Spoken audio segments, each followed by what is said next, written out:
Chapter 19, 1944. Tuesday, March 14th. 1. I took out a notebook and pen. All right, Miss Helikius. Tell me why you think so. Because she told me. Nicole Bainbridge told you she killed Walter Wilkinson? Why? You think people like her wouldn't do such a thing? And people like me, we have to be lying? I don't think anything of the sort. Tell you what, let's start at the beginning. How do you know Miss Bainbridge? I met her 4 years ago when I was working at a newspaper stand in the hub on Market Street with my cousin, Sal. Nikki's father, he used to buy papers from us. One day, Nikki was with him, and she ran back with a tip for us. She didn't realize it, but it was more money than Sal and me would make in a week. Anyway, she came back the next day alone. We got to talking. Or rather, she got to talking with Sal. A little while after that, she started coming over to Sal's place on Rincon Hill. The three of us, we spent a lot of time together. Doing what? Talking, mostly. Going for walks, things you do if you don't have any money. We drank homemade wine sometimes. What would you talk about? The revolution. All she ever wanted to talk about was the revolution. This cousin Sal you mentioned, miss, what's his last name? Ibarra. I figured. Salvatore Ibarra was the known Red whom Nicole was involved with, the one I'd asked her about. He was all over Hoover's wiretap transcripts. Ileana wasn't. I'd never seen or heard her name before. Are you a communist, Miss Helikius? I asked. I believe in decent wages so that working people don't starve. I believe in safe working conditions. Does that make me a communist? Not in my book. My father was a longshoreman. He can't work anymore because he hurt his back on the job during a speed-up. He doesn't have a doctor because we can't afford it. They don't give him anything. No pension, no compensation, nothing. I don't believe in violence of any kind. Too many people in my family have suffered from it. I just think people who worked hard their whole lives deserve something better. I'm with you there, miss. She glanced at me sharply. Are you just saying what you think I want to hear? No, miss. What I say, I believe. You can take that to the bank. She looked like she wanted to trust me, but didn't. Not much of a surprise, given the way we cops have treated dock workers for the last, 75 years. Anyway, she went on. Last week, Nikki invited us, Sal and me, to a lecture by one of her professors at Berkeley. The lecture was something about Marx and lost manuscripts from 100 years ago. To be honest, I couldn't understand a thing. I guess the students understood it because they got all hot and bothered and kept raising their hands to talk. I don't know if I should say this, but I think Sal and me were the only real workers there, and honestly, I don't think the students knew anything about work. To me, they sounded more like people acting in a play. All right. Then what happened? Someone in the audience brought up Walter Wilkinson and mentioned that he was going to be staying at the Claremont Hotel, and the students really got going because of how Wilkinson was such a rich capitalist and might be the next president. They started chanting, "WW, we say no, WW has to go." Nikki was standing up, shouting with the rest of them. I'd never seen her that way, raising her fist, yelling at the top of her lungs. After that, the three of us went outside and sat on the grass smoking. Sal was saying how much he hated Walter Wilkinson and how Wilkinson would probably be elected and then everything would go back to the way it was before the war, when the longshoremen weren't being paid enough to put bread on the table. That's when Nikki started talking about how she could kill Walter Wilkinson. I'm sorry, miss. Why would Nicole Bainbridge want to kill Mr. Wilkinson? She thought it would make her one of us, and she wanted to impress Sal. She's in love with Sal. She would do anything for him. Did Sal ask her to kill Wilkinson? No. Sal? He didn't want her to kill anybody. We thought she was just joking, or talking big for show like the other students. But then we started to worry. She was saying she would have the perfect opportunity because she was going to be at the Claremont on Friday having a drink with a policeman. She sounded crazy, too excited, like she wasn't thinking straight. She said no one would ever suspect someone like her, and the policeman would be her alibi. Sal tried to talk her out of it. And after that? I didn't see her again until last Saturday, the day after Wilkinson was killed. She came to Sal's place at 10 or 11 at night. She told us she did it. Did what, Miss Helikius? I need you to be specific. She said she shot him. Okay. Anything about the body? What do you mean? Did she say she did anything to Wilkinson's body? Not to me. Why? What did she do? Can anybody back you up on this, Miss Helikius? She shook her head. I knew you wouldn't believe me. What I believe doesn't matter, miss. It's going to be your word against hers. Can anyone corroborate what you're saying? Sal can. He won't want to tell you, but he knows. 2. I didn't know what to make of Eliana Helikius. She looked and sounded credible. I wondered if she knew that I was the policeman Nicole was having drinks with at the Claremont. If so, she'd been careful not to mention it.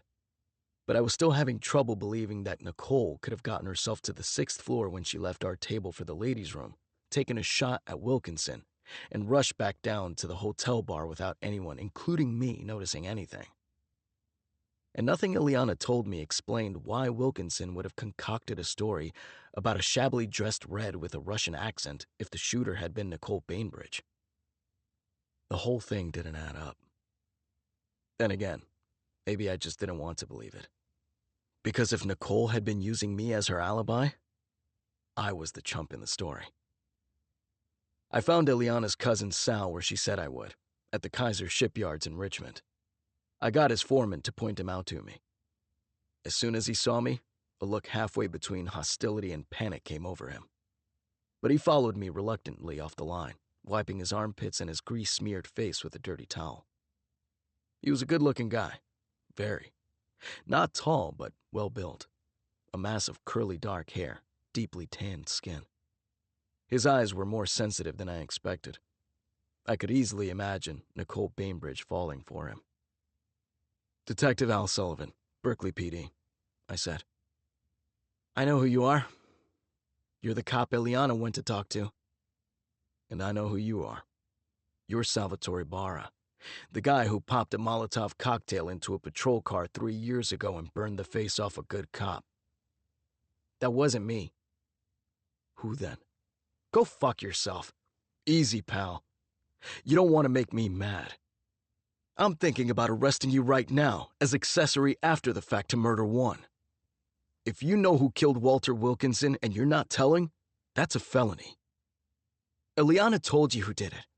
What do you need me for? Corroboration. Like you're going to put me on the stand? With my record? No fucking way. He had a point there.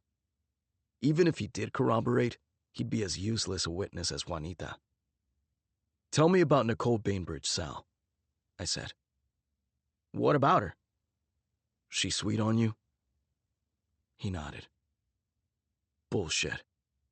What's that supposed to mean? A beautiful girl like that? Blonde? Rich? Smart? I baited him. She wouldn't go for a dirtbag greaseball like you if you were the last man standing. He stepped forward. What? I said. Are you going to take a swing at me? You don't have the balls. He spat onto the dock. You know what I think? I think you killed Wilkinson, and Eliana's trying to pin it on Nicole to save her cousin's sorry ass. Nicole Bainbridge a murderer? Give me a break. A girl like that isn't a criminal. From her family? She believes in the revolution? What a load of crap. I'm taking you in. For what? He looked alarmed again. I told you. For the Molotov cocktail you threw into that patrol car and accessory after the fact to murdering Walter Wilkinson. Let's go. Sal looked miserable, like he was pinned. But I wasn't sure what the trap was exactly. Okay, I was there. I was there with Ellie when Nikki spilled what she'd done. What did she say, Sal? You already know. Indulge me. I wanted to see if there would be discrepancies between Sal's account and Ileana's. There weren't. After he'd finished, Sal looked away, out onto the water. He seemed troubled, like he either regretted saying what he already had or wanted to say more. What is it, Sal? Nothing. Now's the time, Sal. You got something to say, you better say it. You don't say it now, no one will believe you later. The car bombing in 41? He said in a low voice. That was her too. Nikki. Bullshit. The dock police. They'd beaten the crap out of us that day. They put my uncle in the hospital, punctured his lung. What are you talking about?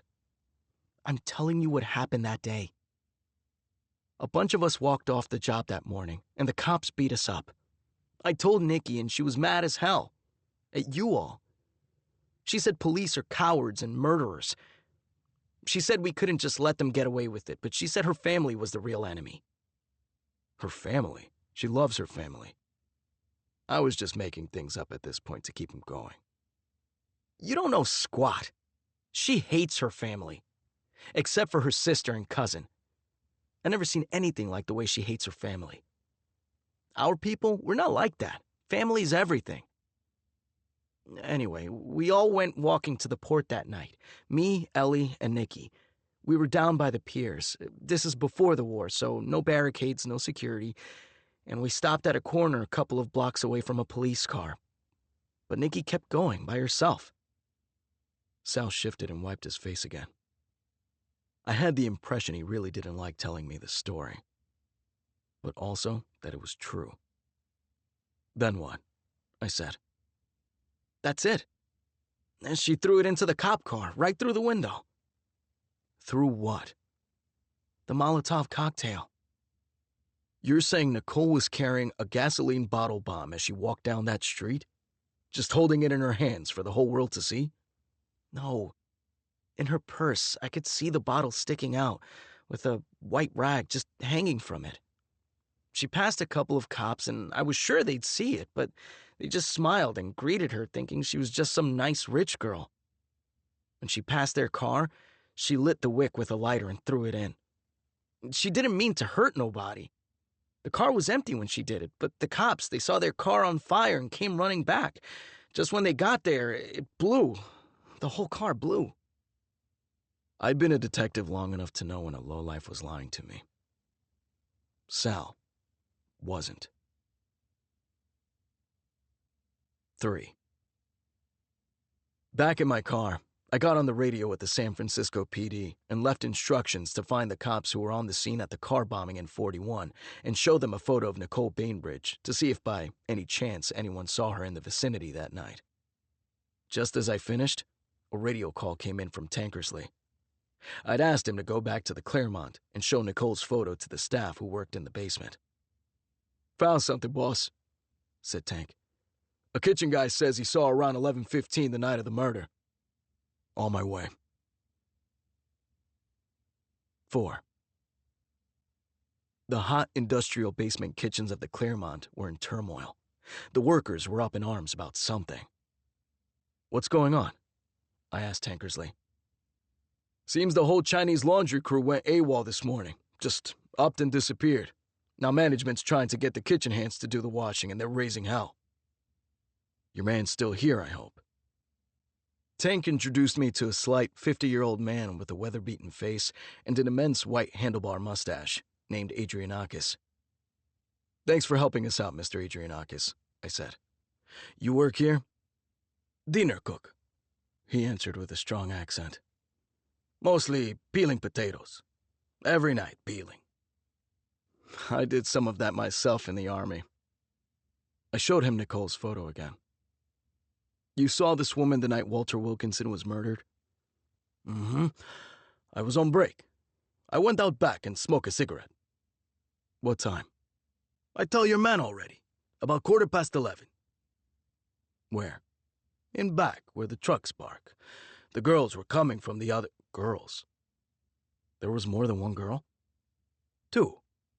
Coming from the big parking lot. They walked straight up to a back door.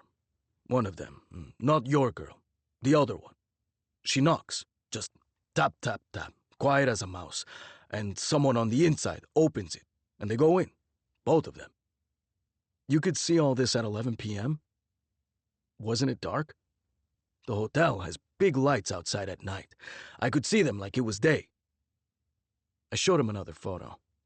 This one of Cassie. Was she the other girl? That's her. The one who knocked. Let me ask you something, Mr. Adrianakis. My men were supposed to interview everyone at the Claremont after the murder. Did anyone talk to you? A policeman? Sure. But you didn't mention this to him. He shrugged. I thought they were hotel guests out for a walk. Two fancy girls like that? What are you going to think? 5. Booker. That order came from the district attorney, Diarmid Dugan. The DA and his staff worked out of the new Oakland courthouse on the shore of Lake Merritt, and Dugan had summoned me there to his corner office on the top floor with a big water view. I had been there exactly once before, and Nicole Bainbridge was the topic then too. That was when Dugan told me about the FBI wiretaps on Nicole's communist friends, and when he asked me to take her out for a drink.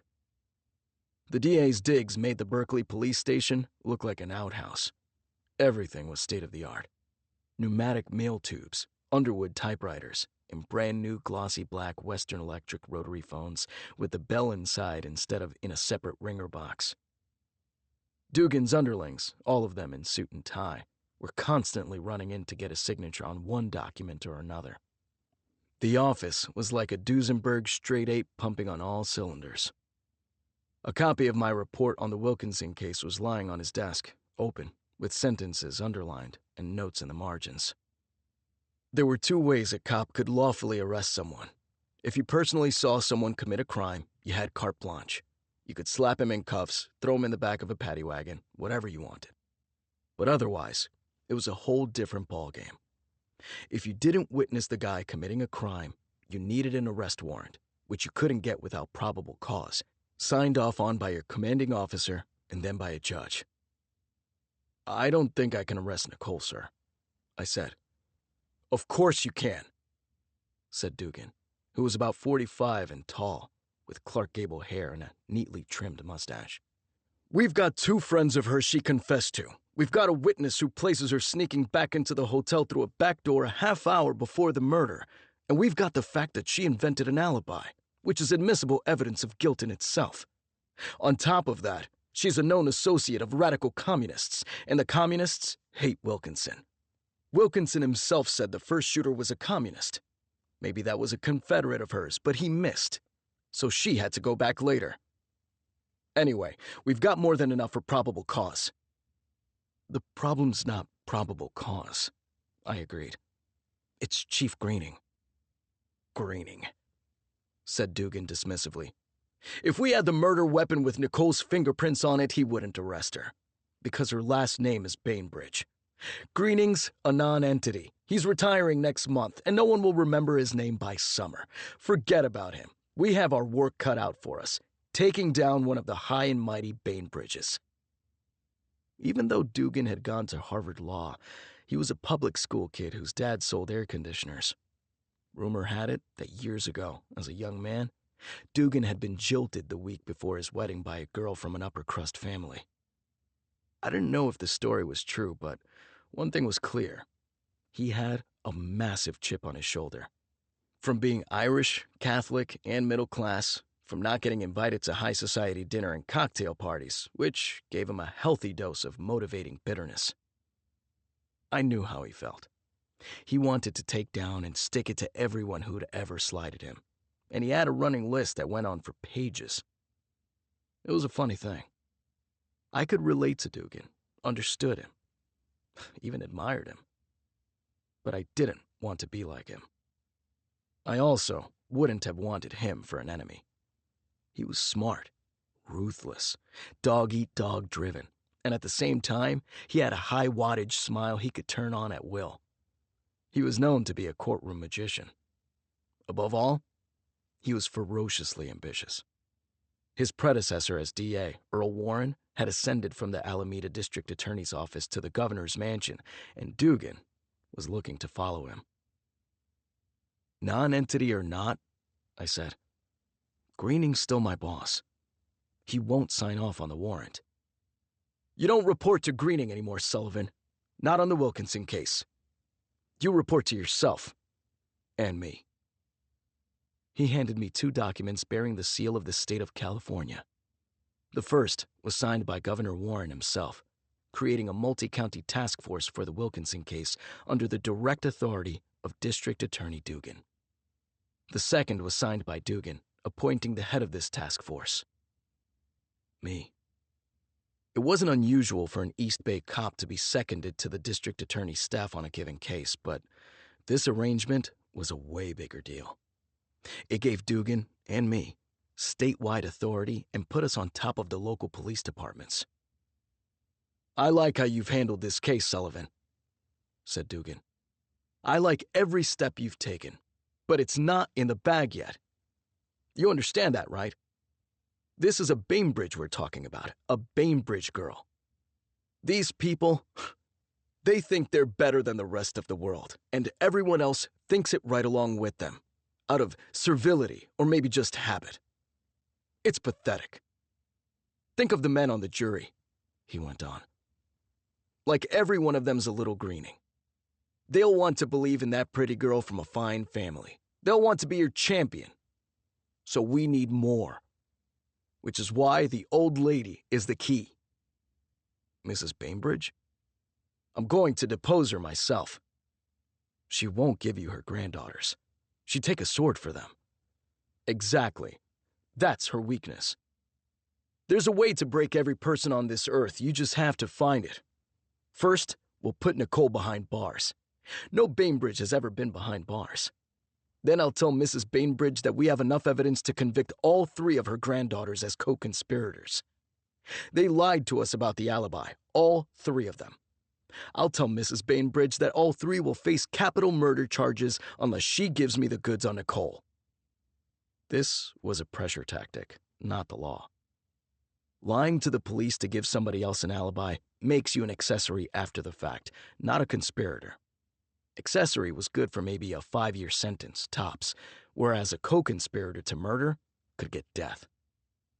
I knew Dugan knew all that. He was just playing hardball, jacking up the pressure on Mrs. Bainbridge to get her to talk. I'll tell her she has a choice, said Dugan. She can save 2 of her granddaughters, or she can lose all 3. He handed me another document. It was an arrest warrant.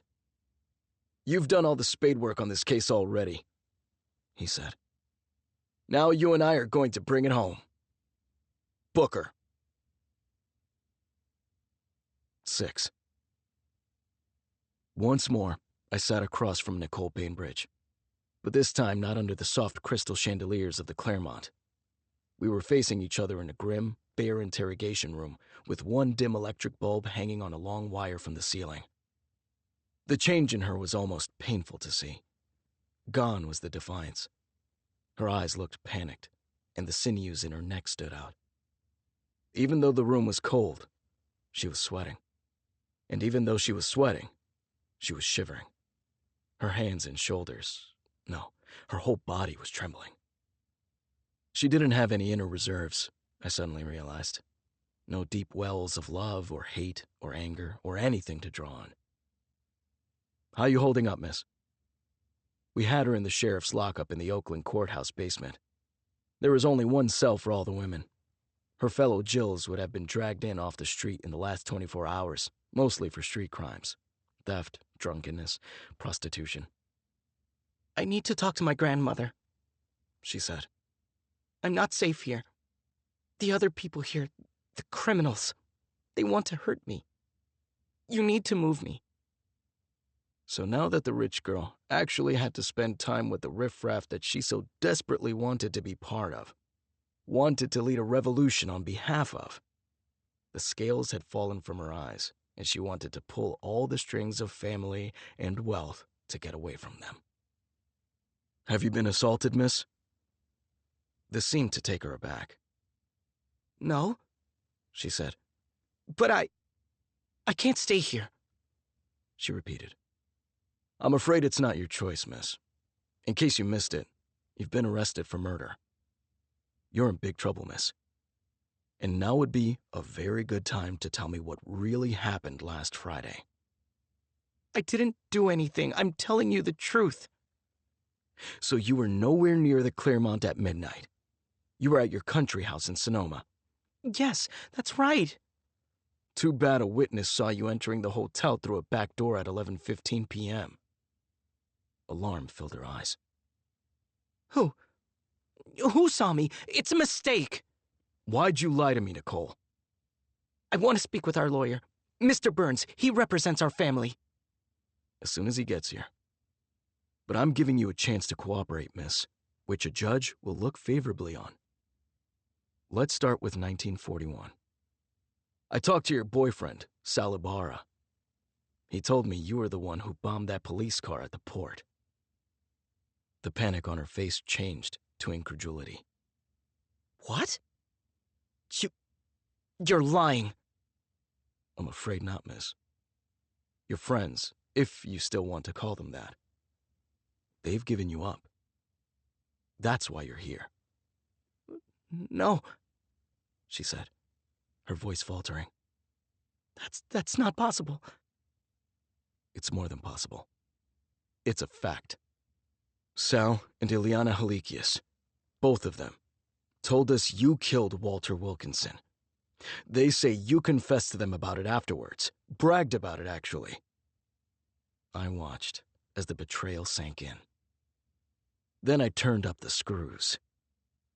Ileana says you're in love with Sal, which he confirmed, and that you'd do anything to impress him. She was right about that. You really care for him, don't you? Her eyes had filled with tears, and she looked bewildered and terrified. She'd lost her posture and was limp as a ragdoll. Do you have anything to tell me, miss? I need to speak with my grandmother. She said again, pleading. Or Cassie, or Isabella, please. I decided the best way to keep the pressure on was to send her back to the pen and stood to leave. That's not how it works, miss. I'm sorry. 7. I meant to get home on the early side because I was still feeling crummy about being mean to Miriam at breakfast. I was even thinking I might take her to the pictures. Maybe The Curse of the Cat People with Simone Simon, which I knew she was dying to see. But in the end, I didn't get back till almost 10, and Miriam wasn't even there. Her knapsack was gone too. Instead, I found a note from her on the kitchen table. Dear Al, Mom came home, so I'm staying with her. So don't worry about me. Okay? Love, Miriam. Well, that was good news at least. Maybe Rosemary had finally grown a conscience and realized she couldn't just leave Miriam to her own devices. But I knew that was wishful thinking. More likely, she'd run out of dough, or whatever new boyfriend she was hanging out with had dumped her. Chapter 20, 1944. Wednesday, March 15th. 1. Anything? I asked Tankersley and Dickie Ogar. Nothing, Tank replied. We turned the place upside down, sir. We were in Nicole Bainbridge's Berkeley dorm room the morning after we'd arrested her. I'd chosen Tank to execute the search because he was the best cop on the Berkeley force. I picked Dickie because, with Tank there, he wouldn't do any harm, and I didn't want to leave him off the biggest case in Berkeley history. I'd also asked Chief Greening's permission. As the head of Dugan's task force, I didn't have to, but I thought it was important to show the chief some respect after Dugan had gone over his head to arrest Nicole. I didn't want Greening smarting. Never underestimate the wrath of little people with a little power. If we'd found the murder weapon in Nicole's room, that obviously would have iced the case. It would have been ball game over, and Nicole would be facing the hangman. But I didn't expect we'd find it. I still had real doubts that Nicole was Wilkinson's killer. The motive didn't square. Why would she have left Wilkinson's body the way we found it? Half stripped with his mouth stuffed full, including with a jade seal of the government of the Republic of China. What did that have to do with communism, or with Nicole impressing her boyfriend? And then there was the doll in the closet, Iris's doll. The Wilkinson murder was connected to the Bainbridges in some complicated way, but I still didn't know how. And besides, if Nicole had pulled the trigger, there were 100 ways she could have gotten rid of the gun by now. Thrown it in the bay for one. Or put it back in the country house. That's when I remembered the satchel Nicole had been carrying when she and Cassie rushed up in their car to Isabella's house on Nob Hill. Nicole and Cassie had been frantic about something, and when they came out of the house a minute later, Nicole wasn't carrying that bag anymore. I have another idea, I said to Tank. You and I are going to take a little trip to the big city. 2. The same housekeeper I'd met a couple days earlier answered the door. It was my third time at the Stafford house in 3 days. This time I had Tank with me, in uniform. Normally Berkeley cops couldn't have executed a search in San Francisco, but those restrictions didn't apply to Dugan's statewide task force. Afternoon, ma'am. It's Mrs. Biddleston, right? Thanks for being so helpful the other day. I'm afraid we have a warrant to search one of the rooms upstairs. A warrant? Goodness gracious, I knew it. As a courtesy, I'd prefer to get the consent of one of the owners, if they're here. No one's here but Mrs. Sadie. May I speak with her? Speak with her? Oh, I don't think you'd want to do that. The housekeeper glanced around furtively, then got closer and whispered, Mrs. Sadie, she thinks it's 1921 and she's 17 years old. That's what she thinks. So, she doesn't leave the house anymore? The housekeeper's eyes filled with conspiratorial excitement. My lips are sealed, she said dramatically, making a zipper gesture across her lips. I don't reveal the secrets of the house I work in. I really respect that, Mrs. Biddleston. And also, what a help you are to law enforcement. You won't hear from me that she goes out at all hours of the night. No kidding. Where? That's what I want to know, she said in a hushed voice. No one knows where she goes. How about Mr. Stafford? Is he here? Goodness, no. And thank heavens for that. You won't see that man back in this house, not as long as she's alive. I tell you, you've never seen hate like that. I exchanged a glance with Tankersley. In that case, ma'am, we'll just get to it. A moment later, I was back in the little girl's room with the 2 canopied beds and flowered wallpaper. In broad daylight, it didn't feel eerie anymore. The whole house didn't, but just looked like an ordinary kid's room. The satchel was still on the bed. Empty, said Tankersley, shaking it out. Tank and I went at it. We looked under the beds, under the mattresses, and between the sheets. We rifled through all the little drawers, up and down the closet, in every nook and cranny. I moved the 2 small chests of drawers away from the wall to see if, by chance, something was hiding behind them. Nothing. I lifted the oval rug between the beds. Nothing. I shoved one of the beds aside. Nothing unusual there either. I shoved the other aside, and that's when I saw it. There was a separation in the floorboards. The crack between 2 of the boards was larger than it should have been. I knelt down, pried at it, and one of the floorboards came right up, easily. A hidden compartment lay below, small and rectangular. Inside lay another Deity doll from the same skin-cracked vintage as the one back in the evidence box at the station, except this one had blonde hair and a different patterned dress. Next to the doll was a pile of loose papers. I started riffling through them. Some were yellowed with age. Some had handwriting, There were odd sketches, too. Spirals and crosses and gnarly tree branches that looked like claws. Or maybe just were claws, executed in dark, angry pencil strokes. What was I looking at? The writing seemed to be verse fragments, sometimes filling a whole page, sometimes just a stray line, and they weren't cheerful nursery rhymes. One read, "Many are the dissemblers." Another one, "It oozes out of petals, like worms in the night." And a longer one, "We must be taught evil, taught what is bestial, taught how screams explode from our veins." It might not have been 100% by the book. Our search warrant only mentioned that we were looking for a gun. But if you find other potentially relevant evidence, you're allowed to seize it. So I gathered up all the loose sheets and took them with me. 3. I almost drove to the wrong office. I was halfway to the Berkeley Station House before I remembered I wasn't working there anymore. I was on loan to D.A. Dugan at the Alameda County Courthouse in Oakland. The courthouse is a dignified white concrete building with long vertical windows on the facade that gives it a columned effect. The building takes up a whole city block and overlooks Lake Merritt, which, despite being a deceptive, picturesque blue, is actually a saltwater slough so polluted with waste runoff that swimming has been banned for 50 years. That doesn't keep poor people from fishing out of it, though, because it's thick with bass. I was just getting out of my car and wondering if that filthwater fish is slow poison when I heard a voice calling out behind me. "Detective Sullivan!" I turned and saw Isabella running up to me. I didn't mention that I had a box of personal papers of hers in the back seat of my car. "You have to help me, Detective," she said, out of breath. "Please." She was wearing a pale pink sweater top cinched at the waist with a thin black belt over a straight white skirt. The usual high heels. She looked good, and had to know it.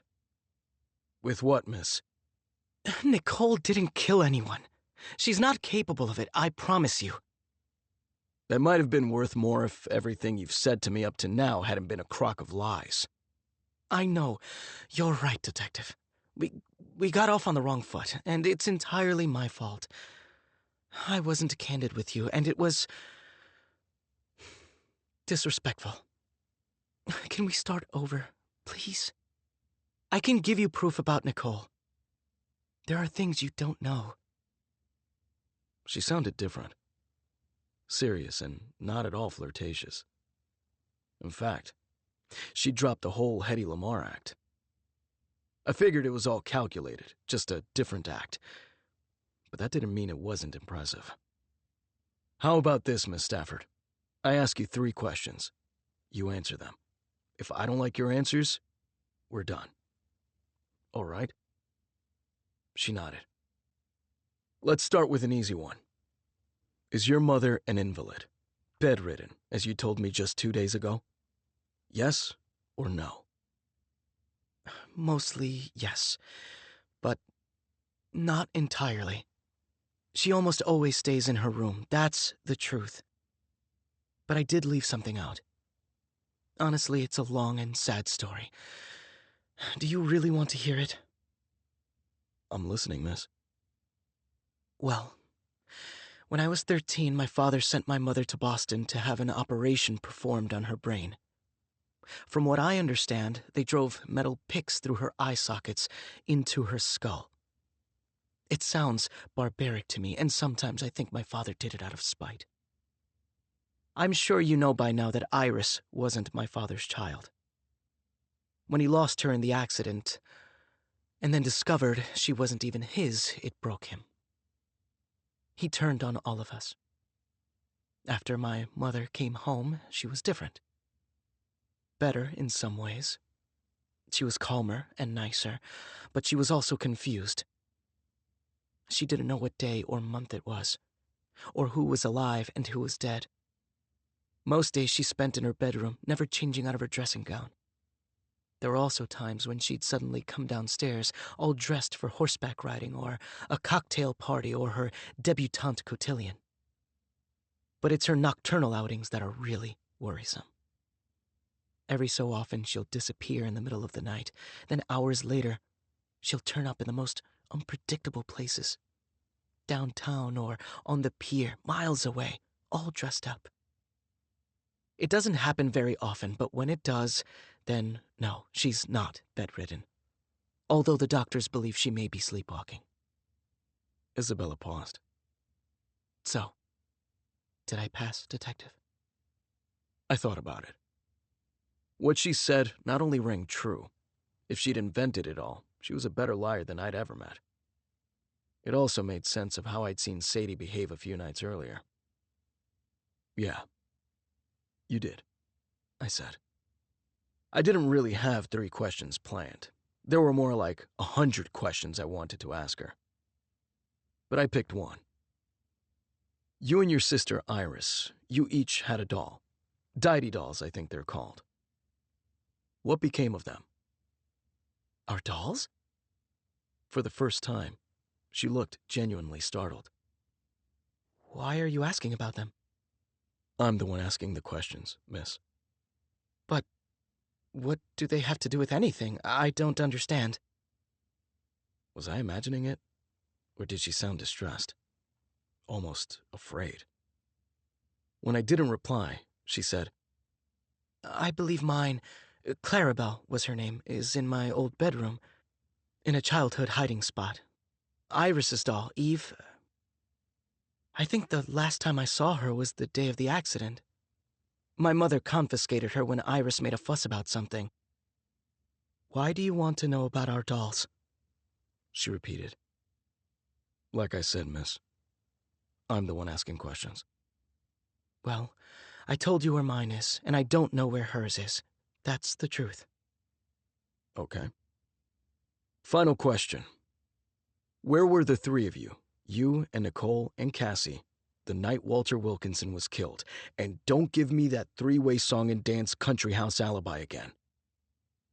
We did drive up to the Sonoma house, as I said, but not until about 1 a.m.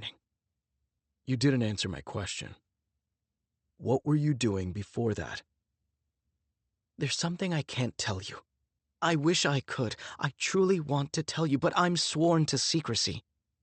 But it has nothing to do with Walter Wilkinson. I swear to you. Something you can't tell me. I'm afraid that's not acceptable, miss. I can help you in another way. I can give you some valuable information, something you'll want to know, Detective. I hesitated. It always felt like I was being led down the garden path with her, but I didn't see any downside in hearing her out. Go ahead, then. Ileana's story is a complete fabrication. She's the one who kept trying to get Nicole to kill Wilkinson at the Claremont. But Nicole couldn't do it and never intended to. And now Ileana's framing Nicole. Any woman could see it. The problem is, it's men. The prosecutor, the judge, the jurors who will make the decision. And Ileana will just manipulate them with her feminine wiles. Imagine that, I said. She didn't respond, so I continued. Why would Ileana want to frame your cousin, miss? Here, talk to this man, she said, handing me a slip of paper with a name and address on it. He's the manager of the Scottish Rite Auditorium in San Francisco, corner of Sutter Street and Van Ness. Ask him what he knows about Sal and Ileana. What's he going to tell me? Just talk to him. Please. You won't regret it. No promises. By the way, your housekeeper's going to tell you I was just at your place, executing a search warrant. A search warrant? Whatever for? A murder weapon. Did you find one? I didn't respond. Good afternoon, Miss Stafford. 4. When I told Dugan we hadn't found the murder weapon in the Stafford house, he was unperturbed. That's all right. We don't need it, he said. We got a big break this morning, owing to you, actually. The San Francisco boys you put on this, they tracked down the cop who had his face burned off in that car bombing back in '41. Just before the explosion, he and his partner passed a well-dressed girl in the street. He never gave her a thought, but the minute he saw Nicole Bainbridge's photo, he identified her. When I put him on the stand, a cop injured in the line of duty, his face disfigured, with a family of 6 to support, and he points to Nicole and says, "She's the one who did this to me." We'll have the jury in our pocket. I also started Mrs. Bainbridge's deposition this morning, and I'm working her. She's cagey all right, but I have her number. She definitely knows more than she's letting on. I nodded. "Can we talk about the Chinese angle, sir?" I asked. Dugan looked like I had thrown cold water on a birthday cake, but he knew what I meant. All the pieces of evidence in the Wilkinson case that pointed to the Chinese, none of which squared with Ileana's account. Dugan checked his watch. "I've got 3 minutes, Sullivan. Lay it out for me. What do we have that says the Chinese were involved in killing Wilkinson?" "Well, we have Jane Chow, a.k.a. Shirley Wang, murdered by hatchet in Coronice's village. Jane may have been a Chinese communist spy, and she definitely used to work for Madame Chang, who may have been having an affair with Wilkinson. We've got a piece of jade found in Wilkinson's throat, engraved with the seal of the Chinese government, and we have a hotel witness, name of Jessup, who says he saw a good-looking young Chinese woman come out of Wilkinson's room at around 7:30, when the first shot was fired at him, who fits the description of Jane Chow." Dugan frowned. "Jessup said she was a prostitute, right?" "Yeah, but he could have been wrong. Or he could have been right. Wilkinson was a known philanderer, and Jessup didn't hear any shots fired, right? We have no proof she had any connection whatsoever to the murder. And the stuff in Wilkinson's mouth, why would Nicole have done that? To throw us off the scent, so that cops like you would be asking that very question. Look, here's the real problem with Jane Chow. Either it was a Chinatown Tong that had her killed, or else it was Madame Chang. If it was a Tong, that's San Francisco's problem, not ours. If it was Madame Chang, we can't touch her. Sovereign immunity. Either way, no one gives a damn about some no-name Oriental killed in public housing, and there's nothing in it for us." He started gathering up papers on his desk. "Thanks for filling me in, Sullivan. That'll be all." I got up to leave. "What about the doll from Wilkinson's closet? How does that fit in?" "The doll?" Dugan frowned. "What about the doll?" "We found marks on it corresponding to injuries on Iris Stafford." "Iris Stafford?" Dugan looked at me like I'd lost my mind. "The little girl who died in the accident 15 years ago?" "That's right. Nicole's cousin, Isabella's sister. I think the doll may have belonged to her." "I don't understand what you're saying, Sullivan. What would a doll belonging to Iris Stafford be doing in Wilkinson's hotel room closet?" "I don't know, sir." "Oh, for heaven's sake." Dugan stood up, shaking his head and smiling. "Next you'll be telling me you saw the little girl's ghost. Listen, Sullivan, I've got to get to court." He clapped me on the back, and his tone turned jovial as he ushered me out. "But like I said, you've done great work on this case. First rate, and I'll make sure everyone knows it. Now, let's keep our eye on the ball and focus on Nicole. Together, you and me, we'll bring down the House of Bainbridge." I nodded, but all the same, I decided to run down the tip Isabella had given me. 5. When I got back that night, it had taken me forever to get to the Scottish Rite Auditorium. Then an accident on the Bay Bridge hung me up for an hour. There was a wet dog smell outside my place, mixed with something moldy in the neighborhood. I couldn't wait to get out of there and into my new house. Just counting down the days. Inside, the place felt empty. I turned on the radio, and Jimmy Dorsey's Bésame Mucho came on for the 1,000th time. It was actually written by a Mexican woman, and in Spanish, it was perfect. But Dorsey's version was so syrupy, I couldn't stand it. I switched it off and went to the icebox. There, on the top shelf, I found a lumpy Miriam concoction along with a note that said, "This is for you, Al. Mashed potato and hot dog casserole." She must have come in sometime during the day and made it. I tasted it. There were pickles in it, too. A nice touch, I thought. Then polished off the whole thing. The presentation was lacking, but it tasted a lot better than it had any right to. This goddamned case, I thought. It felt like I couldn't believe anything anyone had told me from day one. The Bainbridge girls were about as trustworthy as Delilah, all of them. But why? What were they covering up? Isabella especially. With her, it was almost worse when what she said checked out because it was so obvious. She'd even said so herself, that she was leaving out more than she was revealing. Today had been more of the same. Maybe I needed to take a break from the Bainbridges. I thought about heading out to a bar. Then I had a better idea.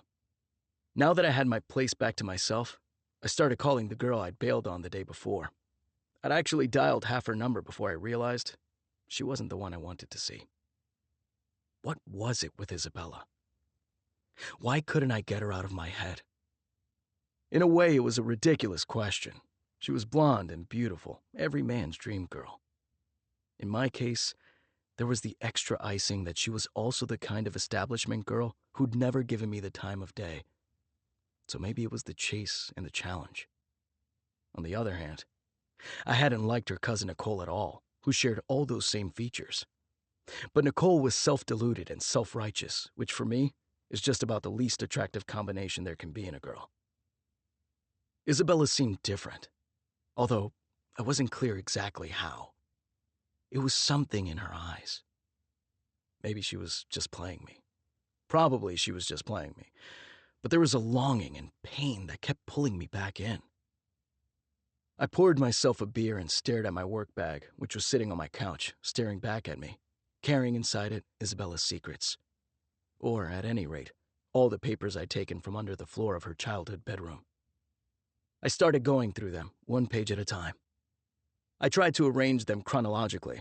I could see now that they were from two different time periods. The drawings were in a childish hand, but violent. Furious scrawls and gashes, stick figures with broken necks. And hooded figures, I noticed for the first time. A lot of them, of all shapes and sizes. Some were tall and sinister and clawed, others hunchbacked, still others looking almost childlike but frightening, with cavernous O's for mouths. The child who drew these things was definitely troubled, and scared of something. The verses, in a much more adult hand, were just as disturbing, filled with savagery, like they took a knitting needle and poked it through my pupils. That was pretty gruesome. I guessed it was a reference to the lobotomy Isabella told me her mother had had. I am split in two, but only one of us can prevail. I need a scalpel to cut out the broken pieces of you in me, the broken pieces of evil. How was she split in two? Maybe something to do with her sister Iris. And broken pieces of evil? Had she done something? Why did she write so much about evil? I had trouble sleeping that night. I'd been having bad dreams for a few days now. Tonight, it was creepy hooded figures and dolls with gaping apertures for their mouths. Chapter 21, 1944. Thursday, March 16th. 1. The next morning, I headed over to the Longshoremen's Union Hall down on North Point Street in San Francisco, where the men would be getting hired out for the day. I was looking for Sal, but found Ileana with an apron on, behind a long counter, doling out scrambled eggs to dock workers and their families. I greeted her and asked if she knew where Salvatore was. Sal? No. He got work this morning on the Navy docks out at Hunter's Point. But I thought you talked with him already. Just trying to clear up a couple of things, miss. You told me you and Sal are cousins, right? That's right. By blood? I guess so. Really? That's funny. I heard one of your aunts married one of his uncles, which would mean not by blood. Oh, that's not by blood? No, miss, it's not. That makes you kissing cousins, because it would be fine for you to marry each other. I see. She nodded, giving nothing away. Miss Elikius, do you happen to remember being at a dance at the Scottish Rite Auditorium back in January 1941? 1941? That was 3 years ago. It was a benefit for Greek war relief. You were there. You and Sal both. Oh, sure. Everyone went. Did you dance with Sal? I may have. Everyone was dancing with each other. Why? Is it possible, Ileana, that you danced with Sal all night? And only with him? And that at the end of the night it was just the two of you on the floor, in each other's arms? Who said that? You two were in love, weren't you? And then Nicole Bainbridge arrived on the scene, and Sal liked her. We both liked her. Oh, I don't think so, miss. I think you hate her. That's ridiculous. I think you're jealous of her. Ileana gave a short laugh. Who put that idea in your head? She said scornfully. The cousin? The glamour girl? That was quick. I didn't know how she guessed that Isabella had talked to me about her. Look, miss, you didn't turn in Nicole because you're a Girl Scout and it was your civic duty. You've got it in for Nicole Bainbridge. She makes your blood boil. Anybody can see that. The only question is whether you've got it in for her so you're lying about her, or whether you've got it in for her so you're telling the truth about her. Ileana looked me straight in the eye, saying nothing for almost 30 seconds. Then, in a calm voice, she said, I'll be honest with you, Detective. I don't like Nicole Bainbridge. And not because I'm jealous. I don't like rich white girls who see themselves as saviors. But I wouldn't expect you to see that. She's your people, after all. My people, I repeated. You make a lot of assumptions about me, miss. This got her attention. She looked me over for a second, scrutinizing my features, then said, So who are your people, then? My mom was from Nebraska. She's dead. But my father's from Mexico, deported back in '31. I left out that he'd done swell for himself since then in Acapulco. Interesting, Ileana said, wiping off the counter, then wiping her hands on her apron. So you want to know my story, Detective? The real story? I'll tell you if you want, but it's a long one. I'm all ears, miss. Ileana's stainless steel vat of scrambled eggs was nearly empty. There was one serving left and no more takers. She scooped it up in a ladle and raised it in my direction, asking me with her eyes if I wanted it. Sure, I said. She fixed me a plate, poured herself a watery cup of black coffee, and walked over to one of the long wooden tables. I followed her, and we sat down. She took a sip of her coffee. My mother's dead, too. Her name was Penelope, and she loved people. She was different from me. Everyone said she was like a ray of sunshine. She and my father Dmitri came over in 1907, along with thousands of other penniless Greeks. My father became a plasterer by day and a longshoreman by night. My mother worked as a housekeeper for Mrs. Phyllis Newmark. The Silver Baron's wife? That's the one. Ileana paused. It's funny how whites in America don't see Greeks as white. Maybe that's why my father wants to go back. All he can talk about is Greece, Greece, Greece. But my mother was the opposite. She loved America. My dad was the same, I said. He always said America was so much better than where he came from. Right. Anyway, for 9 years, my mother worked in the Newmark mansion. When I was 10, she got pregnant again. But things went wrong. She was in horrible pain, and we couldn't afford the surgery the doctor said she needed. The whole time she kept working until she just couldn't take it anymore, and finally asked Mrs. Newmark for help. It would have been so easy for Mrs. Newmark to save her life. All she would have to do is call one of her fancy friends. But Mrs. Newmark couldn't be bothered. She just waved my mom away, giving her some time off and telling her to rest at home. I'm sure she thought she was being very generous. My father is a proud man, and he'd never asked anyone for a favor in his life. But seeing my mother bleeding and writhing in pain, he went to the Newmark house and rang the bell. He couldn't even get past the front door. In the end, my mother died senselessly and in agony. Ileana looked away, taking another sip of coffee. I'm sorry, Miss Helikius. I really am.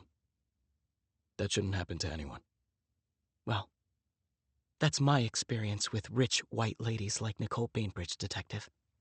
They love making a big show of how much they care. But inside, you disgust them. We sat in silence for a bit. The truth was, Ileana and I had a lot in common. I'd also lost a parent as a kid.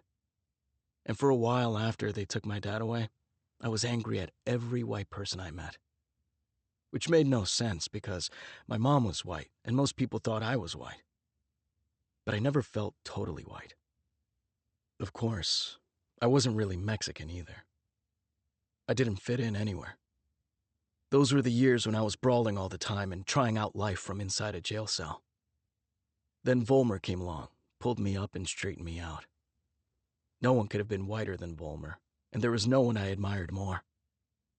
He helped me go from Alejo Gutierrez to Al Sullivan, and life got a lot better.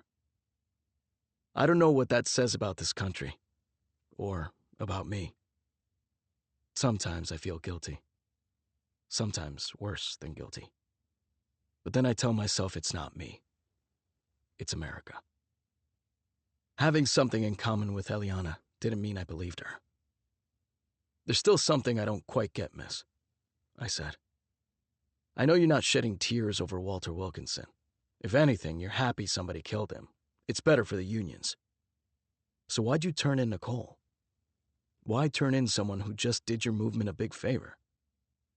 Because I refuse to be anybody's entertainment, that's why. You should have seen the look on her face the first time she saw Sal's place. She found it so quaint. She was so interested. She wanted so badly to be part of it. And to have some real-life poor friends that she could parade around to ease her conscience. It turns my stomach. I know how that feels, miss. Ileana scoffed. I doubt that very much. I don't think men are capable. Sal, for example. I still remember the first time Nicole came running over. He just stood there like a fool, dazzled. I don't think I've ever been so furious and humiliated. I actually did know how she felt. In fact, it was uncanny. As if Eliana was describing the morning when Isabella came to my place. My reaction had been just like Ileana's. And Miriam had been just like Sal, dumbstruck and starry-eyed. So why'd you go along with it in the first place, Eliana? I used her first name by accident. You told me the three of you would go for walks and drink wine late into the night. Why, if you felt that way about her? I was using her, Detective. Sal and I desperately needed money. Not just for ourselves. For our families, the dock workers, the widows, the families of dead and disabled workmen. Nicole had unlimited money. All we had to do was ask. But then I realized it wasn't free. The price was our dignity. It was fun for her, all of it. The protests, Sal and me, the car bombing. I think that's why she killed Wilkinson, too. The revolution is amusement for her. And when rich white people amuse themselves, other people pay for it. Well, not this time. A lot of what Eliana said was obviously true. You don't make painful stuff like that up. And for the first time, I felt I understood her. Also for the first time, I felt I could understand why Nicole might really have committed murder. It could have been exciting for her. Fun, to use Ileana's words. And she'd have known that no one would ever suspect her. It was Isabella who'd pushed the idea that Eliana was lying about Nicole out of jealousy. But, come to think of it, Isabella liked to be entertained too.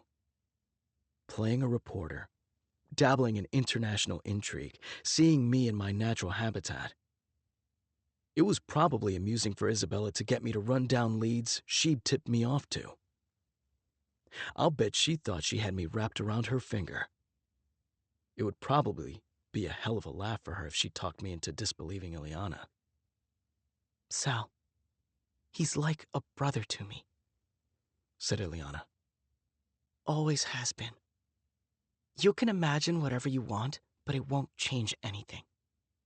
Nicole doesn't have anything I want. She paused, then added with more than a little contempt. You really think I could be jealous of someone like that? I left Ileana and thought about that question. I decided, decidedly, yes. 2. Sal was the one I really wanted to talk to. I had evidence pointing to a romantic relationship between him and Ileana. They're dancing in each other's arms all night a couple years ago. I'd hit Ileana with that evidence, and it hadn't fazed her. But I wanted to hit Sal with it too, because he was, well, not as sharp. Even if Ileana was lying, I didn't think she'd ever crack. Sal was the weaker link. But I didn't find him at Hunter's Point, where Ileana said he'd be. He wasn't on any of the work crews there. He wasn't in the stevedore quarters either. I was beginning to wonder if Ileana might have deliberately sent me off in the wrong direction when I learned that a lot of men had been trucked over to the Bethlehem shipyard back in Alameda. I made a stop at the port hospital and then set off for the East Bay. I didn't get to Alameda. A call came on my radio. It was Tank, patched through. I could barely hear him. There was so much yelling and heckling in the background. "You better get over here, boss," he said. "I'm at the Claremont." "Why? Is there another dead body?" "No." "Then you can handle it, Tank, whatever it is. I got my hands full. If there's a problem, call Greening and tell him you need help." "I tried that, sir, but Greening said to call you. He said that you'd want to know because it's a goddamn mess and could destroy all our careers and reputations, and that's a direct quote." "Jesus, what's going on?" "You know the Chinese laundry workers I told you about, who all just picked up and disappeared the other day, all 8 of them? Well, they weren't Chinese. They were Japanese. Jap spies." "Jap spies? You can't be serious." "Greening says you, need to find them and catch them, or the press is going to blame us for the whole thing.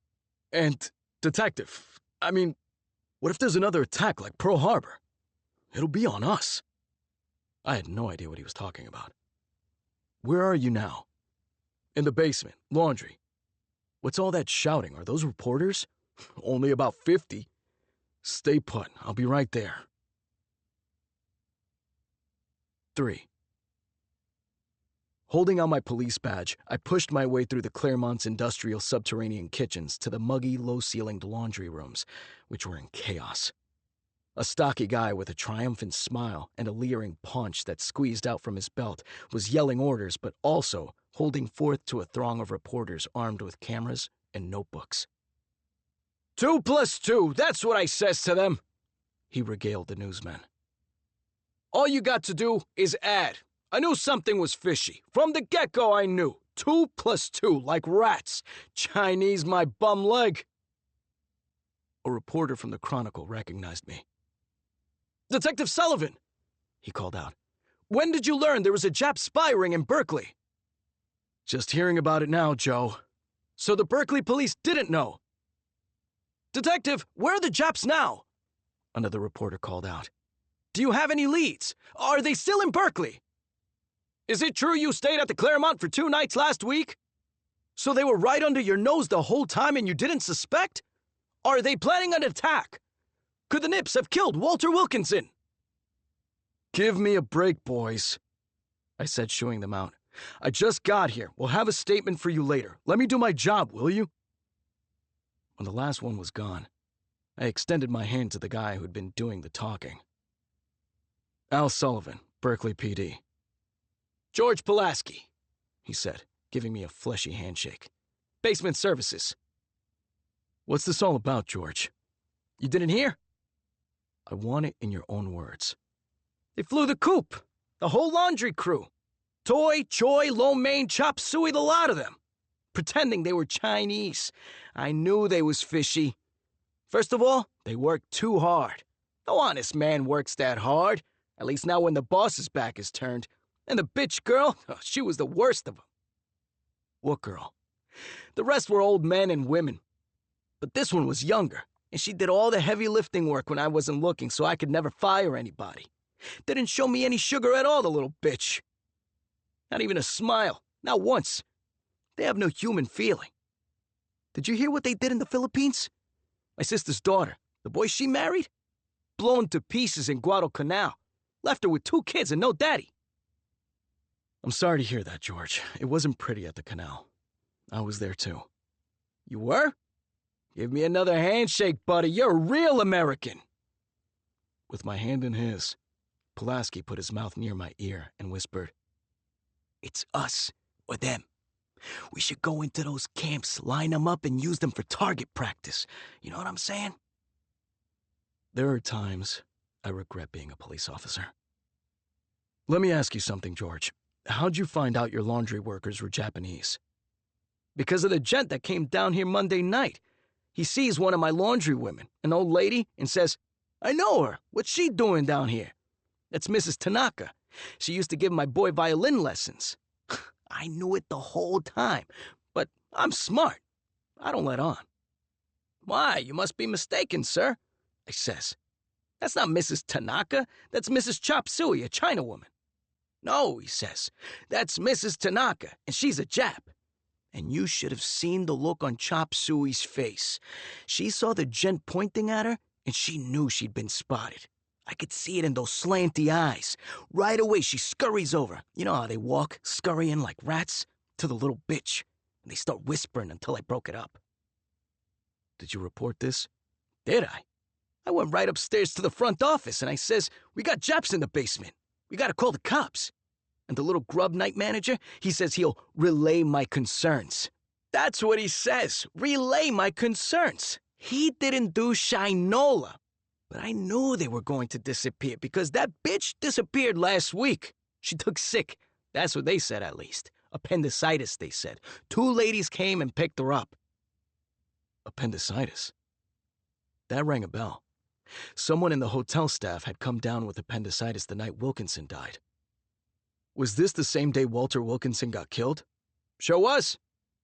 Tell me about these 2 ladies who picked her up. I wasn't here, but one of the night shift guys said he saw them walk the Jap girl out to a car and drive her away. He says they were blonde and upscale, and I haven't even told you the kicker. What's that? Guess what we found when I had their lockers cleaned out? Jap books and magazines, and spy maps. I gave them to you colored already. That was a reference to Tankersley. I told Pulaski we'd get back to him, then collared Tank and asked him to show me what they'd found in the lockers. You got to see this map, Detective. It's scary. Why? Just look, he said, unfolding a large map of Berkeley. Up here, someone's drawn a circle in red. See it? Know what they circled?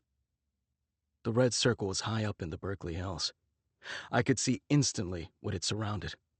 The Lawrence Radiation Laboratory where, according to a lot of people, top-secret radioactive bombs were being researched. How many other people have you shown this to, Tank? Nobody, he said. Keep it that way. What if they're planning an attack on the lab? Call Lawrence Lab and tell them what we found. Don't embellish, Tank. Don't make more of it than it is. And help me out here. This is the Claremont, for Christ's sake.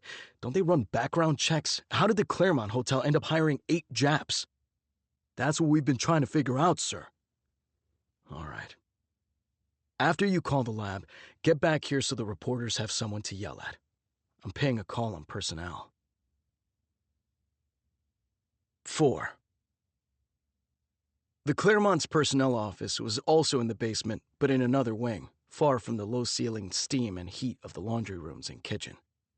A kindly woman named Breckenridge was in charge, and aghast that the hotel had been home to a Japanese spy ring. She told me they were mostly elderly.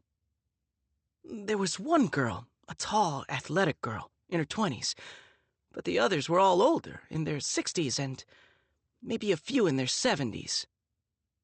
Elderly people in their 60s and 70s didn't sound much like spy material to me. When were they hired? I'll have to check. She went to a metal filing cabinet and kept talking as she flipped through its drawers. I didn't hire any of them. I can assure you of that. I've only been working here for 8 months. Here they are. Let me see. 2 of them, the girl and one of the older men, I believe, were hired on the same day in April of 1942. The others at various times after that, either later in 1942 or last year. I'll need their addresses, ma'am. She frowned, leafing through the files. That's strange. I don't see a home address for any of them. Normally, we always have addresses. Would the hotel have done any background screening when it hired them? Absolutely. We only hire on the basis of sound references, no matter what the position. Well, isn't that strange too? The same person seems to have served as the reference for every one of them. Who's that, ma'am? A Miss Bainbridge. Miss Cassandra Bainbridge. 5. I ended up having to spend the whole goddamn day at the Claremont, and it was punishing. The reporters were swimming around the entire hotel like piranha, hungry for any facts hinting at the possibility of an imminent Japanese attack. It sounds crazy, but it was almost like they wanted a few thousand more people to die in a bombing because it would be such a great story. At the same time, the Claremont workers were suddenly remembering one suspicious incident after another. They'd seen the Japanese plotting with one another in whispers. The Japanese were stealing silver from the kitchen. They were seen sneaking up into the hills at night. They had sabotaged the hotel's laundry machines, which were out of service for 2 whole days. Why would they want to sabotage the washing machines? I asked. I think I saw them planting some kind of device in them. You know, like a secret camera? In the washing machines. I shook my head, but I had to take notes on it all. Besides the Lawrence Radiation Lab, we also had to alert the FBI and the National Guard. I put in a call to the governor's office. I even called Navy Command at the Presidio. I had to tell all of them that 8 supposed Japanese spies had been hiding in our midst for years, and all of them had just disappeared en masse as if they were about to spring into action. If there was another catastrophic attack on American soil, this time here in the Bay Area, the whole world was going to say that Berkeley PD missed the boat and let it happen. I had to call local hospitals and fire stations too, and make sure they were prepared for an emergency, just in case. And how the hell was Cassie Bainbridge involved? With a Japanese spy ring? What was it with the Bainbridges and the Claremont? If there was a crisis at the hotel, a Bainbridge always seemed to be in the middle of it. 6. It was evening when I finally left the Claremont and drizzling outside. Petrocelli was waiting for me near the hotel's front door under an umbrella. "She's gone, boss," he said. "On the lam, I think." I'd asked Petrocelli to find Cassie Bainbridge and bring her down to the station. "Where'd you look?" I asked him. "She wasn't at the Bainbridge's house in San Francisco, so I drove all the way up to their place in Sonoma. The staff there told me she left the house yesterday morning by herself in one of the family cars. Nobody's seen her since. I talked to her parents, too. They haven't seen her either. Nobody knows where she is." "All right. Put out a statewide lookout on her. I'll call in tonight for an update. Right now, there's something else I've got to do." 7. I banged on the door of Sal Ibarra's shed on Rincon Hill, but no one answered. The windows were dark, so I figured he was out. I went to the corner, put up the collars of my coat against the rain, and waited. It was almost 9 at night, and I was on my 5th cigarette when Sal came sauntering up the steep, unpaved alley toward his place. He was by himself. He'd obviously knocked down a few, more than a few, after work. I got up behind him just as he was letting himself in. "Hello, Sal," I said. He jerked around. The same trapped animal face came over him. He was wearing an old red jacket. Who wears a red jacket? Fraying at the elbows, too short in the cuffs and sleeves. His white shirt was fraying too, and stained. But his shoes, they were a different story. Newish. Two-toned brown leather Oxfords. Nicer than mine, that's for sure. And I know my shoes.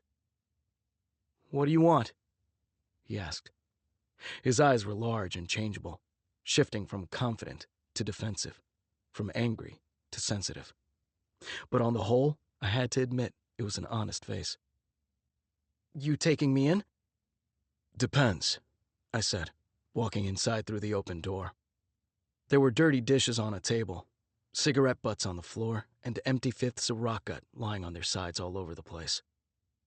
"Let me ask you something, Sal. You're a good-looking guy. A lot of girls must fall for you." He shrugged. "And I've just been thinking about how Eliana's always there whenever Nicole's there. I mean, according to what you two told me yourselves. Eliana was at the newsstand when you first met Nicole. Eliana was there when you would drink homemade wine here at your place. Eliana was there when Nicole bombed the police car. She's always there." "What about it?"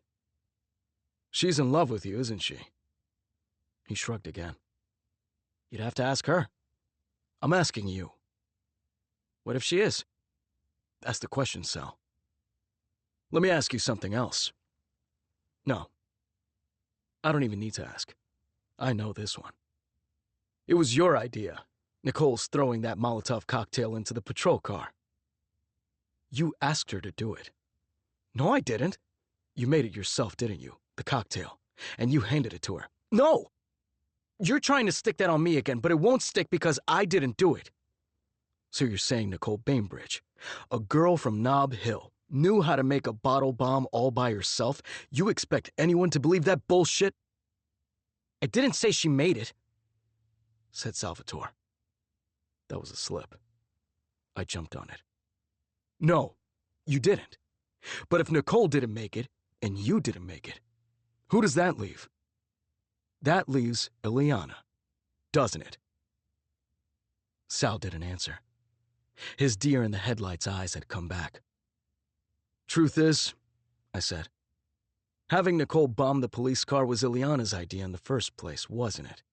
She made the bomb, and she gave it to Nicole, and the two of you walked Nicole down to the port so Nicole could do what Eliana wanted her to do." "I don't remember." "You know, Sal, I dropped by the Union Hall this morning and had a nice chat with Eliana. She told me Nicole has been paying to feed and clothe the children of longshoremen who died or lost their jobs. Did you know that?" "Sure I knew. Why, is there something wrong with helping people now?" Then I went by the port hospital and asked if they'd treated any patients by the name of Ibarra. They said there was one they'd operated on a couple of times in 1941. Seems he fell from a ladder while unloading and then had his ribs broken by the police. He had to have 2 operations. That your dad? "My uncle." "Do you know who paid for his operations, Sal?" He began to shift uneasily. "Nikki," he said quietly. "I couldn't hear that." "Nikki did." "That's right. She paid for all his operations. It made me wonder, how did your uncle keep bread on the table for his wife and kids when he couldn't work? Did you pay for that, Sal?" "Nikki did." "What about their rent? Who took care of that?" "Nikki." "How do you like that? That girl from a fine family who fell in love with you when she was just... How old when she first met you?" 15. 15. That 15-year-old girl who fell in love with you, Sal, who believed in you and your cause, who would do anything for you. That's what Eliana told me. She took care of your uncle and his wife and kids when they needed help?" "I guess." "And in return, you're sending her to the gas chamber." "Shut up. You know where she is right now, Sal? In jail. Maybe she's having her hair pulled out right now, or being beaten up. The other inmates wouldn't take to her kind, I don't think. And you know what's going to happen to her later? She's going to be executed. You get that, right?" He didn't answer. "You're the only one who can save her. You know that. Shut up. Nicole never told you and Eliana she killed Walter Wilkinson, did she?" Again, Sal was silent. "Where'd you get those shoes, Sal?" "They don't really go with the rest of your outfit." Nicole bought them for you, didn't she? He looked down. Didn't she? I asked again. A shadow of shame passed over him. Yeah. She saved your family, Sal. She bought you the shoes on your goddamn feet. And you're going to send her to the gas chamber for a crime she didn't commit. Leave me alone. Did Nicole tell you and Eliana that she killed Wilkinson, or was that a lie? Sal didn't answer. Was it the truth or a lie? He replied at last, but inaudibly. I can't hear you, Sal. What was that? A lie, he whispered. Still didn't hear you, I said, cupping my ear. It was a lie! Shouted Salvatore. Chapter 22, 1944. Friday, March 17th. 1. At 4 in the morning, when it was still pitch black, I woke up in a hot sweat. I'd had another dream. This one didn't have menacing hooded figures, but it was just as disturbing in a different way. It was so disturbing I tried to make myself believe it wasn't what I thought it was. Which was futile, because it was exactly what I thought it was. In this dream, I'd been with a woman. The most beautiful woman I'd ever seen. Voluptuous golden hair, deep violet eyes. We were in a luxurious bedroom. Everything in white. A soft, pampered hotel white. She was smiling and walking toward me, wearing a sheer white slip that showed her perfect shoulders and collarbone. And she smelled like paradise, like oleander and gardenias. She was everything I'd ever wanted, and I pulled her to me, and was about to kiss her when I felt another presence in the room, behind me. I turned, and there was the strange little dark-haired girl from my other dream, watching us, silent, holding her doll. That's when I woke up. What the hell was that? I didn't know which was more unnerving, that I was dreaming of Isabella or of Iris. I couldn't get back to sleep, so I got up and went for a long run. It's a good thing it was still dark and no one could see me. They'd have thought I was crazy. No one ran around for exercise. Most folks did calisthenics if they did anything. But we'd had to run 3 miles a day in Army basic training, and I'd picked up the habit. I ran up into the hills, toward the more redolent, fresher air. Hell is always described as a burning fire, but I bet it stinks. Come to think of it, brimstone, which hell is also supposed to be full of, is another word for sulfur. So, that's settled. Hell stinks. I did the usual Army 3 miles, then another 2. Then I went home and did 100 push-ups and 100 sit-ups. Sometimes you have to kill yourself just to keep sane. 2. When I got to the DA's around 8, Dugan was already there. He wasn't a slacker, that's for sure. He was where he was for a reason. And one of those reasons was he hated to lose. Which is why I wasn't looking forward to filling him in about Sal Ibarra. But I had no choice. I told him how Sal had admitted that Eliana fabricated the whole story about Nicole. His face went gray. You've got to be kidding me. He's got to be lying. I don't think so, sir. He has no reason to. Damn it. Why'd you go back to him a second time anyway? Listen, Sullivan, let's keep this under wraps for now. I need to think. For the next few hours, Dugan stood around. I could tell by the way his jaw twitched that every little distraction, an unanswered phone, a nasal voice in the hall, infuriated him internally. Then things got worse. At 11, Archibald Burns, the Bainbridge family's lawyer, marched into the office accompanied by Genevieve Bainbridge.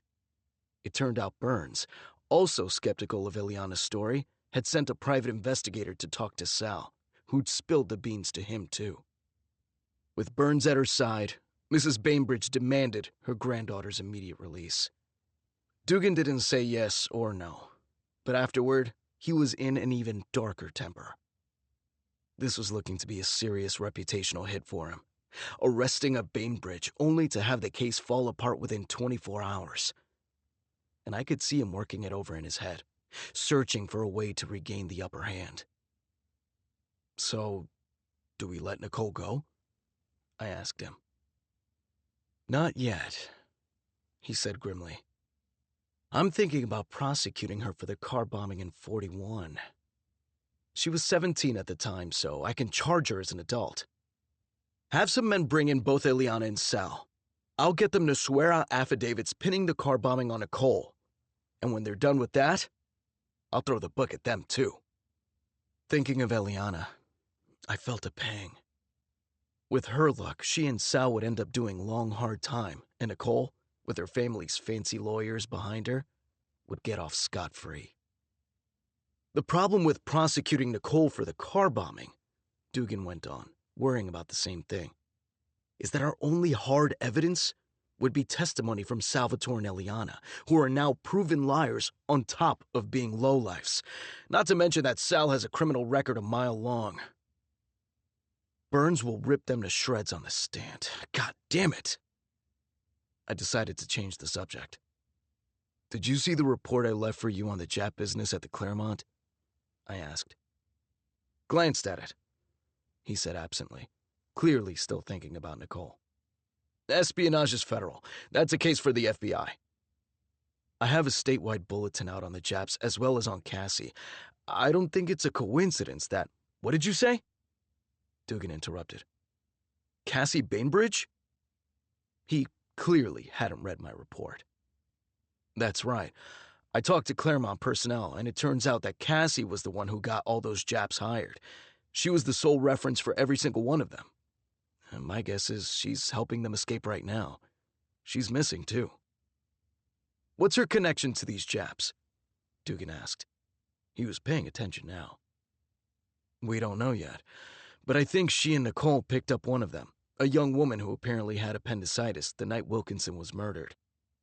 I think that's why they came to the hotel that night. I could see the gears turning in Dugan's head. Back up, Sullivan. Back way the hell up. Start at the beginning and walk me through this.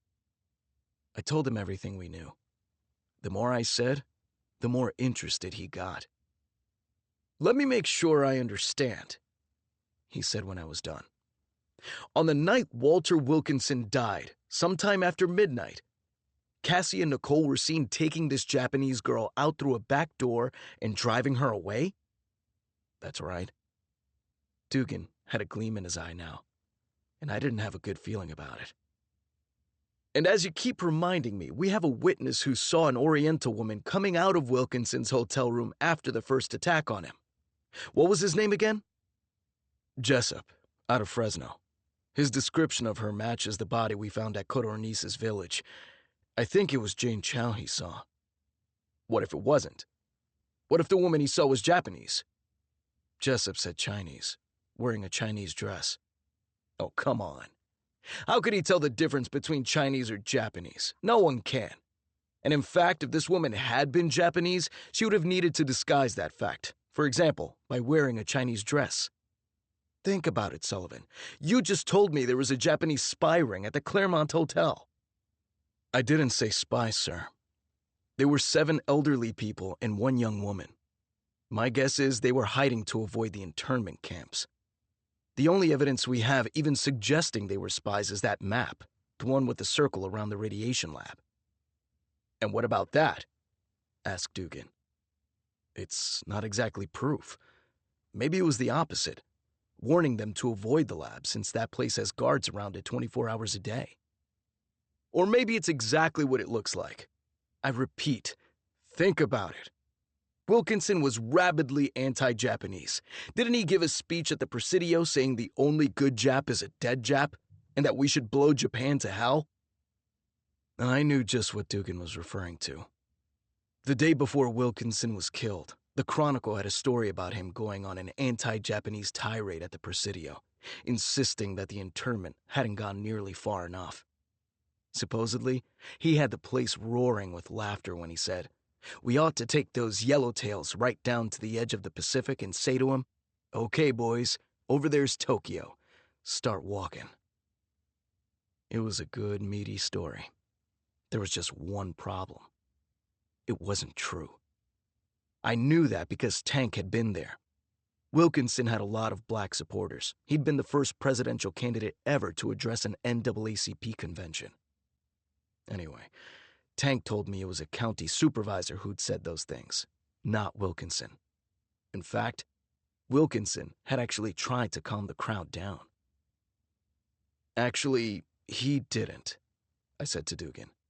The Chronicle reported that, but they got it wrong. Who cares whether they got it wrong? All that matters is what the Jap spies thought. Everyone was talking about that speech. The Japs hear about it, and that gives us motive. You really think Japanese laundry workers killed Walter Wilkinson? Not laundry workers, Sullivan. Spies. The Japanese woman, dressed to look Chinese, takes her first shot at 7:30 when Jessup saw her, but she missed. So she or they go back up later and finish him off. The facts all fit.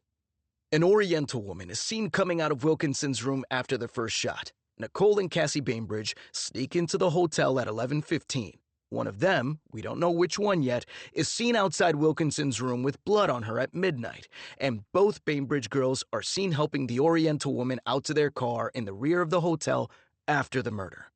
They claim it was appendicitis, but come on.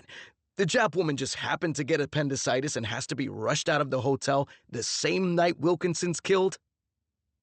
I don't believe it. I say she was the shooter, and she got hurt when she was up in his room. Maybe she took a bullet in the stomach. The appendicitis story was a cover. Why would two Bainbridge girls be helping Japanese spies? And why wouldn't Wilkinson have told us the first shooter was a Japanese woman instead of inventing the whole commie story? I don't see how we prove any of this beyond a reasonable doubt, sir. If I told a jury that Japs killed Santa Claus, I could prove it beyond a reasonable doubt.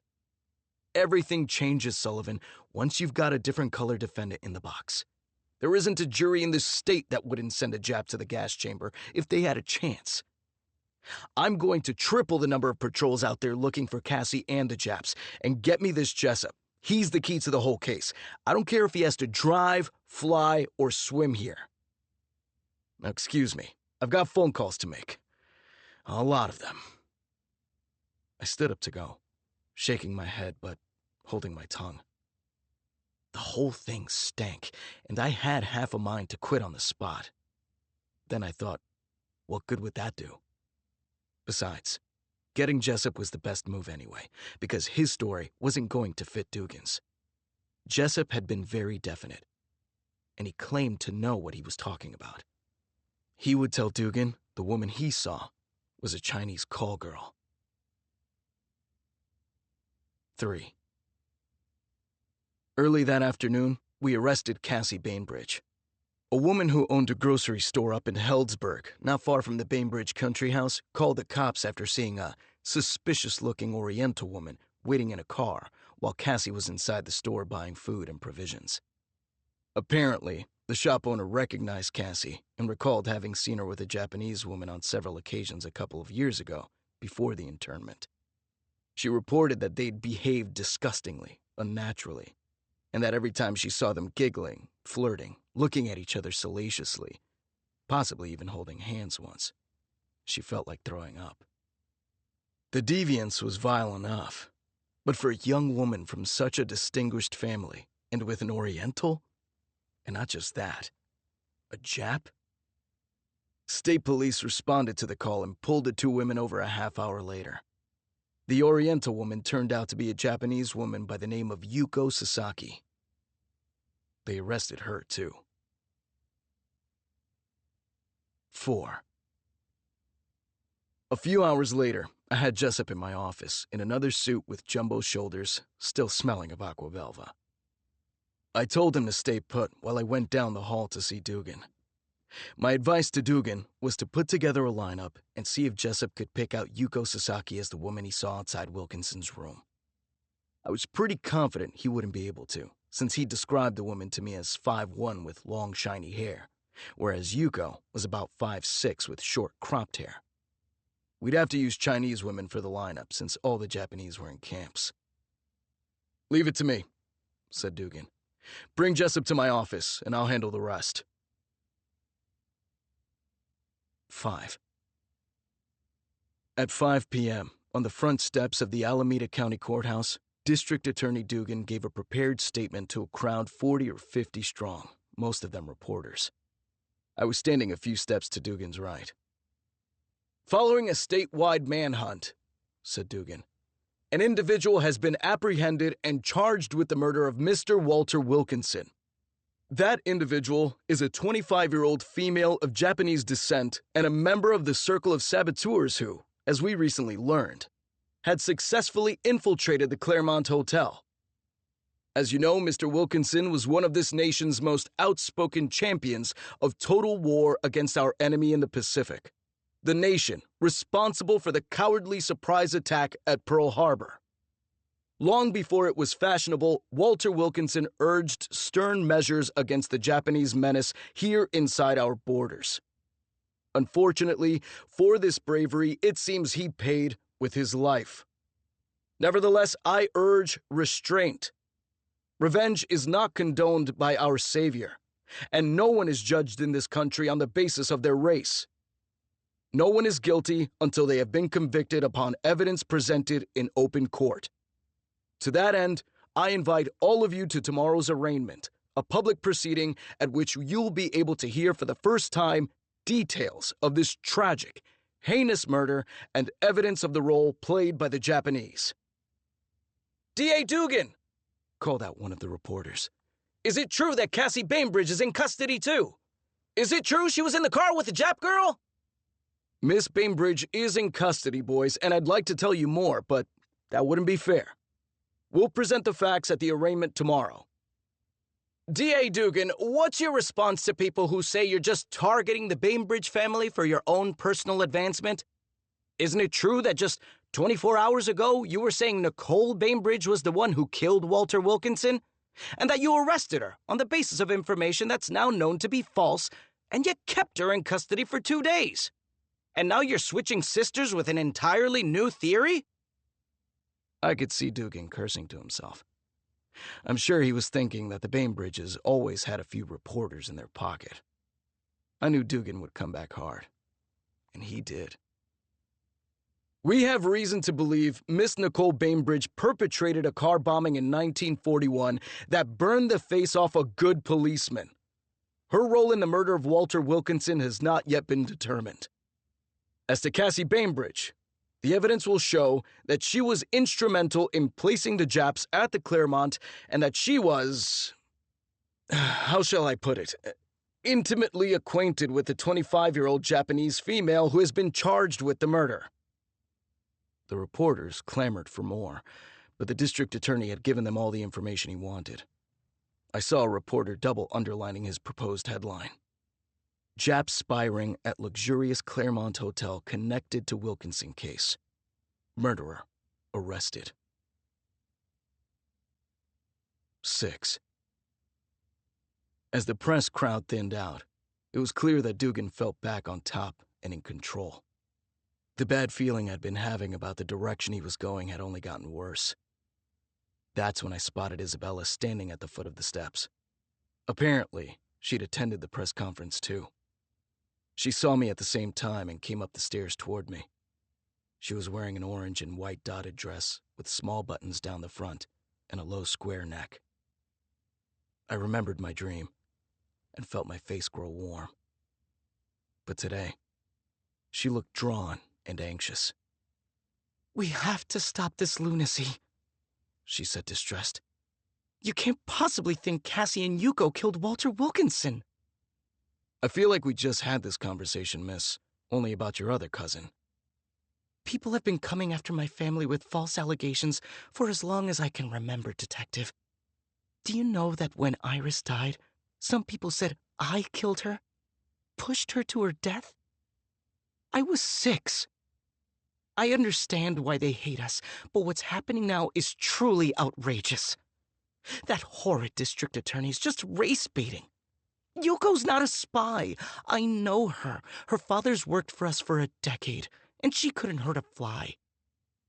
She and Cassie have done absolutely nothing wrong. I lit a cigarette. I'm afraid that's not true, miss.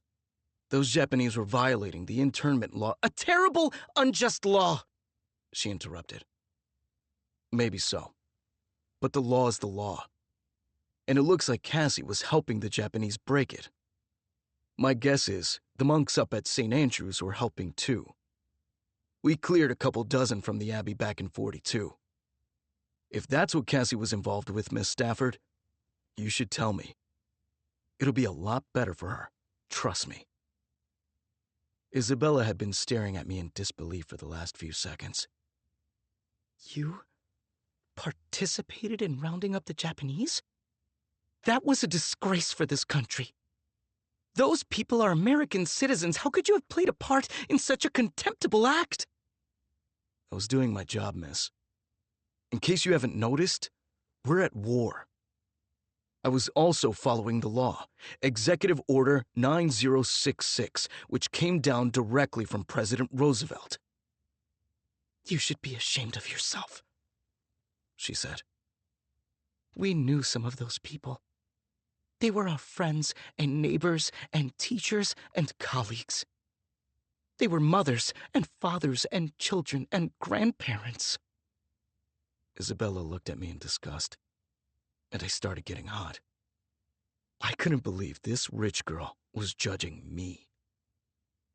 You don't live in the real world, Miss Stafford. From your perch, there are so many choices, an infinite number of choices. You only have to do the right thing, that's all. Easy as pie, end of story. Well, I hate to tell you this, but most people don't have infinite options. They have to play the hand that's dealt them, make trade-offs, and smile at scum if the scum is higher on the pecking order. I happen to know some U.S. citizens who've been taken away too, miss. Like my father and brothers. They were Americans too, but they were Mexican. And this country pulled them right out of our house and rounded them up like cattle. I was 17, and my mother and I couldn't do a goddamn thing. That was 1931. Anyone in your family ever get rounded up and deported, Miss Stafford? You think that makes it better? That something equally terrible was done to you? It just makes it worse. How could you have done that after what happened to you? Because it's completely different, for Christ's sake. Mexicans didn't bomb the United States. Mexicans didn't kill 2,000 innocent Americans on our own soil. We weren't at war with Mexico.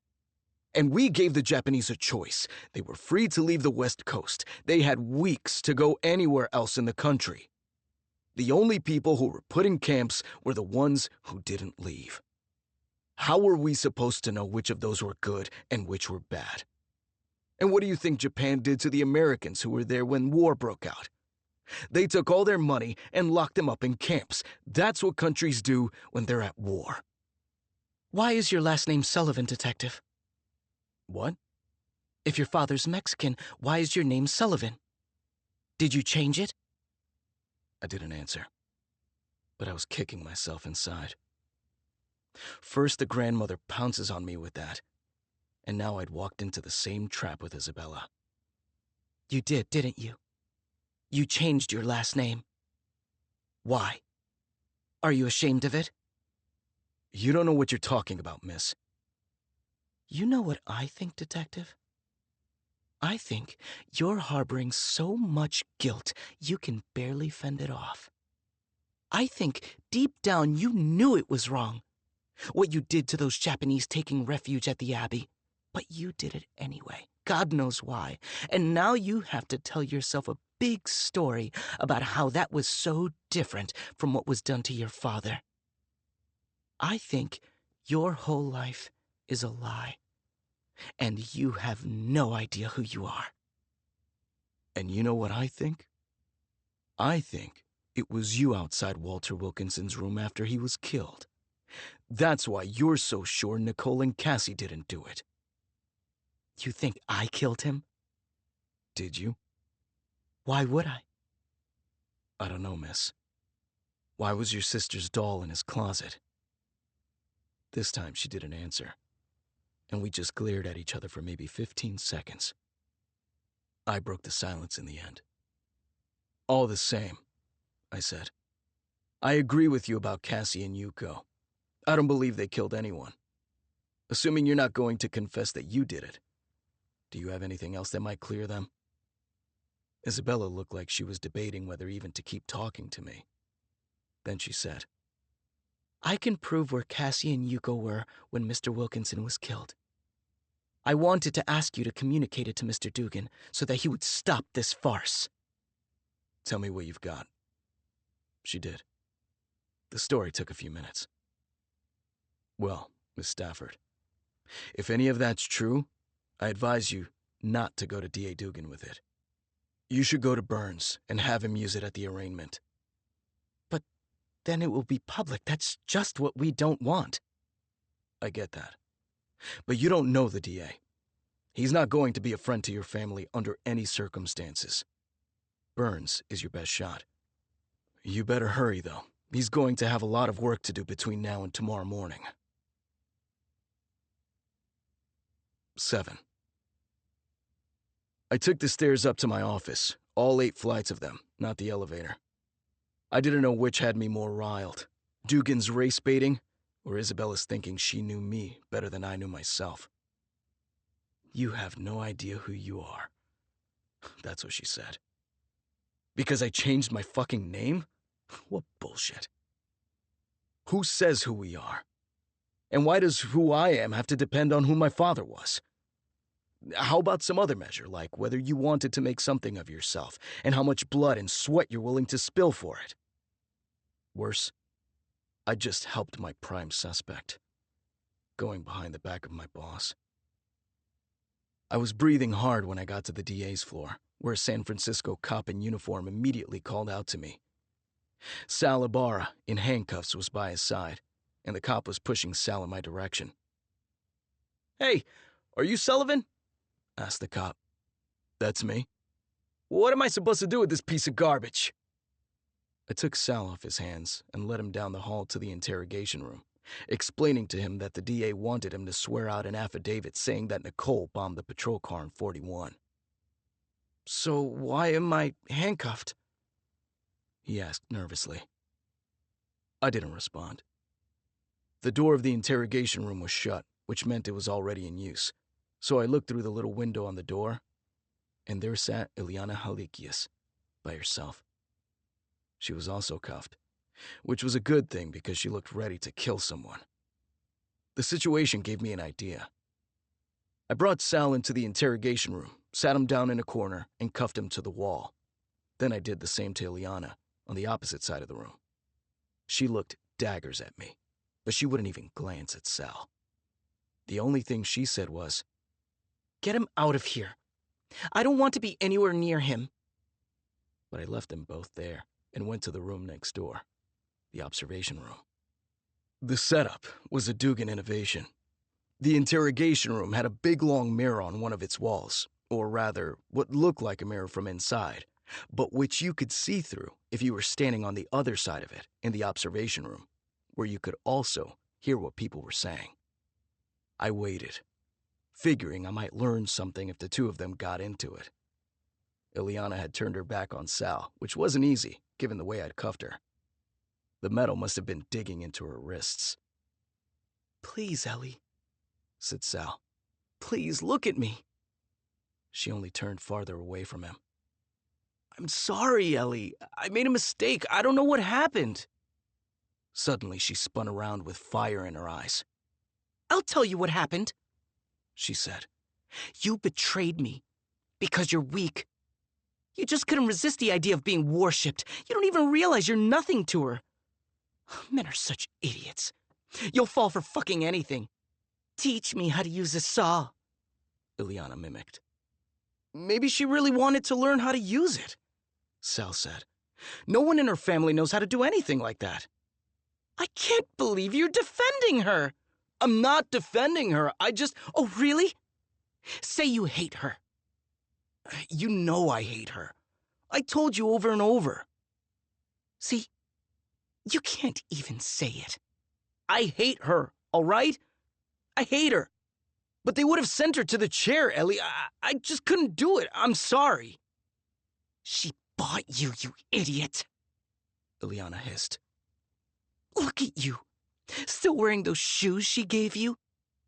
You love the way you look in them strutting around. Do you know how stupid you look? Look at your grubby shirt and grubby pants. You think those shiny shoes fit? You don't think you look ridiculous? Can't we just go back to the way it was? Before we met her?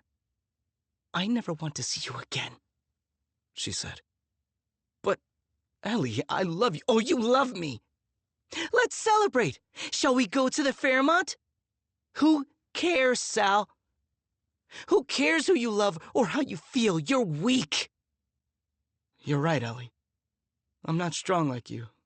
I just want to die. Die then. No one will notice. That's our destiny, people like us. You make me sick. Hell, could women be cruel, I thought. Men were no match for them. Then Ileana spat, but not at Sal. She spat toward the one-way mirror, and she looked straight at it. Straight in my direction. And you make me sick too, she said, her voice dripping with disdain. I know you're there. I pity you. I told you. They're your people. I decided to let someone else take their statements. 8. Instead, I headed to Dugan's office and knocked at his door. I didn't feel too hopeful, but I thought I'd give it another try. Sorry, sir, I know I'm repeating myself, but don't you think we're a little short on proof that Cassie and Yuko killed Wilkinson? All we have to do at the arraignment tomorrow, Sullivan, is show probable cause, and I've got plenty enough for that. Keep this under your hat, but by the time we get to trial, I think we'll have a confession from Miss Sasaki. The Army's got men who specialize in questioning enemy aliens, using what they call intensified interrogation techniques. I'm going to have them work on her. With all respect, sir, I don't think we can do that. She's a U.S. citizen. Of course we can do it. If the Japs are about to attack the radiation lab, we need to know about it. Do you have any idea how lethal that could be? We need to know everything that Jap woman knows. The interrogation techniques just speed up the process, that's all. If she's innocent, she won't confess. But if she does confess, we'll have killed 2 birds with 1 stone, solved a murder, and stopped another Pearl Harbor. But the interrogation's going to have to wait until after the arraignment. I don't want any marks on her. I stared at Dugan's back as he strode unperturbed down the hall, wondering how someone could be constructed that way. He was talking about torture, and he'd said it like he was ordering a hamburger. Sure, we were at war, and the Japs were torturing the hell out of our boys, but this was bullshit. We had nothing on Yuko, and even Dugan had to know that any confession we beat out of her would be a crock. I was on the side of the law, but if this was the law, I didn't want any part of it. Chapter 23, 1944. Saturday, March 18th. 1. I'd never seen an arraignment like this one. For one thing, it was a Saturday. Invoking wartime necessity, Dugan had pulled off an emergency hearing, making us the only news worth covering in all of Alameda County that day. The courtroom was packed with reporters. If there had been rafters, they would have been hanging from them. Normally, that would have made no sense. The probable cause determination at an arraignment is usually a non-event. It's a rubber stamp. There's no jury. I'd seen probable cause determinations done without the defendant even being present. But that's up to the district attorney. And Dugan clearly intended to put on a show. As soon as the case was called, Dugan had Yuko Sasaki led into the courtroom in prison garb, her hands manacled, an armed marshal on either side of her. Looking scared out of her wits, To me, at any rate. I saw one of the newspaper artists scrawling a picture of her that made her look like a dangerous rat with fangs. She took a seat at the defendant's table. Cassie was already sitting at that table, also a defendant, but she was in civilian clothes. When she saw Yuko marched in, her eyes flooded with pain. In the front row, just behind Burns, I spotted Mrs. Genevieve Bainbridge, and next to her, someone I guessed was Nicole and Cassie's father. If they had a mom, I didn't see her. I didn't see Isabella either. Jessup was Dugan's first witness, and God damn it if he didn't swear on the Bible that Yuko was the woman he saw outside Wilkinson's hotel room. I didn't know if Jessup was lying through his teeth or if he'd talked himself into it, but anyone could see he was enjoying the limelight. He was the state's star witness. He'd been on at least 3 radio shows already. Next, Dugan put in evidence my report of a witness having seen one of the 3 Bainbridge granddaughters coming out of Wilkinson's room around midnight with blood on her skirt. Then came the store owner from Sonoma who'd helped the police capture Cassie and Yuko. She identified Yuko as the daughter of a Japanese man who used to work for the Bainbridges, adding the 2 women used to frequent her store before the war, behaving disgustingly. Dugan tried to question her further, but Judge Lewis Moss cut him off. Adrianakis followed, testifying that he'd seen Cassie and Nicole enter the Claremont Hotel through a back door at 11:15 p.m. on the night of the murder. After that came Pulaski, who said that Cassie and Nicole had been seen walking Yuko out of the hotel through the same back door a little after midnight, with the Jap looking like she'd been shot in the stomach. This was hearsay, but that was allowed at an arraignment. Finally, Dugan called a witness I wasn't expecting, a Colonel Carl Benditson of the United States Army. Benditson was a Stanford grad. He was in charge of the whole Japanese internment program. In fact, he designed it. Dugan began by asking him whether there was anything to fear at the relocation centers where Japanese from the West Coast had been offered accommodation for the duration of the war. "Only if you're afraid of summer camp," said Benditson. "How would you like to be housed, fed, and taken care of at taxpayer expense? We give them tennis courts, ping-pong tables, baseball, soccer.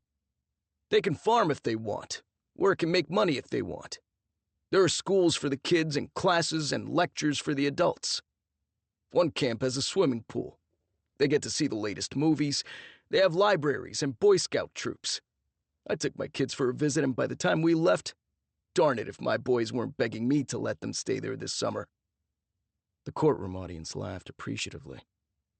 "So, Colonel," said Dugan, "in your expert opinion, is it plausible that innocent, law-abiding individuals would prefer hard labor as hotel laundry workers over the amenities and freedoms they would enjoy at a relocation center?"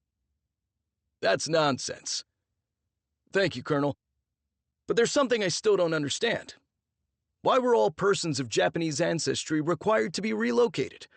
Surely some Japanese pose no threat?" "Every one of them has to be regarded as a potential enemy, Mr. Dugan. That's what our generals and Governor Earl Warren determined. The reason is simple.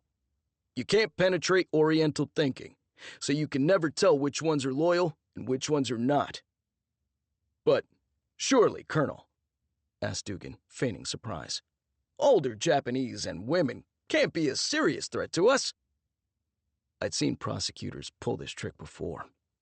They pretend to be dubious about something their own witness said, conveying fake shock at the notion that anyone, i.e., the defendant, could be capable of such depravity, and then letting their witness educate them. Great trial lawyers are always great actors. Usually you'd never see this kind of stunt at an arraignment because there's no jury and it's all business. But Dugan was playing for the press. "I'm afraid they can," Benditson replied.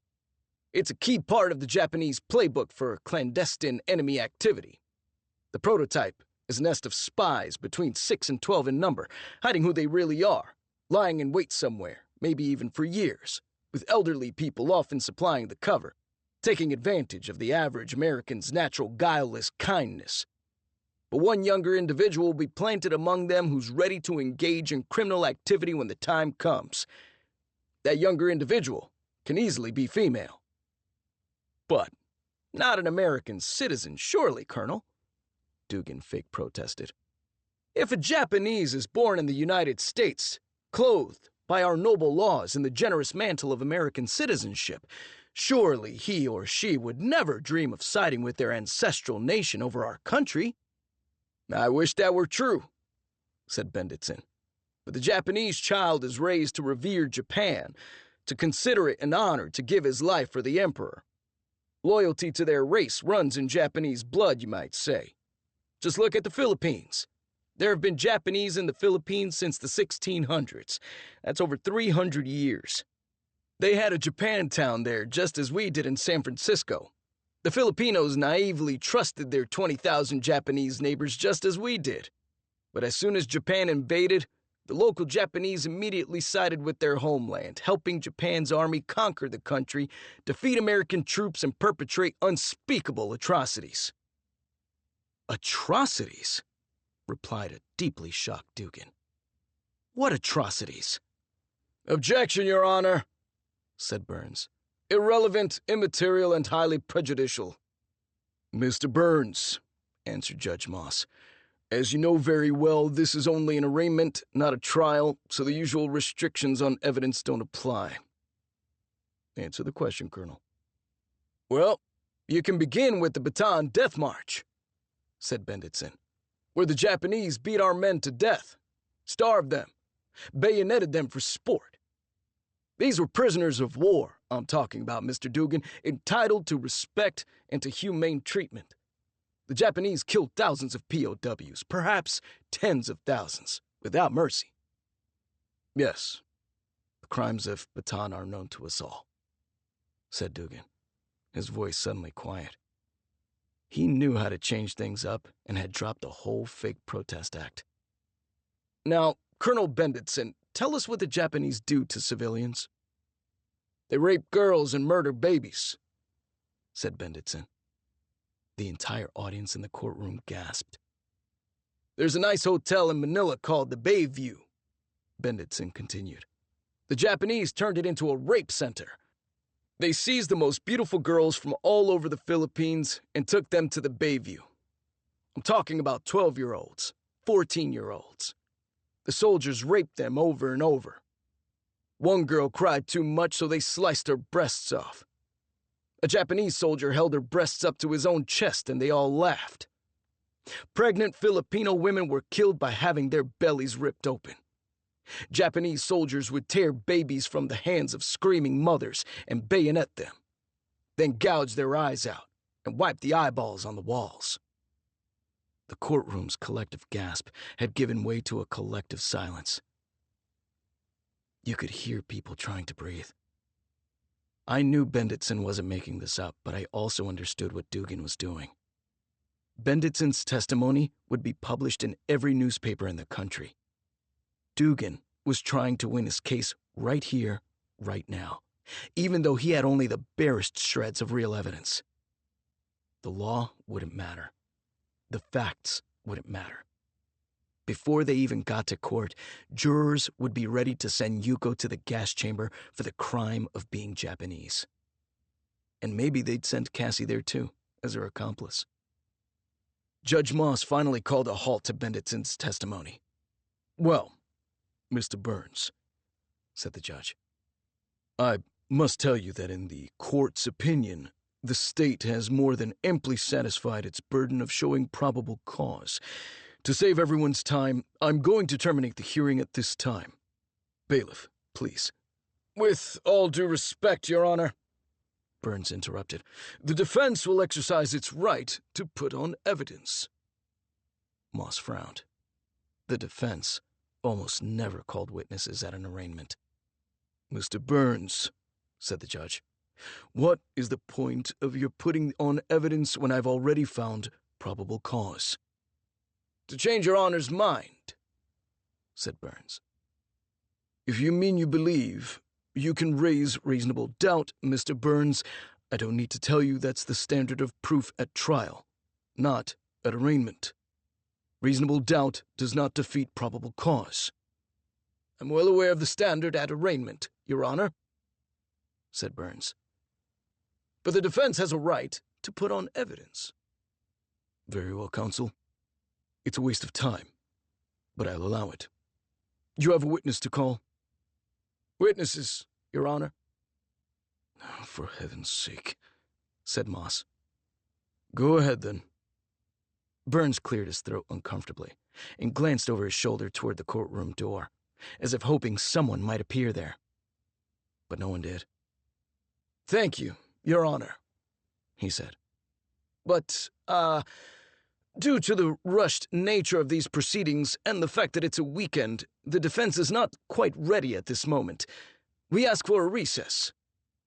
A recess? In the middle of an arraignment? For how long? 2 hours, Your Honor. Dugan stood up. The state objects, Your Honor. The court has already found probable cause. Mr. Burns can put on his witnesses, if he actually has any, at the trial. Judge Moss looked extremely irritated. I'll give you 10 minutes, Mr. Burns. If you're not ready at that time, this proceeding is over. 2. I didn't want to hang around the courtroom during the recess, so I went up to my office. In the stack of messages on my desk was one from the Berkeley station house saying that the principal at Delmar had called for me yesterday. Delmar was Miriam's school. Why would her school principal be calling? And why call me? I tried the number on the message, but today was Saturday, and no one answered. There was no way to reach Rosemary because she had no phone at her place. I couldn't think of what else to do, so I headed back to the courtroom. 3. When I got there, Judge Moss was just calling the court to order. Isabella was now sitting beside her grandmother in the front row, wearing a white skirt suit like the one Ingrid Bergman wore in Casablanca. The courtroom fell silent. Is the defense ready to put on its evidence? Moss asked Burns. We are, Your Honor. Burns made a signal, and someone at the back opened the courtroom door. In strode, one after the other, 9 naval officers in full-dress white uniforms. The reporters cleared a path for them, and they took seats in the crowded gallery. What is this? Asked Dugan. The defense calls Lieutenant Toby Dutch Voorwald, declared Burns. I'd heard of Dutch Voorwald. He was famous from the Battle of Guadalcanal. With a pronounced limp, he took the stand. Lieutenant Voorwald, said Burns. You're a fighter pilot for the United States Navy, correct? Yes, sir. Except I've been fighting the doctors more than the Japs lately. And I understand that you personally brought down 26 Japanese enemy aircraft at Guadalcanal? Yes, sir. 26. That qualifies you as a flying ace, doesn't it? 5 made him an ace, shouted one of the other officers from the benches. 26 made him a legend. Order, said Judge Moss. There will be no more interruptions. Lieutenant Voorwald, Burns continued, do you know Dr. Margaret Chung of San Francisco? Yes, sir. I know Mom Chung very well. I'm her son. We're all her sons. Every one of the boys here today. Objection, Your Honor, said Prosecutor Dugan. I have the utmost respect for our servicemen, but what is the relevance of this testimony? Your Honor, said Burns, I intend to call Dr. Margaret Chung to provide critical testimony. I am fully entitled to have a character witness testify on her behalf. Continue, but get to the point, Mr. Burns. My patience is wearing thin. Thank you, Your Honor. Lieutenant Voorwald, please explain what you meant just now when you said you and the other naval officers in court today are all sons of Dr. Margaret Chung. Well, back in the late 30s, there were a lot of us, naval reservists, out-of-work pilots, living in San Francisco. We didn't have enough money even to pay for food. Dr. Chung, she took us in, made us dinner, cooked for us herself, She kind of adopted us, and we kind of adopted her. We all call her Mom Chung now. It was 7 of us at the start. Now she makes dinner for 70 or 80 at a time. This little jade Buddha I wear around my neck, when I see another fellow with one of these out in the field, we know we're sons of Mom Chung.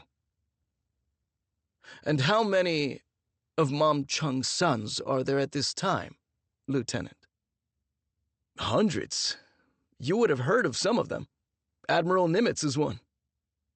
And what is Dr. Chung's reputation for truthfulness, Lieutenant Vorwald, among you servicemen? Any one of us would take incoming for that woman. We'd trust her with our lives. And we'd put our lives behind anything she said. Thank you, Lieutenant. That's all. Cross-examination, Mr. Dugan? Asked Judge Moss. No questions, Your Honor, said Dugan curtly. You may step down, Lieutenant, said the judge. Call your next witness, Mr. Burns. The defense calls Dr. Margaret Chung. The courtroom door opened once again, and a Chinese woman in her mid-50s walked in. She was 5 feet tall at most, and professionally dressed with a kindly expression. She walked briskly to the witness stand and was sworn in. Meanwhile, Dugan sent an assistant scurrying out of the courtroom. Dr. Chung, said Burns, you are a surgeon in San Francisco? I am chief surgeon at the Chinese hospital, which I helped found. And you were the first Chinese woman to become a physician in this country? Yes, I was. Do you treat only Chinese patients, Dr. Chung? Oh, no. We treat anyone in need. Many of my patients are Caucasian. Anyone we might have heard of, Doctor? Well, I've treated Tallulah Bankhead. I removed her tonsils, actually. And Helen Hayes. Ronald Reagan told me he had headaches, but all he needed was some aspirin. Thank you, Doctor. Now, I direct your attention to the night of March 10th, the night Walter Wilkinson was murdered. Could you please tell us where you were at approximately 11:20 that night? I was at home, listening to the radio. Did something interrupt you? Yes, a phone call, an urgent phone call, from Cassandra Bainbridge. A friend of hers, Yuko Sasaki, was gravely ill, showing all the symptoms of a burst appendix. Were Miss Bainbridge and Miss Sasaki known to you? Yes, we have mutual friends. And why would Miss Bainbridge call you about her friend's appendicitis? Why? Because I'm a surgeon, and without surgery, a burst appendix can quickly cause death. But why call you, Dr. Chung, rather than take Miss Sasaki to the nearest hospital in Berkeley? Because hospitals are under an obligation to report to the authorities when they treat an Oriental. My clinic is in Chinatown, and no one expects us to report. If I reported every Oriental I treated, I would be on the telephone every minute of the day. What did you say to Cassie? I told her to rush Yuko to my clinic, and when they arrived, I performed the appendectomy myself. I was helped by 2 of my fine assistants. What time did the operation begin, Dr. Chung? I have it in our log, which I brought with me. May I consult the log? By all means. The patient arrived at 11:55. The operation commenced 20 minutes later. So, at midnight on the night of March 10th, Miss Sasaki was in your clinic in San Francisco with a case of acute appendicitis. That is correct. And the defendant, Cassie Bainbridge, was there as well? The entire time, yes. And was anyone else there, accompanying Cassie Bainbridge? Yes, Nicole Bainbridge, Cassie's sister. Thank you, Dr. Chung. Was it successful, by the way, the operation? Largely. But the patient had a bleeding episode 2 days later and required further attention. After that, however, Yuko recovered nicely. One other thing. Were you aware, Doctor, that Yuko Sasaki is a Japanese American? Of course. And were you aware that by treating her and failing to report her, you have subjected yourself to having your medical license revoked? Yes. Why would you do such a thing? I'm a doctor, Mr. Burns. We doctors take an oath to save lives when we can, and above all, to do no harm. We don't look at the race of the person we're treating. Did you have any reason to believe that Miss Sasaki might be a dangerous spy for Japan? Don't be silly. Yuko's an English literature major. She's as American as you or me or anyone in this courtroom. She was born in America. She doesn't even speak Japanese. Thank you, Dr. Chung. Nothing further. Your witness, Mr. Dugan, said the judge. Dugan's assistant had just returned to the prosecution's table. The two of them conferred in hushed tones. Are you sure? Dugan whispered. The assistant nodded. Dr. Chung, said Dugan, approaching the witness. You seem to know Cassandra Bainbridge and Yuko Sasaki quite well. How is it you are so intimately acquainted with them? As I mentioned, we have mutual friends. Mutual friends. I see. Do you frequent the same establishments as they do?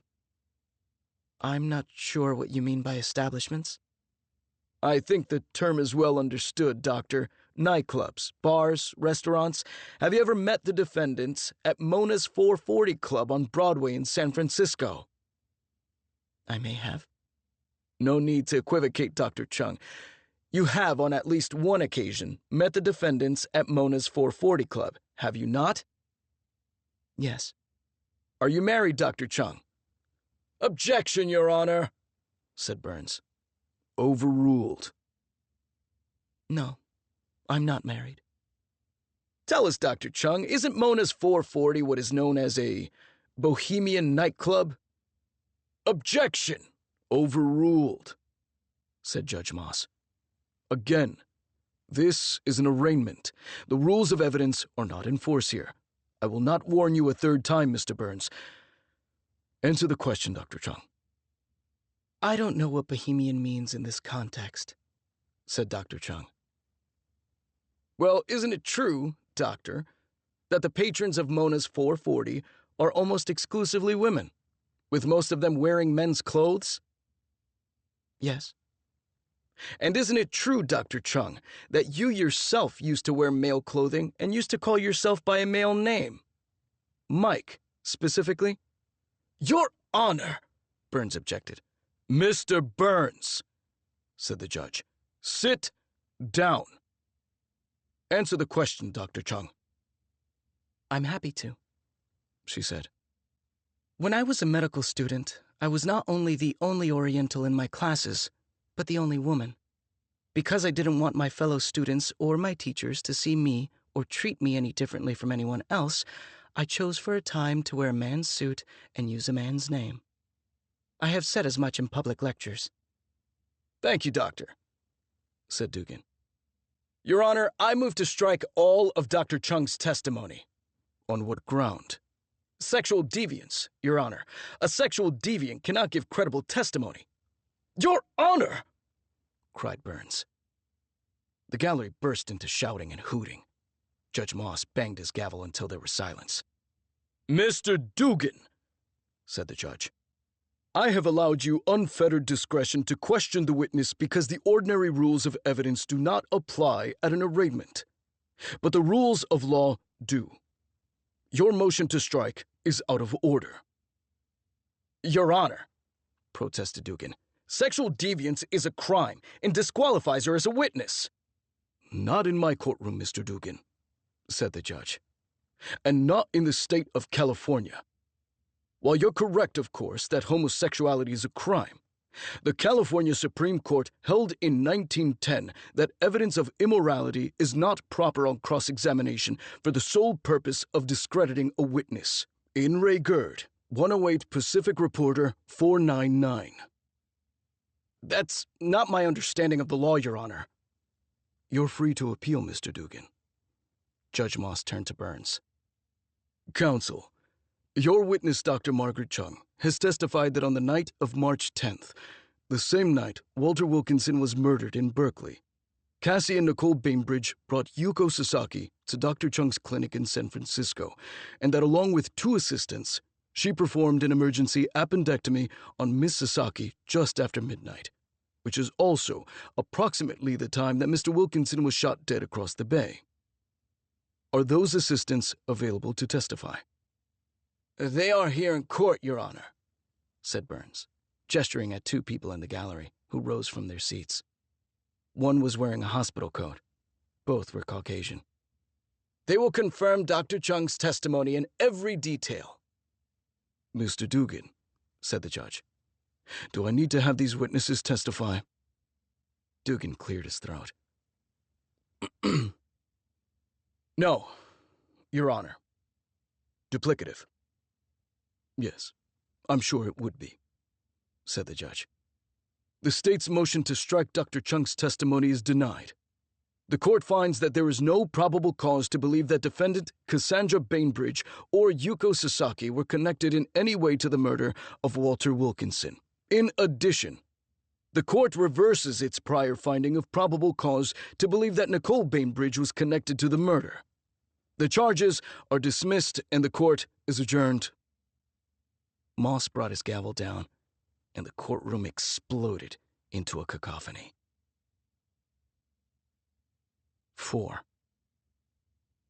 So now I knew what I'd seen in the basement of the barn in Sonoma the day Cassie ditched me. Yuko had obviously been hiding there, recovering from her appendectomy, and the blood I saw was probably from her bleeding episode 2 days after the surgery. When Cassie took off, she had Yuko with her, not wanting me, a cop, to find her. She may have even had Mom Chung with her, too. I also had a guess about why Cassie, Nicole, and Isabella drove off in a mad rush the night I knocked on the door of the Stafford house just after I'd spoken to Madame Chang. It was the same night someone in the Claremont had recognized one of the Japanese women working in the laundry, blowing their cover. The Bainbridge girls were probably racing off to help the Japanese flee the hotel. I was on my way to Dugan's office and not looking forward to it. But when I nearly banged into him rounding a corner, I was surprised. The spectacular courtroom debacle he'd just suffered hadn't made the slightest dent in his armor. He still looked calm and confident. He had a sheaf of legal documents in his hand, and it turned out he was looking for me. "Just the man I was coming to see," said Dugan. "I know you're thinking what I'm thinking." "What's that, sir?" "Oh, come on, Sullivan, think about it. We know who did it now." "Isabella?" "It has to be," said Dugan. "Your maid at the Claremont saw one of the 3 Bainbridge granddaughters coming out of Wilkinson's room right after he was killed, with blood on her. 2 of those granddaughters, Cassie and Nicole, are now accounted for. They were at the Chinese clinic. Isabella's the only one left. She has to be the killer. Or at least the one Juanita saw come out of Wilkinson's room," I corrected. "Which means she's the killer," Dugan persisted. "What we don't have is motive. Why would Isabella want Walter Wilkinson dead? There's some connection between Wilkinson and the Bainbridges." I didn't bother reminding him that I'd been saying so all along. Dugan was waving a stack of papers. "These are applications for search warrants. We're going to tear up every place Isabella Stafford has ever lived. Nob Hill, Berkeley, Sonoma, I don't care how many goddamn houses they have. They think they just kicked our asses, but they have no idea what's coming. We've already got Nicole for the car bombing and Cassie for aiding the Japs. Now I'm going to put them all away." I nodded, inwardly marveling at how naturally it came to Dugan to convince himself he'd done everything right. 90% of success is confidence. That's why it's the people with the least self-doubt who rule the world, which is pretty scary if you think about it. "How long before the warrants come through?" I asked. "Hopefully by tomorrow." I thought it over. "How about I have a go at Roger Stafford, and maybe talk with Sadie if that's possible? Nobody's questioned either of them." "Good," Dugan said. "Wilkinson ate up good-looking women everywhere he went, and Isabella certainly fits the bill. Maybe after he met her at that Christmas party, they struck up an affair that went south. See if her parents know anything." 5. I couldn't find a residence or phone listing for Roger Stafford, but I knew he worked for Julia Morgan, so I paid a call at her offices.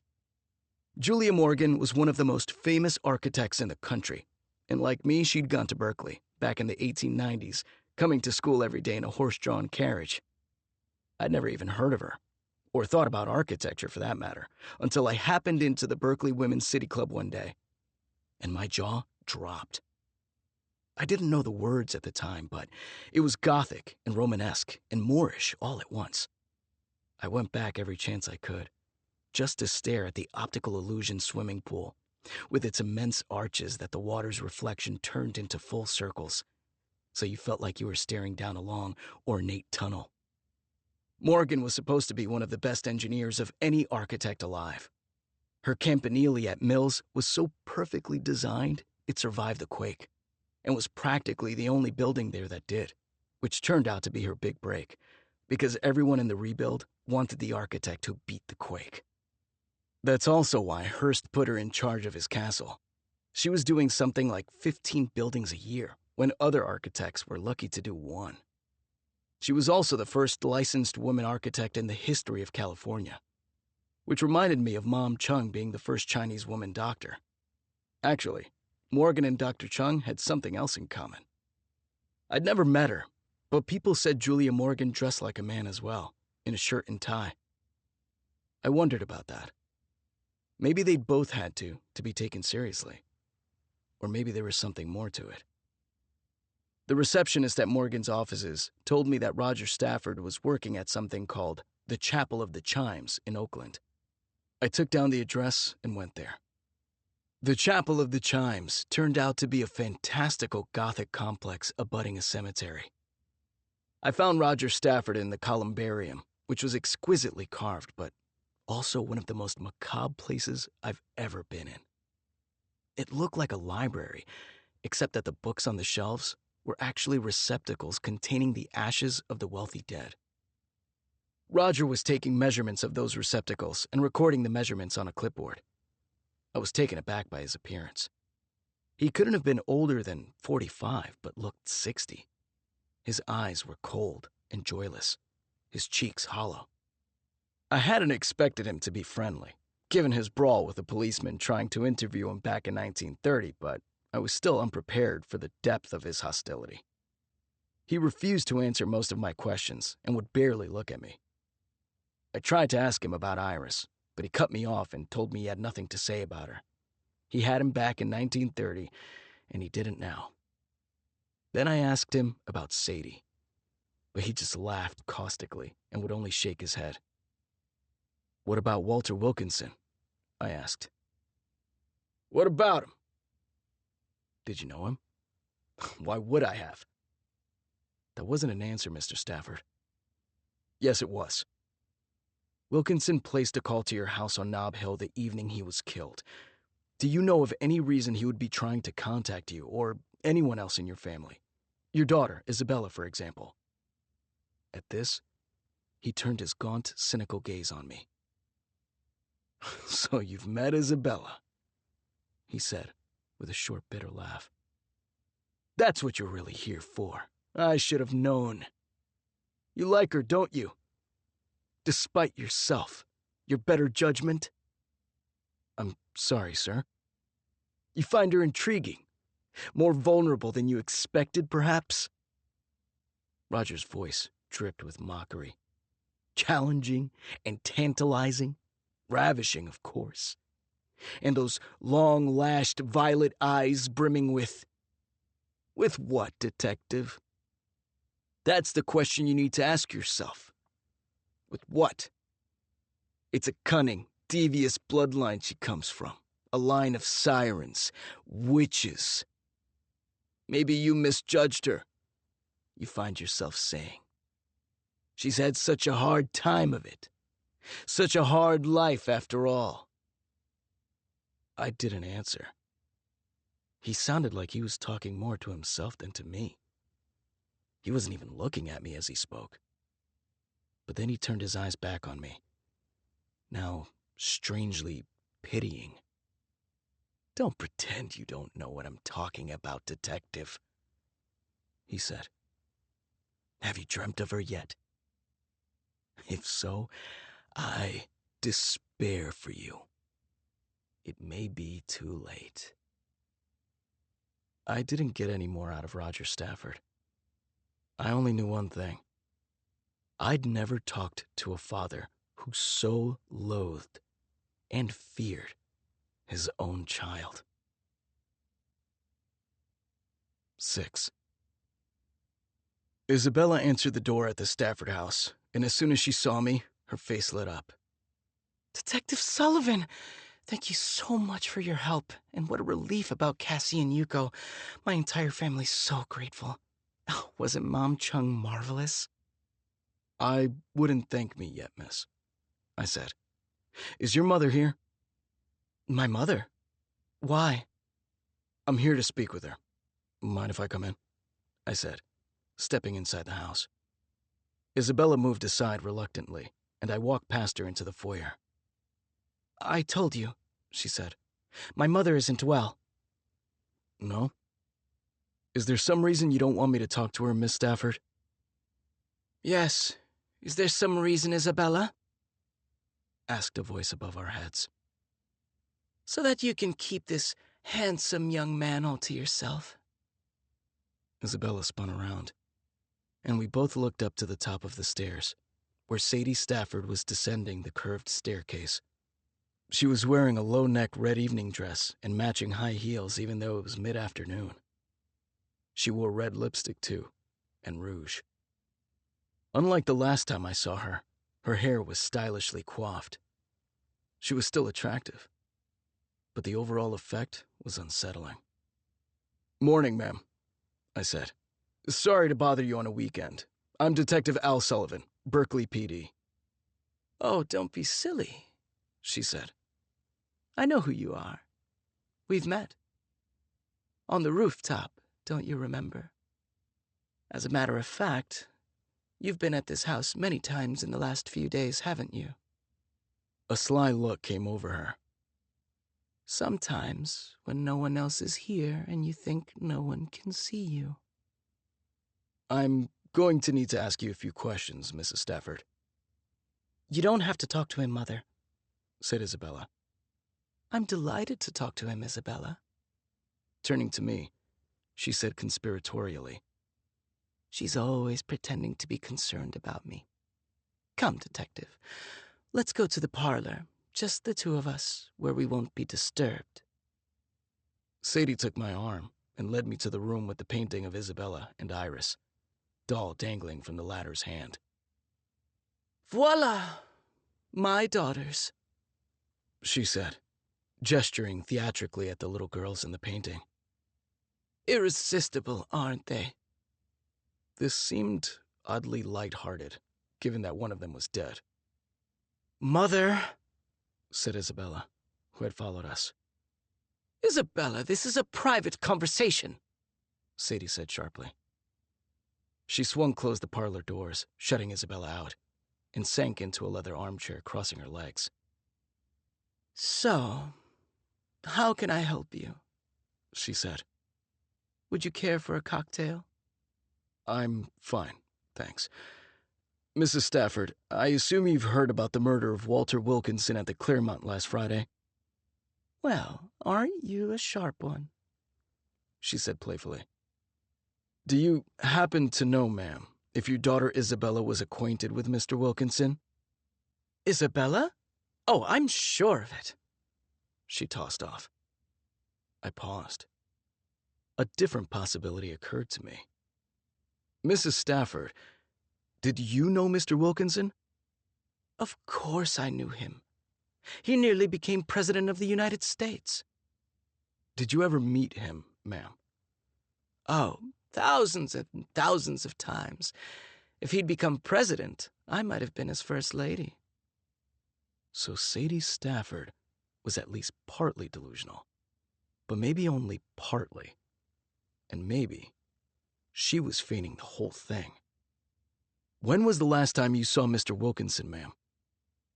The last time? A new expression had come over her, as if she were bemused. Yes, ma'am. I'm afraid I have no idea, she said, eyes twinkling. My memory's not what it used to be. Just roughly will do. Was it years ago or more recently? I honestly don't know, She replied, covering her mouth like someone trying not to show their amusement. Is something funny, ma'am? No, of course not. Forgive me. Please, continue. Are you interested in having some lunch? She added pleasantly, even though it was long past lunchtime. Mrs. Stafford, I'm sorry to have to ask you this, but where were you last Friday around midnight? Were you by any chance at the Claremont Hotel? At this, Sadie looked like she was barely able to contain herself. Then she began to laugh. It was such a pleasing, mirthful laugh. It was hard not to smile along with her. But she just kept laughing. Wouldn't stop laughing. She was laughing so hard, she was rocking back and forth and her eyes were watering. I wasn't sure what I was witnessing. She seemed truly in stitches. You have everything wrong. Everything, She finally managed to say between uncontrollable peals of laughter. You are so stupid. She barely got out, then exploded again in peals, doubling over. That's when she fell out of her chair, landing with a crack on the floor and knocking over a crystal vase, which shattered to pieces. She gave a sharp cry. Shards of glass surrounded her. Mrs. Stafford, I called out, jumping up to help her. Mother! Isabella had come running in at the sound of the crash. Oh my goodness, let me help you up. No! Don't touch me! Get away from me! Sadie screamed. Pushing her daughter away with such force, Isabella recoiled. Please, Sadie begged me, her fingers digging into my arm. you have to help me. You don't know the things she's done. Don't let her hurt me. She seized a piece of glass, and before I could stop her, hurled it at Isabella, missing her by a good 2 feet. Then immediately howled in pain because she'd cut her own hand. As Sadie's wails grew more hysterical, more animal-like, I looked over to Isabella for guidance. But she was standing perfectly still. She seemed to be looking right at me, or through me, but not seeing me. It was as if she were somewhere else. Then I decided I must have imagined it because she said in a normal voice, We need to get her upstairs. When she gets like this, she doesn't know what she's saying. The only thing that helps is sleep. She's lying! Don't listen to her! Sadie yelled. She was still sitting on the floor, leaning unsteadily on one arm, knees side saddle, surrounded by shards. One of her high heels had fallen off. Can you help me lift her up? Isabella asked me. I nodded. Isabella and I got on opposite sides of her, and together we lifted her to her feet. Why are you ignoring me and doing what she wants? Sadie protested helplessly. You think I'm crazy, but she's the crazy one. I won't let anything happen to you, ma'am. I promise, I said. Let's just get you out of this broken glass. Sadie's body suddenly relaxed, and she became compliant. We managed to walk her up the stairs to her bedroom, which was huge, more like a private suite. Incongruously, it looked like the bedroom of an active socialite. Dresses and gowns were strewn on the backs of chairs. A large mirrored vanity crammed with cosmetics and wigs filled up half a wall. We deposited her on her bed. Isabella found some gauze, and Sadie, curled up on her side, allowed Isabella to bandage the cut on her hand. By the time Isabella was done, Sadie's eyes were closed. It looked like she'd already fallen asleep. Isabella took off the one shoe her mother still had on and covered her with a blanket. Thank you, Isabella said to me quietly. One of her sleeves had slipped down, revealing a bare shoulder. As she hooked a loose strand of hair behind her ear, she looked, as Roger had put it, ravishingly beautiful. I forced myself to look away. I'll come back another time, miss. I think that's best. I'll show you out. I was following Isabella out the door when, behind me, Sadie said in an oddly clear voice. "She's bewitched you." I turned around. Sadie was wide awake again, sitting upright. "That's why you can't see the obvious," she went on. "That look in your eyes. You have no idea how many other men I've seen with that same look. She's the one you should be questioning about that night, not me. Why don't you ask her, Detective?" Ask her what, ma'am? "Where she was that night, and why she didn't come home until 1:30 in the morning." "She doesn't know what she's saying," Isabella said. "And why don't you ask her how I got this way? So damaged," Sadie continued bitterly. "Look at me. Ugly. Useless. Brainless. They say it was Roger, but it wasn't. She's the one who made sure I had the operation, by manipulating her father and all the doctors, by flirting with them and playing the helpless ingenue. She's the one who ruined me. I might as well be dead. I wish I were dead. Get out. Get out!" We left, Isabella shutting the door behind us. "It's not true, any of it," she said to me, her eyes brimming with tears. I don't know why she hates me so much." We walked downstairs to the front door in silence. I didn't mention that her father had just given me basically the same warning about her. Halfway out the door, I stopped. "I'm giving you one last chance to tell me the truth, miss," I said to Isabella. "Where were you the night Wilkinson was killed?" She didn't answer my question. Instead, she said, "I didn't kill him." "Did you know him?" She looked at me for a long time. Then she said, "No."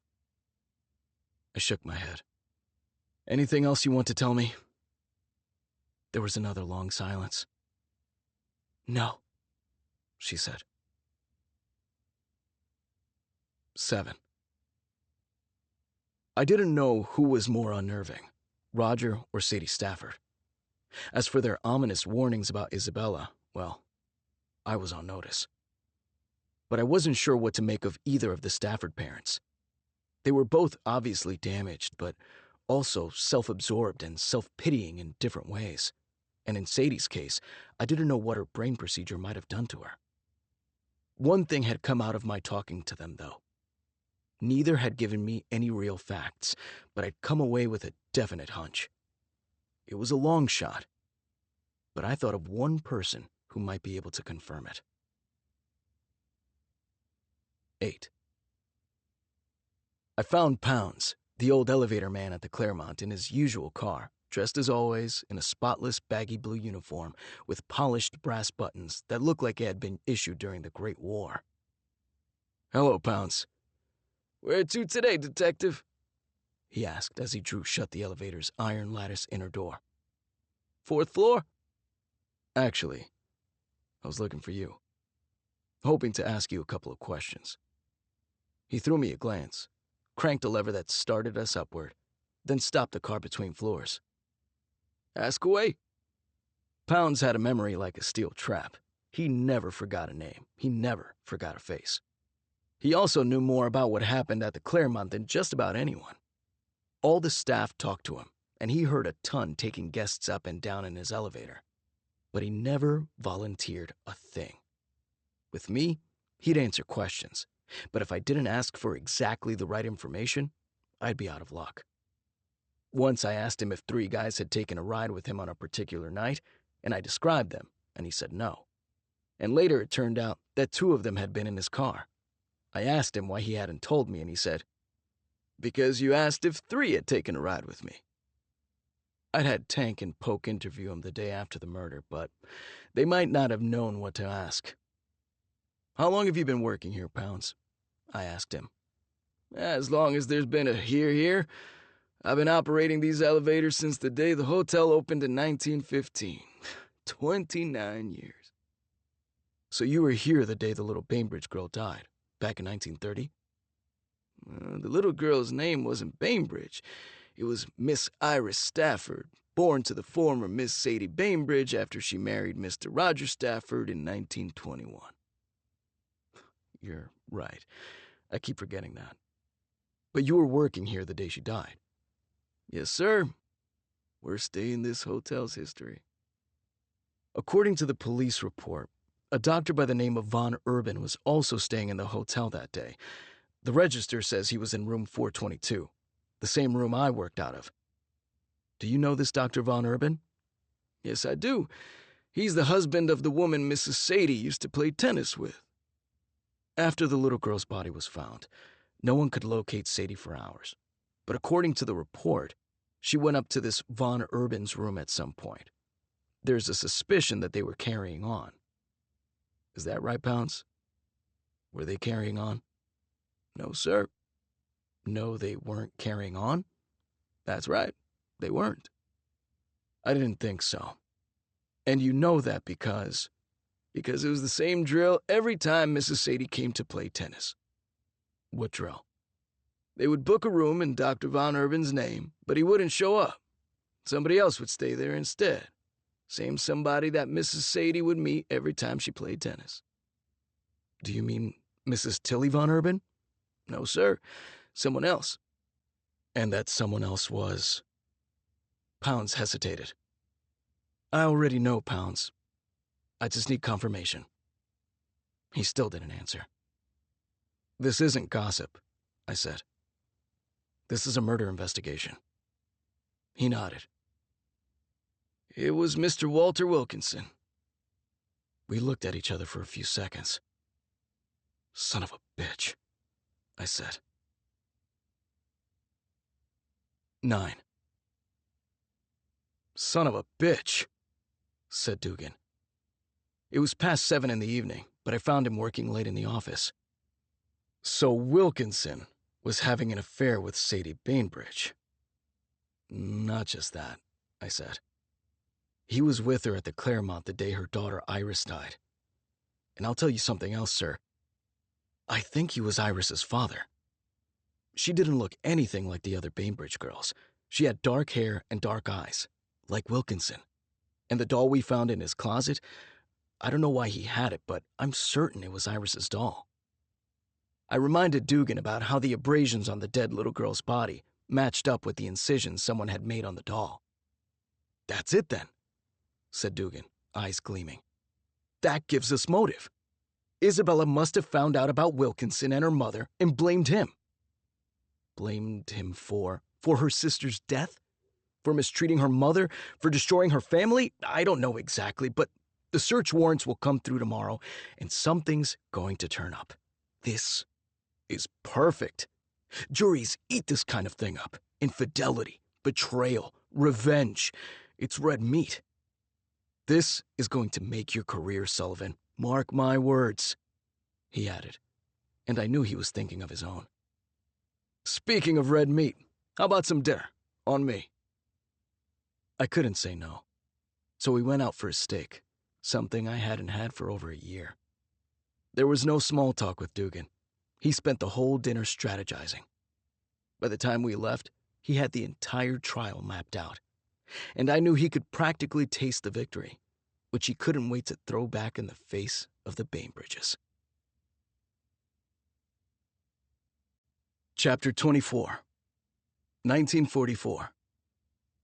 Sunday, March 19th. 1. Sunday morning, the first thing I did was put in another call to Gladys Mulcairns, the principal at Delmar, Miriam School. I didn't expect her to answer since it was a weekend, but she did. Mrs. Mulcairns? Yes, who's this? Detective Al Sullivan, returning your call. Who? Oh, yes, sorry. You caught me off guard. We have your number on file as a relation of Miriam Millsap, is that right? Yes, ma'am, I'm her uncle. Is there a problem? There certainly is. She's been missing classes for months now. She often leaves school before dismissal. In fact, she has attended math only 5 times all semester and is on the verge of failing. And now she's been completely truant for a week. She hasn't come in at all. I couldn't believe my ears. There must be some mistake, ma'am. I dropped her off at school myself last Monday. Would you like me to show you her attendance record? It's not a pretty sight. Your niece is delinquent, and evidently deceitful. I'm sorry to have to tell you this, Detective Sullivan, but I have a great deal of experience with her kind. When they are truant at this age, gross immorality is just around the corner, and they are not in the main reformable. I despised this woman and was about to blow a fuse. I wanted to ask her what kind she'd had so much experience with, but I knew that anything I did for my own satisfaction now would only be taken out on Miriam later. Little people with a little power, as I always say. We've also been unable to reach Miriam's mother, Mrs. Millsap, if that's still her name, she went on. It seems her phone has been disconnected. I could hear the disapproval dripping from her voice, but I still held my tongue. I'll go over myself, ma'am, and tell Miriam's mom what's going on. We'll get things straightened out. I promise you. I do hope so, she answered. I'd hate to have to call social services. Sure, she'd hate it. It would be her painful duty to take Miriam away from her family. I rang off, grabbed my coat and hat, and drove straight to Rosemary's. 2. Rosemary lived in the Albany lowlands, in a duplex sandwiched between a bowling alley and a strip club. The street outside was littered and filthy, probably from people living it up last night. I banged on the door, but no one answered. I tried to think where they might have gone. Not to church, that was for sure, although Rosemary had been knocked up once by a minister. I really hoped Rosemary wasn't back on the bottle. I walked around to the side of the house and peeked in through a window. And there, sitting by herself at a small rickety wood table on a turned-over crate, was Miriam, eating a bowl of dried Cheerios. I banged on the window. "Hey, open the door. Didn't you hear me knocking?" "Oh, hi, Al," she said sheepishly. "I didn't know it was you." "Well, open up." When she opened the front door for me, I couldn't keep my temper. I don't think I'd ever yelled at her before. "What the hell's going on, Miriam? You're cutting school and lying to me about it? Where's Rosemary?" "Oh, shit," I said, forgetting my usual rule of not cursing in front of her. "That was a lie, too. She didn't really come back, did she?" "I didn't mean to make you mad, Al." "Well, you failed there. Start talking, now." I just wanted to get out of your hair. You're right. You're not my dad. You're an eligible bachelor, and I can take care of myself." "What about school, Miriam? You stopped going?" Miriam squirmed and frowned. "There's some stuff going on with Mom." "Where is she?" "She's staying up in Sacramento now. She has a new boyfriend." "Sacramento? She left you?" "Al, "What?" can you just take a deep breath and listen to me for a sec?" "I'm listening." You don't have to worry about me, Al. I have everything under control. I've been taking some extra shifts at work is all. To make extra money." "You don't need extra money. You need to be in school. You're 11, for heaven's sake, Miriam." I do need the extra money." I looked at her and realized there was something else she wasn't telling me. I need the truth, Miriam. All of it. "Okay." Miriam took a deep breath. "Remember Jack?" "Unfortunately, I do. Jack O'Brien was one of Rosemary's guys a few guys ago." You know how he liked to bet on greyhounds? And got Mom kinda hooked on it too? Well, they hit a bad streak. And Mom ended up losing some money. "How much?" A lot, Al. 100? Miriam shook her head. "More than that?" A slow, sick feeling was coming over me. "You're talking a lot? How much?" She kept borrowing more to try to win it back. I didn't know, or I would have come to you, honest. But yeah, she lost a lot. 500. Don't be mad at her, okay, Al, please? Ma's had it hard. I couldn't believe it. You could buy a house with $500. I was furious. I forced myself to calm down. So what happened? They were going to mess her up if she didn't pay it back. It was a bad crowd she got mixed up with. Real bad. So, well, I borrowed some money and paid it back. You borrowed the money? Who would loan an 11-year-old kid $500? Mickey. Oh, shit, I said, forgetting my rule for the second time. Yeah. He's helping me out, Al. We have an arrangement. Mickey's a greedy dirtbag, Miriam. It's nothing, Al. Just a couple more months, and I'm done. Mickey was the owner of the Five and Dime, and a first-class, grade-A sleazebag. With the war on, child labor had skyrocketed all over the country. Millions of kids were working and missing school because of it. They were paid next to nothing, even though a lot of them worked as long and as hard as adults. Mickey was just the type to be doing that to Miriam. Worse, I'd heard rumors that Mickey worked for Tony Lima, San Francisco's mafia boss who owned Fisherman's Wharf. "Come with me," I said to Miriam, practically dragging her by the ear. "We're going to pay Mickey a little visit." 3. I found Mickey behind the counter, eating French fries and wiping ketchup from his mouth. I'd known him since high school and never trusted him. I kicked myself for ever letting Miriam work for him in the first place. "Want to tell me what's going on here, Mickey?" "What do you mean?" he asked innocently. "Come on, Mickey. You've got to be kidding me. You've got an 11-year-old working every day when she should be in school and weekends? Plus, you just told me she was here last night unloading something." Mickey shrugged. "Big shipment of paper goods came in. I'm helping the kid out, that's all. She needed cash, and I lent it to her.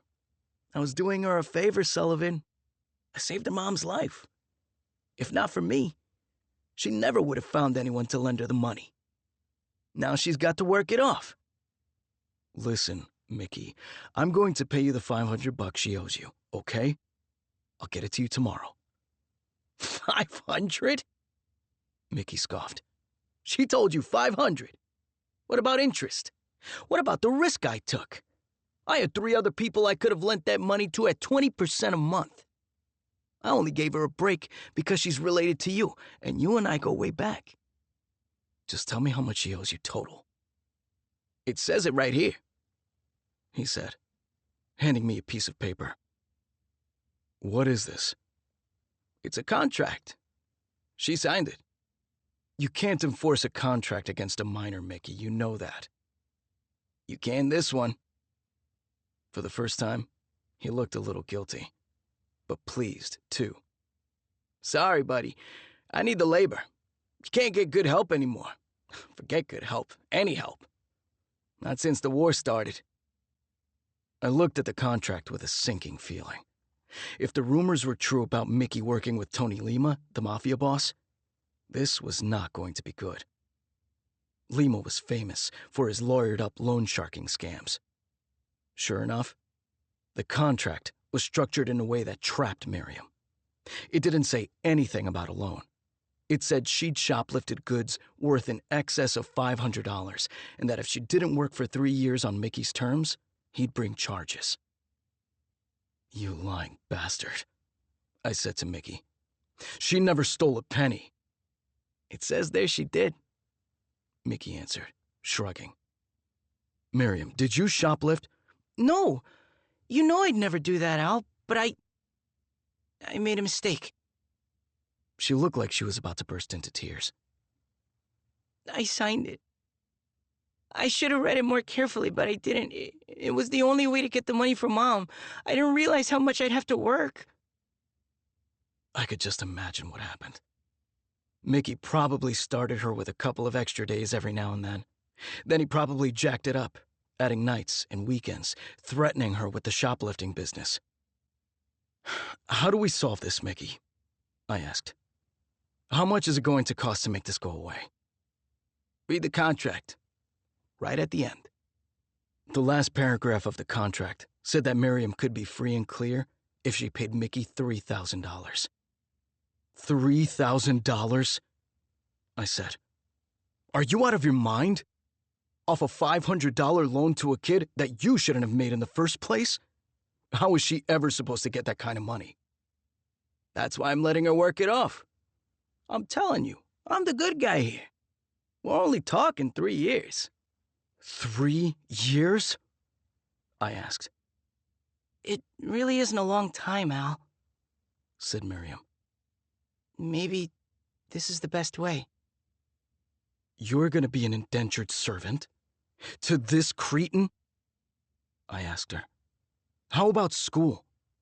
How about getting into college like we talked about?" "I've been meaning to talk to you about that, Al." "There's nothing to talk about." I cut her off. I was about to explode, but all I did was throw a tenner onto the counter. "That's for this week, Mickey. You and I will talk later. Let's get out of here, Miriam." 4. The Berkeley search warrant came through late that afternoon. Surprising to get it on a Sunday, but Dugan had pulled strings, before the others. I brought Miriam with me because I wasn't going to let her out of my sight. "Look at these houses," said Miriam, whistling, as we drove down Avalon Avenue. It was as if she'd already forgotten about Mickey and the five and dime, and was her usual self again. "You want to live in a house like this someday? Do your schoolwork." "I got 2 chances of that, Al. Slim and none. And Slim left town." She wasn't wrong about the houses. Avalon had some of the finest in Berkeley, and no finer pair than Madame Chang's fortress-like iron-barred mansion near the end of the street, on the low side, and Mrs. Genevieve Bainbridge's house directly opposite, on the high side. A crew of Chinese gardeners was pulling weeds from Madame Chang's steep yard. Mrs. Bainbridge was doing some gardening of her own in her lawn. I greeted her and handed her my warrant. She stood up stiffly from her spade work, the way older people do, and then she stiffened more when she read it. But she made no objection. She wasn't the kind of person who wasted energy on futile protests. Instead, she asked, looking curiously at Miriam, "Is this your daughter?" "No, ma'am," I said, trying to sound professional, even though I knew how irregular it was to have a child sidekick with me. "This is my niece, Miriam." "It's a pleasure to meet you, Miriam," she said, leading us into the house. "I have a batch of freshly baked cookies in the kitchen. Would you like to try one and then help me with my gardening while your detective uncle does his work? The apricot trees are in full bloom." Miriam glanced at me, then shook her head furtively when Mrs. Bainbridge wasn't looking.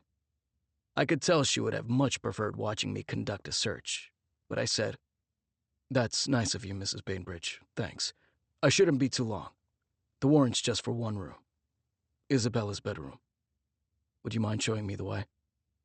I could feel Mrs. Bainbridge's reproach piercing through me, although all she said was, "Left at the top of the stairs and left again at the end of the hall. But you're wasting your time, I assure you." As I mounted the stairs, I marveled at the difference between searching a rich man's house and a poor man's. In the neighborhood where I grew up, when cops wanted to search a house, they just barged in and shoved to the floor anybody who got in their way, while the rest of the family cowered in the kitchen. If the cops had a warrant, it sure as heck wouldn't have been a single-room warrant. As far as I know, there's never been a single-room search warrant in history in a working man's part of town. But the cops wouldn't have had a warrant at all. No cop ever got a warrant to search a poor man's house. The Constitution said if you searched a house in violation of the Fourth Amendment, which requires a warrant, you couldn't use the evidence you found in court. They call that the exclusionary rule. What people don't understand is that the Fourth Amendment doesn't apply to us state cops. It only applies to the feds. In other words, if the FBI searches a house illegally, they can't use the evidence, But if a city or state cop does the same thing, no problem. A few justices on the Supreme Court wanted to change that, but so far, a majority hadn't gone along. A couple years back, everyone was worried that the California Supreme Court was going to announce the same rule for us under the state constitution. But the court said no. So no California cops gave a damn about warrants. Unless it was a rich man's house. You'd better not barge in there without a warrant. You'd better dot your I's and cross your T's, because otherwise, the rich man and his lawyers would call your boss and get your ass fired the next day. Or maybe they'd call the governor and get your boss fired. Bottom line, it was like a lot of things. One rule for the poor, another for the rich. I found Isabella's room where Mrs. Bainbridge said I would. I thought it might be a little girl's bedroom, because I figured Isabella hadn't spent many nights there since she was a kid. I was wrong. The bed was a grown-up's bed. The closet was full of women's clothing. The bookcase full of real books. It's one kind of search when you know what you're looking for, but it's a whole other kind when you don't. And I didn't. Sure, a murder weapon would be nice, and so would a yellow silk skirt or dress. But if Isabella was the killer, she was way too smart to have kept either of those around. The question was whether something less obvious, something she might have kept, might implicate her. And for that kind of search, you can't leave any stone unturned. With every piece of clothing, you go through pockets, hems, linings. You look inside every item in every drawer, after which you pull the whole drawer out to make sure nothing's taped to the side or bottom. Obviously, you look under the mattress and pillows. Then, you have to take the pictures off the walls and the backs off their frames. When there's a bookcase, you remove every book and leaf through its pages to see if anything's hidden there, which is how I eventually found it. In a book of poetry by somebody I'd never heard of. I was flipping through it like I'd done with dozens of others when a card slipped out and fell to the floor. It was a substantial card of heavy stock. Centered at the top, the name Walter Wilkinson was embossed in navy block letters. Below that, in a man's handwriting, was the following message. Dear Isabella, meet me on the 10th at midnight. I'm at the Claremont, room 602. Please come. I beg of you. It was signed, W.W. 5. With the card in my jacket pocket, I found Mrs. Bainbridge outside in the rear garden, picking apricots with Miriam, and asked if I could use her phone. She said of course, and told me it was in the pantry off the kitchen. I called Dugan and told him what I'd found. Bingo, he said. Bingo, bingo, bingo! I knew it. Now get over to the Stafford house on Nob Hill right away. I don't want another Bainbridge girl on the run. See if you can get her to tell you where the murder weapon is. Tell her cooperating is her only chance of avoiding the chair, and whether she gives it up or not, bring her in.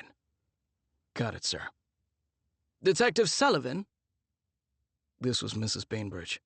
She was standing at the kitchen door. I didn't know how much she'd overheard. Are you arresting Isabella?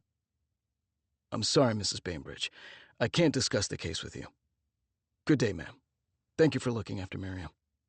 Please, detective, don't leave yet. I have something for you. Sorry, ma'am. I don't have time. You do. For this. I promise you. Assuming, that is, you want to know who really killed Walter Wilkinson. She walked away. And with that bait dangled in front of me, I had to stick around. I heard her climb the stairs. A minute later, she returned with a thin, reddish-brown folder tied up with string. This is a document Mr. Dugan asked me to prepare using quite unscrupulous tactics, I must say. Read it, and you'll understand why I haven't given it to him. You'll also know the truth. The unvarnished truth. When I got to my car, I put Miriam in the back seat next to a pile of her school books that I'd made her bring, and told her to get to work even though I didn't know what I was talking about. In the front seat, I untied Mrs. Bainbridge's folder. Inside was a long testimonial, apparently meant to be an attachment to her deposition. While Miriam did her schoolwork, I read Mrs. Bainbridge's story. From the first page of that testimonial to the last, I don't think I moved. The early installments had plenty of fireworks in their own right. But the last was a 6-alarm fire. Chapter 25. Mrs. Bainbridge's testimonial, prepared for District Attorney Dugan in connection with her deposition taken on the 15th of March, 1944. I come now, at last, to the murder of Walter Wilkinson, about which, Mr. Dugan, you told me, with unappealing relish, I must say, that if I did not disclose to you which of my granddaughters did the deed, all three would face the hangman. I'm an old lady who hasn't accomplished anything extraordinary in life, but I do have the gift of perceptivity, and I can tell you with absolute conviction that you are not a person of good character. I don't know when it will happen, but mark my words, you are in for a fall from grace. Your careerism is too blatant. There's no genius to it. Your total lack of empathy will be your downfall. In the interest of saving everyone time, I will start with a simple but untoward disclosure. My eldest granddaughter, poor Iris, who died in the tragic accident, was not my son-in-law Roger Stafford's child.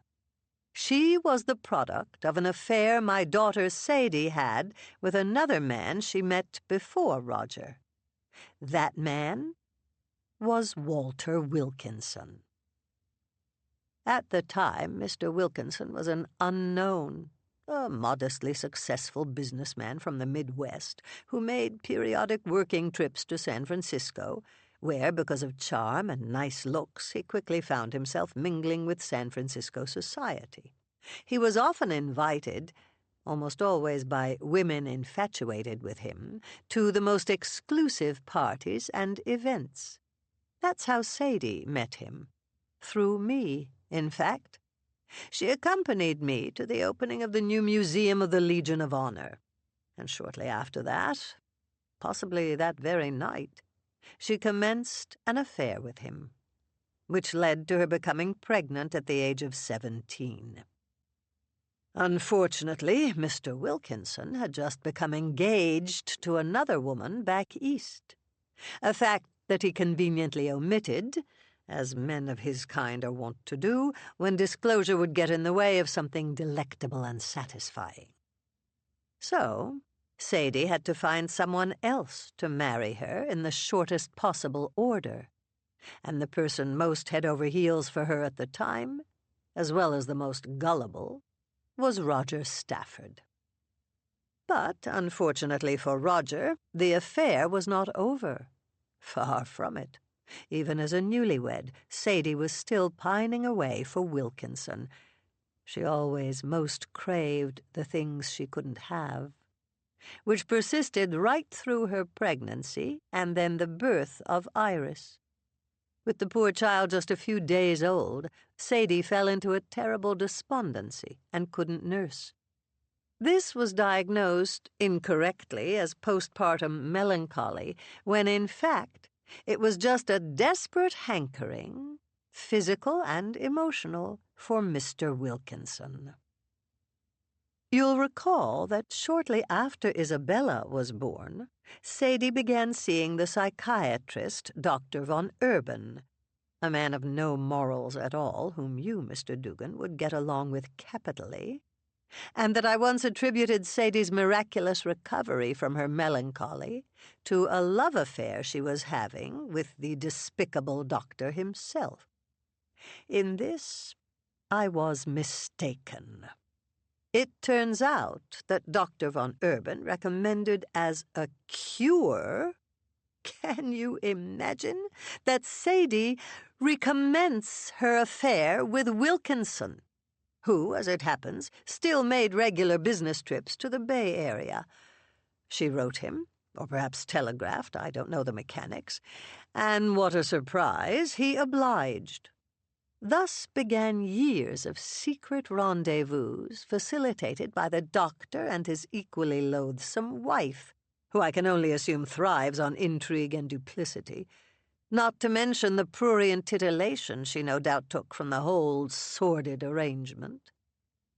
In any event, Sadie and Wilkinson carried on this way for years, meeting every 3 or 6 or however many months, always at the Claremont, always under the pretense of Sadie playing tennis with Tilly. I knew nothing of the subterfuge. Neither did Roger.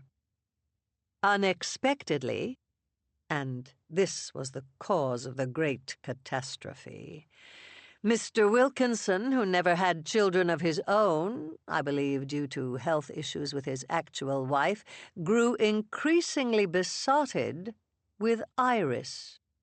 Viewing her from afar became part of the reason he came so often to the Claremont. Over time, I believe, the main reason. Men like Mr. Wilkinson get tired of women like Sadie. Once tasted, once conquered, they are devalued. And Sadie, I suspect, was becoming an albatross to him.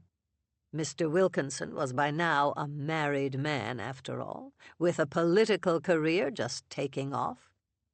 At the same time, Sadie was becoming ever more needy and reckless, apparently on several occasions calling his home in New York. And beauty does fade. Perhaps this is a good place to add an important caveat. Everything I'm recounting I know only from what Sadie, strapped down and infused with phenobarbital, told me, possibly unwittingly, from her hospital bed in the first days after the tragedy, her words gushing out hysterically, almost incoherently, suggesting veracity, by the way, as she was decidedly not in a state to engage in deception. In any event, Iris became the apple of Mr. Wilkinson's eye. It was utterly out of character and rather mysterious, really. Perhaps it was middle age and a sense of mortality on the horizon. Or perhaps the success he had achieved and the thought of no one to pass it on to. Or perhaps he was bewitched. But he, the most fickle and roaming and non-committal of men, simply melted, lost his heart to Iris, with her dark eyes and slight limp and unruly night-black hair.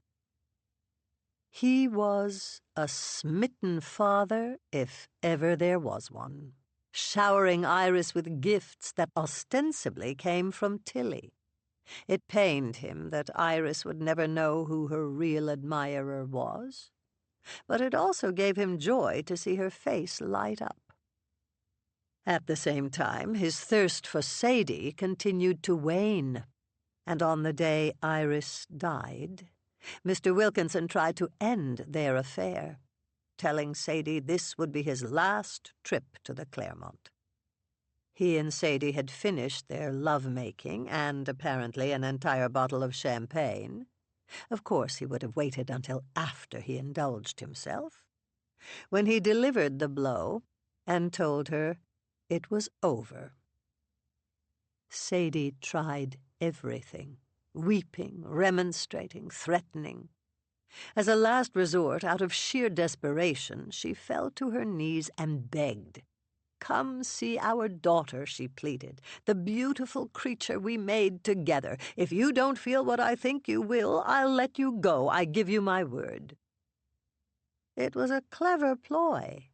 Mr. Wilkinson had held Iris on a few occasions as a toddler, and always spent as much time as he could watching her from afar whenever he visited the Claremont. But to keep their secret, he hadn't been in her presence since she turned 2. So he couldn't resist. They found Iris in a banquet room on the 2nd floor, looking for a place to hide. I don't know how they ended up in the tower. Perhaps it was for privacy, or perhaps Sadie wanted a romantic setting with a view of the hills, which would be like her. But once they were up there, Sadie announced to Iris that Mr. Wilkinson was her father, her real father, hoping this would change his mind. It didn't. On the contrary, it provoked anger on his part. I think he felt he was being manipulated. Precisely what happened next is unclear to me. In her hysterical state in the hospital, Sadie insisted that it was Mr. Wilkinson who, in a burst of inebriated, fury-induced carelessness, had sent Iris falling to her death. But I must say in all honesty that I am extremely dubious of this claim. On this point, I think Sadie was probably just being spiteful, or trying to deflect blame from herself. Mr. Wilkinson was simply too taken with the little girl, and I don't believe he would have been capable of doing such a thing, even inadvertently. Instead, I suspect that spirited little girl was playing while her parents argued, and that they, heedless and negligent, let her climb up on the chair, look into the laundry chute, and probably jump into it, thinking she had found another slide. And now, I can just imagine your impatience, Mr. Dugan, fuming at why the old bat is taking so long. I will finally tell you what happened the night of Walter Wilkinson's murder. For years after the tragedy, Sadie received all manner of psychiatric treatment. Insulin shock therapy, cardiazol shock therapy, electroconvulsive shock therapy, and more besides. I wouldn't be at all surprised if history marks the 1930s as the heyday of the hacks. And it is my opinion that psychiatry in general is 90% charlatanism. Is anyone ever actually cured? Does anyone ever even improve as a result of psychiatric interventions? In any event, nothing they did to Sadie worked, and she grew increasingly violent. After one particularly frightening incident, in which a member of the household staff was seriously injured, Roger decided that Sadie should undergo a procedure called a leucotomy, which was quite new at that time, pioneered by a surgeon from Yale named Freeman, and being carried out across the country, ostensibly with great success. I was extremely skeptical about this new miracle technique from the beginning. It was always men performing these operations, and almost always on women, housewives typically, who, conveniently, were unwell both before and after the procedure, and thus in no position to have their opinions taken seriously. But Roger insisted that she have the procedure. Whether he genuinely wished to help her, or was simply sick of her hysterics and wanted to exact a kind of subconscious retribution, I don't know. So, ice picks were inserted through Sadie's eye sockets into the frontal lobes of her brain, and parts of her cerebral cortex were transected, a procedure also known as a partial lobotomy. It didn't cure her, but it did change her. Arguably, there were beneficial results. Her violence and promiscuity largely subsided. But from that point on, she was also mentally compromised. She lost her sense of reality. She'd sometimes think she was 17 or 21. Lucidity and derangement became strangely mixed in her. For example, although she had no sense of the war raging all over the world, nor even much sense of what year it was, when Walter Wilkinson ran for president in 1940, Sadie was suddenly acutely aware of every detail. His burgeoning prominence and popularity infuriated her. While she was murky and disoriented about almost everything else, when it came to him, her mind was like a trap. A mere mention of his name on the radio would trigger an explosion of vitriol. The worst was when a picture of him and his wife appeared in Life magazine, which sent her on a rampage. And then there were the nighttime disappearances. Every now and again, there are nights. Sometimes a year goes by without such a night, sometimes they come in batches, when Sadie leaves the house and is nowhere to be found, staying out until daylight.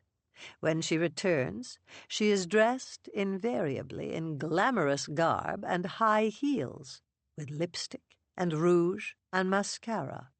She never says where she's been, but it's clear she sometimes strays far from home.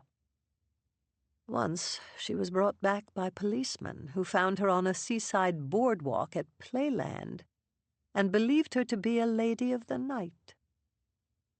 And now for the finale, Mr. Dugan, the moment you've been waiting for. The night Walter Wilkinson was killed. My doorbell rang. It was a highly unusual hour for a caller.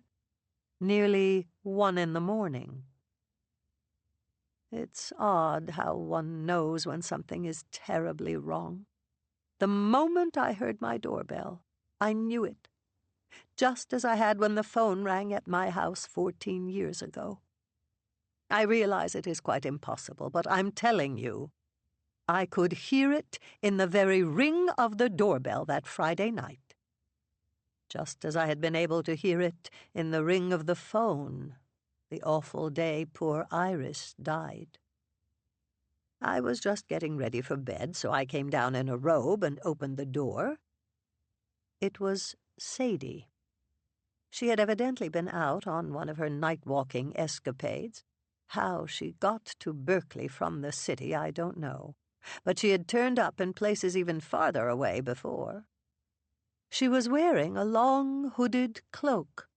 Beneath it, the paint on her face and red lipstick made her look almost youthful again. But her eyes were mad. There's no other word for it. She sauntered in as if it were a perfectly normal hour and a perfectly normal occurrence, when in fact Sadie hadn't been to my house even once since the leucotomy. She tossed her cloak and purse right onto the floor of my foyer, as if she thought a maid would come running to take care of her things, and tottered unsteadily into my living room. She had on an utterly inappropriate cocktail dress, and she dropped herself on a sofa, reclining and crossing her long legs, which are still quite fine, flipping off her heels as she did. "Fix me a drink, Mother," she said. "I need a nightcap, desperately." "Sadie, my dear, what are you doing here?"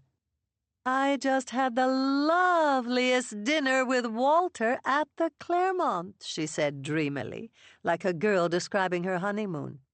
"We had blue points and champagne and lobster Newburg, such a divine meal, and Walter looked so dashing. He had put on his best dinner suit for me, but then he told me over dessert, over chocolate souffle, can you imagine? That it had to be our last meal together. And so it was. It was our last supper." At this point, her tone abruptly changed. Her body hardened. The damaged lines of her face became suddenly apparent. In a chillingly calm voice, she said, and I believe these are her exact words, "God spoke to me, Mother. He told me to do it." "Do what, Sadie?" "It's finally over. I've taken care of it, and I'm ecstatic. I was so pleased God spoke to me, because my whole life I've very rarely reached out to him. Neglected him, really. And thank goodness, Walter was a danger, Mother. A danger to many, many people. He's heartless, He's a murderer. The world is a far safer place now that he's gone." You can imagine how worried I was. But my worry was for Sadie's health and her lost sanity, not for Walter Wilkinson. The news of Mr. Wilkinson's murder would only come out the next morning. None of us knew that anything had happened to him, and it never occurred to me that there could be any reality to my daughter's ravings. So I called Sadie a taxi, gave the driver the Nob Hill address, and made sure that he would see her safely inside. The next morning, when I saw the headlines, I finally understood that a ghastly truth was mixed into Sadie's delusions.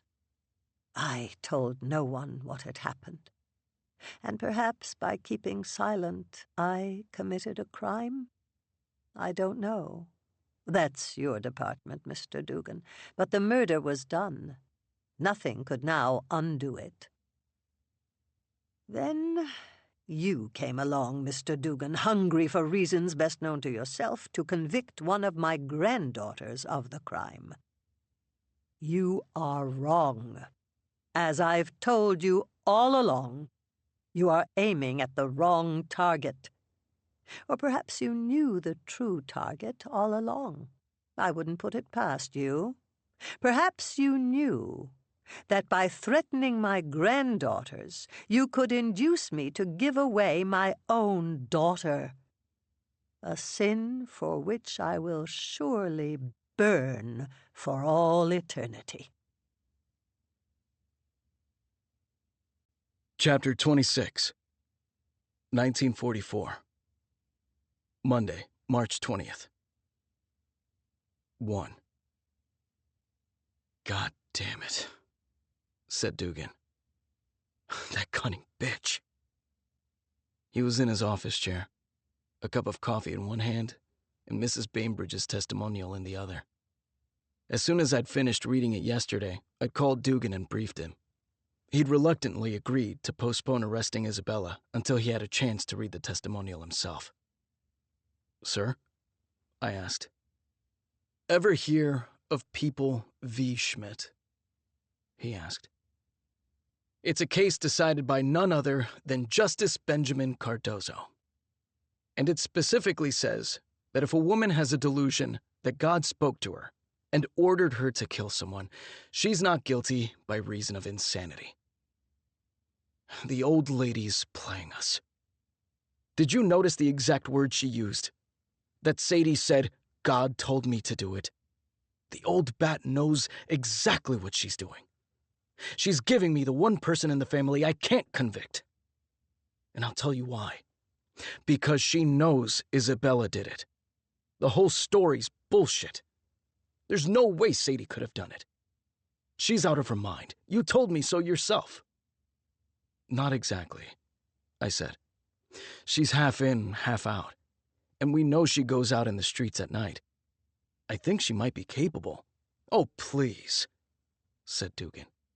"You're saying a crazy woman got herself from San Francisco to Berkeley, snuck into the Claremont, shot Wilkinson, and got out again, all without anyone noticing her. I'm just saying there's more to Sadie Stafford than people think. She's no invalid, at least not all the time." "It's a load of crap," said Dugan. "That note card you found from Wilkinson to Isabella, that's the smoking gun. It puts her at his hotel room at the exact time he was killed, for God's sake. That card got us the search warrant for the Stafford house in Nob Hill, which came through early this morning, by the way. Get over there now, Sullivan. I want you to supervise. See if you can find me a murder weapon, and please tell me it has Isabella Stafford's fingerprints on it." 2. At the Stafford house in Nob Hill, Isabella had been put under guard. 5 city cops were turning the house upside down, while a 6th was standing next to Isabella at the foot of the stairs, holding her by the arm. "Thank goodness you're here," she said when she saw me. "Can you please tell me what's going on? Am I under arrest? No one will tell me anything." I spoke to the cop, not to her, and asked him where Sadie was. He responded that she'd taken a whopping dose of Nembutal and was up in her room completely knocked out. Then I asked whether they were finished with the kitchen yet. He said they were, and I turned to Isabella. "Follow me, Miss Stafford." The kitchen was a wreckage.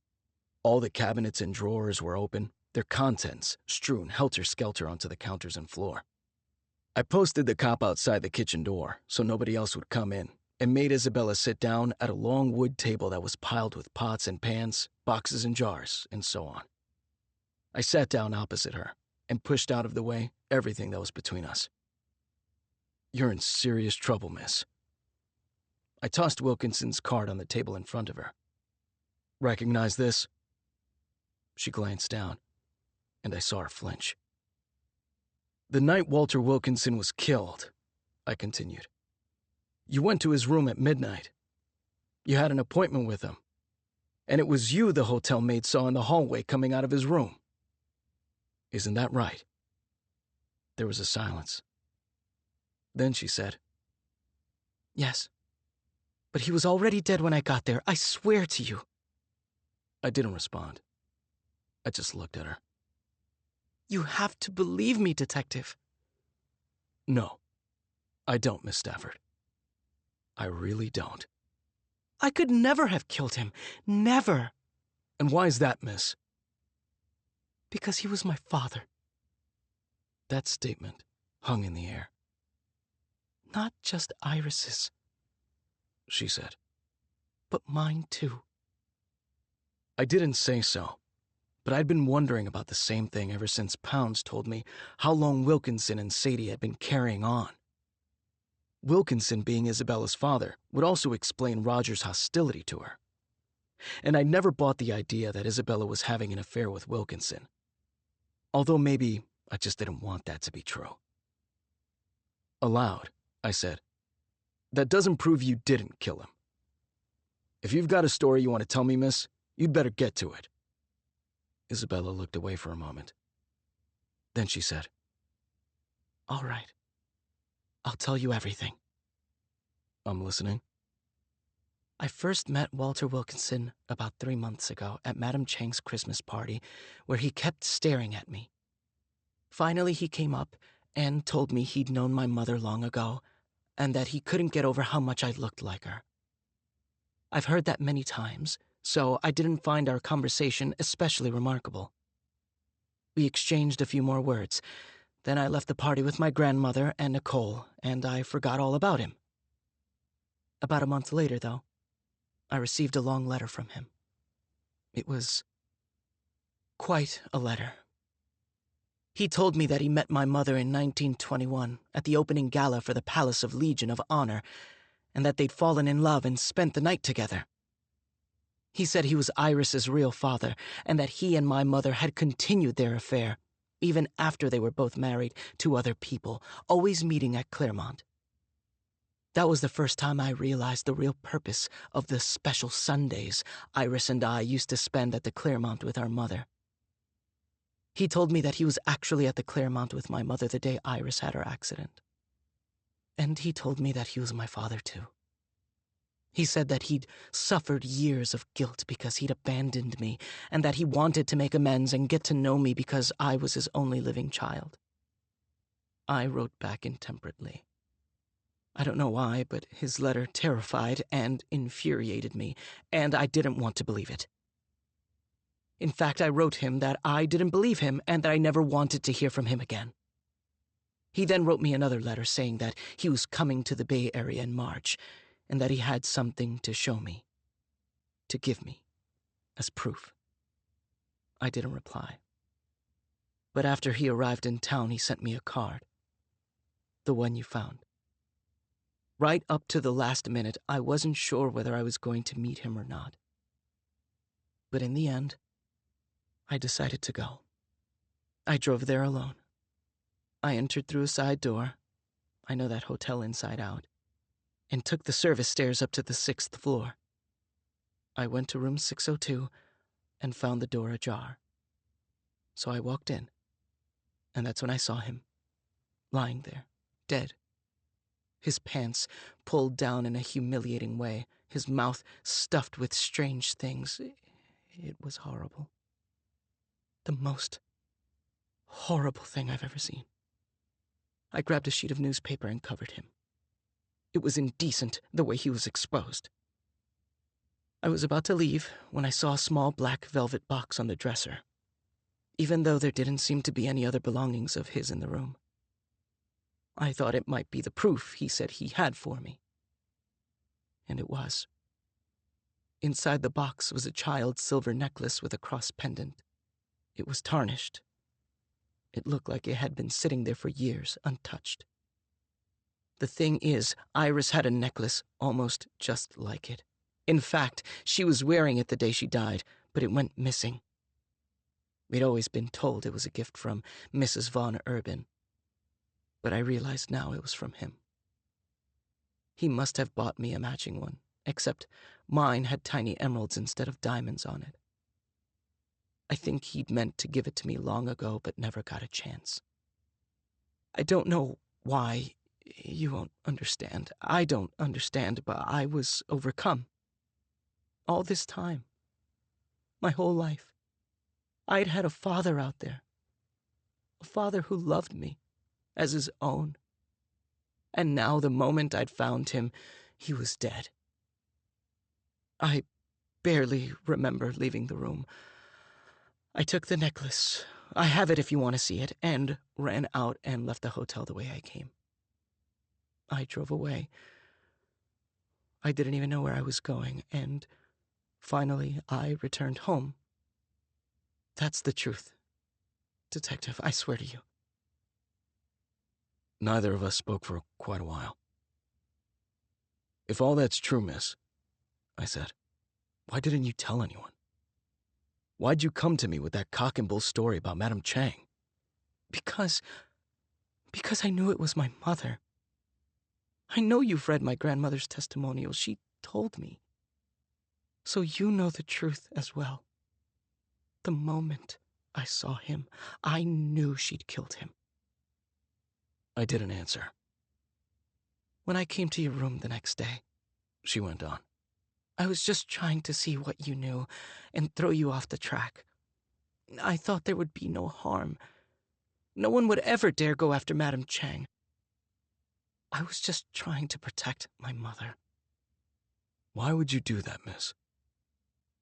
I was thinking of how viciously Sadie had treated her the last time I was in the house, even throwing glass at her. My mother hates me.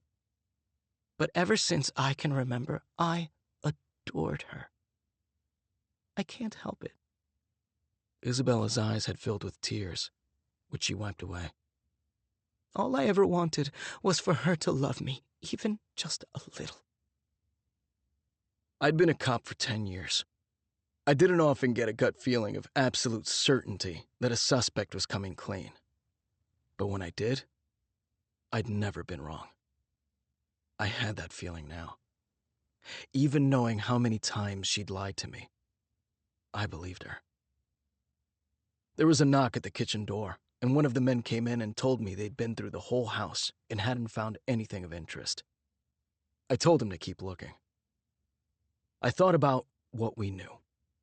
Sadie definitely wasn't the helpless convalescent people thought she was, and there were glimmers of acuteness, even canniness, breaking through whatever fog her brain might otherwise be in. I could believe she was capable of violence. She'd seemed oddly gleeful, too, when I'd mentioned Wilkinson's murder to her. "Any idea where the murder weapon might be?" I asked Isabella. Isabella shook her head. Even if I knew, I wouldn't tell you. Why would I help you convict my mother? You wouldn't be doing her any harm, miss. Dugan says your mom can't be held criminally responsible, even if she did kill Wilkinson. I don't understand. If what your grandmother says in her testimonial is true, your mom's not guilty by reason of insanity. She can't be convicted. Are you telling me the truth? Nothing will happen to her? I'm telling you what Dugan told me, miss, and he's the DA. And I can tell you something else. Your mother should not have a firearm. It's dangerous for everyone, including herself. If she has a gun in this house, you should help us find it. Isabella thought it over. I can think of one place she might have put it, she said at last. Can I take you there? She led me up 3 flights of stairs to a room in the attic. The very room I'd seen Sadie leave the house from. Isabella went to the window and opened it. This is how my mother sneaks out when she has one of her night-walking episodes, said Isabella. There's a balcony outside this window and a ladder that goes down to the garden. I didn't mention that I already knew all that. We went outside onto the narrow balcony with its stone parapet. Isabella walked a few paces, then stopped. This is her hiding spot, she said. I've found very strange things here before. She reached her hand into a nook hidden from view. Don't touch anything, miss, I said quickly. But I was too late. Isabella pulled her hand back out, holding a revolver. Give that to me, I said, drawing a handkerchief out of my pocket. 3. I told the boys who were still searching the house that I was taking Miss Stafford to headquarters back in Alameda County. I also told them to go to the neighbors and find out if anyone happened to see Sadie outside on the night of the 10th. I put Isabella in the backseat of my car and headed over the Bay Bridge. We didn't do much talking. By rights, I should have taken her to the courthouse in Oakland, where Dugan's offices were. But instead, I brought her to Berkeley so I could use the crime lab at our station. It was a little afternoon, and I was hoping Jim Archambault would be out for lunch. He was. I took Isabella down to the lab with me and made her sit in a chair while I worked. First, I threw powder. We used aluminum all over the revolver to see if any latent prints popped up. You wouldn't know it from True Detective magazines, but firearms are lousy for pulling fingerprints. 9 times out of 10, you don't get a thing. On this gun, though, there was one good set of prints on the grip. So I took out the transparent tape, lifted them off, and fixed them onto a lifting cart. Next, I checked the revolver to see if it was still loaded. It was. And I fired a bullet into our recovery tank of water, fished it out, and put it under the comparison microscope. Then, from Archie's file cabinet, I took the bullet from Wilkinson's hotel room headboard and placed it under the microscope next to the revolver's bullet. What are you finding? Isabella asked. This is the gun that killed Walter Wilkinson. It's the murder weapon, no doubt about it. Now I need you to give me a set of your fingerprints, miss. Oh, of course, she said. I took her prints and under a magnifying glass compared them with the ones I'd just lifted from the revolver. I already knew what I was going to find, and I did. Your fingerprints are on the gun, miss, I said. Nobody else's. Just yours. It must be from when I handed it to you. I nodded, wondering whether Isabella could possibly have done the whole thing on purpose. I looked at her, looking at me, artlessness in her eyes, and wondered, could she have led me to that nook on the balcony and picked up the gun deliberately, all to create an explanation of why I would find her fingerprints on it? No, that made no sense. If she was the killer and that clever, she would have wiped the gun clean in the first place. Or just not led me to it. The problem was, Dugan wouldn't see it that way. All he was going to see was a murder weapon with Isabella's prints on it, and that was my fault because I let her stick her hand in that cubbyhole and hand me the gun. Of course, there would be a simple solution to that problem if I were the kind of cop who tampered with evidence. I could just tear up the lifting card, the one with her prints on it, and wipe down the gun. Which I would never do, because destroying evidence was one of those lines you never cross. It separates the good cops from the bad. If you destroy evidence, you're not a cop at all anymore. You're just another criminal. But manufacturing evidence, that was just as bad, wasn't it? And in a way, this evidence had been manufactured by me. I had created it out of my own stupidity when I let Isabella stick her hand in that cubbyhole and hand me the gun. If you've manufactured evidence, You have a duty to get rid of it. Even I didn't buy that. I was rationalizing, and I knew it. I was thinking about taking a step I could never take back, becoming something I could never unbecome. And there was only one reason why. Because it was Isabella whose prints were on that gun. What was it Sadie had said? She's bewitched you. She's from a line of sirens, Roger had said. If it had been anyone other than Isabella, anyone at all, none of this would have crossed my mind. Detective? She asked. I looked at her. Then, before I could stop myself, I tore up the prints, burned the pieces to ash, and wiped the gun clean. Did you just destroy evidence? Isabella asked me. To help me? I didn't answer that question. Then I drove her to the Alameda courthouse to have a conversation I wasn't looking forward to with District Attorney Dugan. 4. Dugan and I were standing outside the door of a brightly lit interrogation room on the 6th floor of the courthouse. Through a small glass pane in the middle of the door, we could see Isabella inside, alone, sitting at a table. I'd put her there. It was up to Dugan to decide whether to book her. I'd filled him in on everything Isabella had told me, about Wilkinson being her father, and about him being already dead when she got to his room. I also told him we'd found the murder weapon in the Stafford house, tucked away in a rooftop nook that Isabella had led me to. A nook where Sadie had hidden things in the past, and where I myself had seen her walking at night about a week ago. "What about prints?" asked Dugan. "Any prints on the gun?" "Nothing," I answered evenly. I dusted it myself. He stared at Isabella through the glass pane, her hands folded on the table in front of her. She couldn't see us. The glass was mirrored on the other side. "I still don't like it," said Dugan. "I knew you wouldn't. She took you straight to the hidden gun? It sounds to me like she knew it was there." "Maybe," I answered. "But if she killed him, why take me to the gun? And Sadie Bainbridge, sir, I've had a few encounters with her, and the more I think about it, there's something really troubling about her. She's got a real vicious streak, and she could be psychopathic. If I had to put money on it, sir, I'd say I believe Miss Stafford." Dugan showed me a rueful smile. "Well, I don't," he said. "But it's not who you believe in this game, Sullivan. It's who you can convict. And I don't think I can convict her." He fell silent, drumming his fingers against each other. We both kept looking through the glass at Isabella. I wondered if, like Ileana, she knew she was being watched. "If we prosecute Isabella," Dugan said at last, "the grandmother will take the stand and say Sadie did it. She'll tell the whole elaborate story she spun in that testimonial, and the jury will be riveted. The physical evidence is inconclusive. The gun could point to either one of them. The case has reasonable doubt written all over it. And look at her sitting there.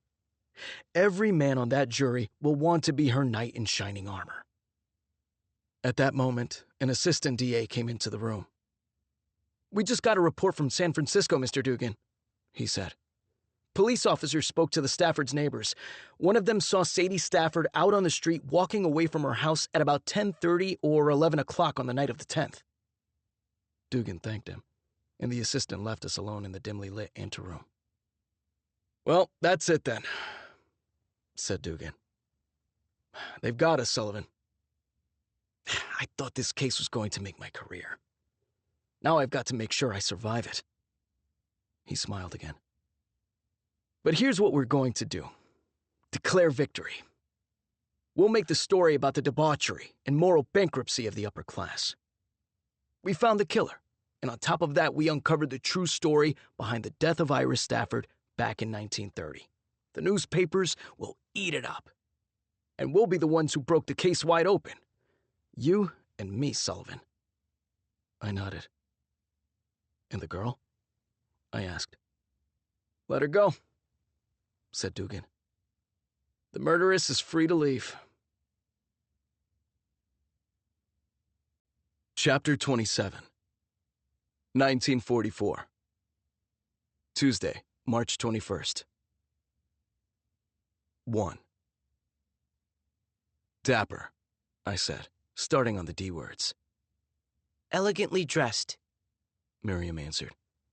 like you. No, not like me. Debacle, Total disaster. Miriam replied. I've been meaning to ask. How's your case going? Good. Did you solve it? Yeah, I think we did. What happened to the pretty woman? The nice one who came here? Nothing. Deleterious. Harmful. So she's innocent? Yeah. Deluded. Deceived by false beliefs. Good. Okay. Go get your knapsack. You don't want to miss the bus. You apologized yesterday to your teacher, right? Like I told you? Told her your mom got sick? Which was not exactly true, but close enough. Yeah, I did. Miriam looked dubious. But, Al, she just doesn't like me, my teacher. Always looks at me funny. You still have to go to school, Miriam. Al, What? I think we need to talk. Man to man. I want to pay back the money I borrowed, and I just don't think school's for me, Al. I can do vocab cards on my own. I don't need to be in a stupid classroom. I'm better at the hustle. There are lots of ways I can make money. My friend, Icehouse, works at Call Me Joe on Shattuck, and he says he can get me a shift. Plus, I might be able to get something in the Claremont kitchen. The Claremont kitchen? What's wrong with you, Miriam? You need to be figuring out how to have people serving you at the Claremont in 10 years. And can I remind you again that you're only 11? 12 next month. And Icehouse is only 13. Plus, I'm worried about what they'll do if I don't get the money. Miriam, you just need to get to school now, I said in exasperation. I want you to stop thinking about Mickey and the money. Everything's going to be all right. I wasn't actually sure about that. I'd shown the document Mickey had Miriam signed to a lawyer pal of mine, the same guy doing the closing for my new house, hoping he'd say I could just tear it up. Instead, he told me that whoever drew it up knew what he was doing. Apparently, in California, contracts with kids were enforceable if the kid's parents had abandoned them and the other party was providing the kid with necessities, which is exactly what Mickey's contract said. On top of that, Miriam confessed in the contract to shoplifting, which Mickey would be able to hold over her. The lawyer said she basically had 3 choices. Work off the 3 years, take the juvie shoplifting charge, or pay the $3,000. I couldn't believe it. What the hell was wrong with the law if it protected a sleaze like Mickey instead of a good kid like Miriam? And what the hell was wrong with Miriam not wanting to swing for the fences? Something had gone wrong with Miriam. How had she gotten so off track? And since when had she gotten so friendly with Icehouse, whom I vaguely recalled as a gangly, shaggy-haired kid from the neighborhood named Harry? Goddamn Rosemary. I'd called Sacramento PD to see if they could help me find her, but they had nothing. I had a bad feeling that Rosemary might not come back this time. At least, not anytime soon. She probably thought she could outrun her gambling debt by disappearing into Sacramento. But who frigging does that? Ditch their own kid? And what was supposed to happen to Miriam now? I'd been racking my brain and could see exactly 0 options. 2. When I heard the knock on my door, I knew exactly who it was. I'm sorry, said Isabella with a pretty smile. Actually, pretty doesn't come close. I know you don't like me coming to your house, but I had to thank you. And this was the only place I could because I don't plan ever to set foot in a police station again if I can help it. Aren't you going to let me in? I don't think I am, Miss Stafford. For heaven's sake, I've seen your house before. Please. I have nowhere else to go. Nowhere to go? Your family has more houses than I have rooms. I brought a present for your niece. Is she home? She's at school, miss. I'll leave it with you then. From her purse, she withdrew a little stack of 3 or 4 books, tied up in brown paper and blue and white string. These are my favorite books from when I was her age. I think she'll love Anne of Green Gables. She handed the books to me, but didn't let them go. We stood there, joined at the hands by the gift. If you don't let me in, I'll feel terrible. And so will you. She was right about that. You're too much for me, Miss Stafford. Please, come in. Coffee? Yes, thank you. I made her a cup of coffee, creating space at the table by pushing some hanging laundry to the end of the clothesline. Right behind her chair, on a low bookshelf, was the box with her old drawings and poetry in it. But she had no reason to know they were in my house. Instead, she looked around the room like it interested her, taking in my poverty for a second time. I imagined her seeing instead the little place I was going to buy at the top of the Berkeley Hills, then realized she'd probably barely be able to tell the difference between my dream house and the dump I was in. So Miriam's still staying here? She said, smiling at the cot, which I hadn't folded up yet, and which was scattered with scraps of fabric that Miriam had been cutting up for her pocket squares. Yeah, I said grimly. For now. The kid's mom is gone. What are you going to do? I don't know. Still thinking. There's a school near Los Angeles, Sacred Heart. Have you heard of it? It's a boarding school for girls. My family helped fund it years ago. It's run by Dominican sisters and has a beautiful campus. The headmistress is an old friend of mine. I could make some inquiries. This sounded like a complete fantasy, and I wasn't even sure she was sincere. I decided to change the subject. How are your cousins doing? Nicole is angry. She was scared before, but now she's just angry. She feels doubly betrayed by a man she thought she loved and a woman she thought was her best friend. As for Cassie, she's in agony because of Yuko. Did they send her to a camp? No, Yuko's free. My grandmother found out about something called the Japanese-American Student Relocation Council that Eleanor Roosevelt helped start. It turns out Japanese are allowed out of internment if they've been accepted by a university not on the West Coast. My grandmother got Yuko into a master's program at Cornell. I don't know how she did it so fast. It must have cost her a sizable donation. She's the most extraordinary person I know, my grandmother. But Yuko is refusing to go. Her father is old and failing. He and the others are still in hiding, and Yuko won't leave him. That's why Cassie's so upset. She's afraid her parents will discover where they are and turn them in. She paused, stirring her coffee. Then she looked at me intently and asked, Is that what you would do? Turn them in? I'd be breaking 3 or 4 laws if I didn't, miss. You broke the law when you wiped my fingerprints off the gun, didn't you? I looked at Isabella for a moment, then stood up, shaking my head. You're always after something, aren't you, miss? Have you ever done anything without an ulterior motive? They're just teachers and shopkeepers. She shot back, standing up as well. Who've never harmed anyone. You know it's wrong, Detective, in your heart. I know you know it, because of what happened to your father and brothers. And now you have a chance to do the right thing. She came so close to me, our bodies were almost touching. Help me save them, she continued. It would be so easy for you. There's a farm in Paradise Valley, Nevada, owned by a Japanese man named Bill Tomiyasu. The Japanese aren't under an internment order in Nevada. Yuko's been in touch with him, and he's agreed to take in her father and the rest of them as workers. We just have to get them through the roadblocks and across the state line. You could do that, Detective. You could drive them in a police van, and the officers at the roadblocks would wave you straight through because you're one of them.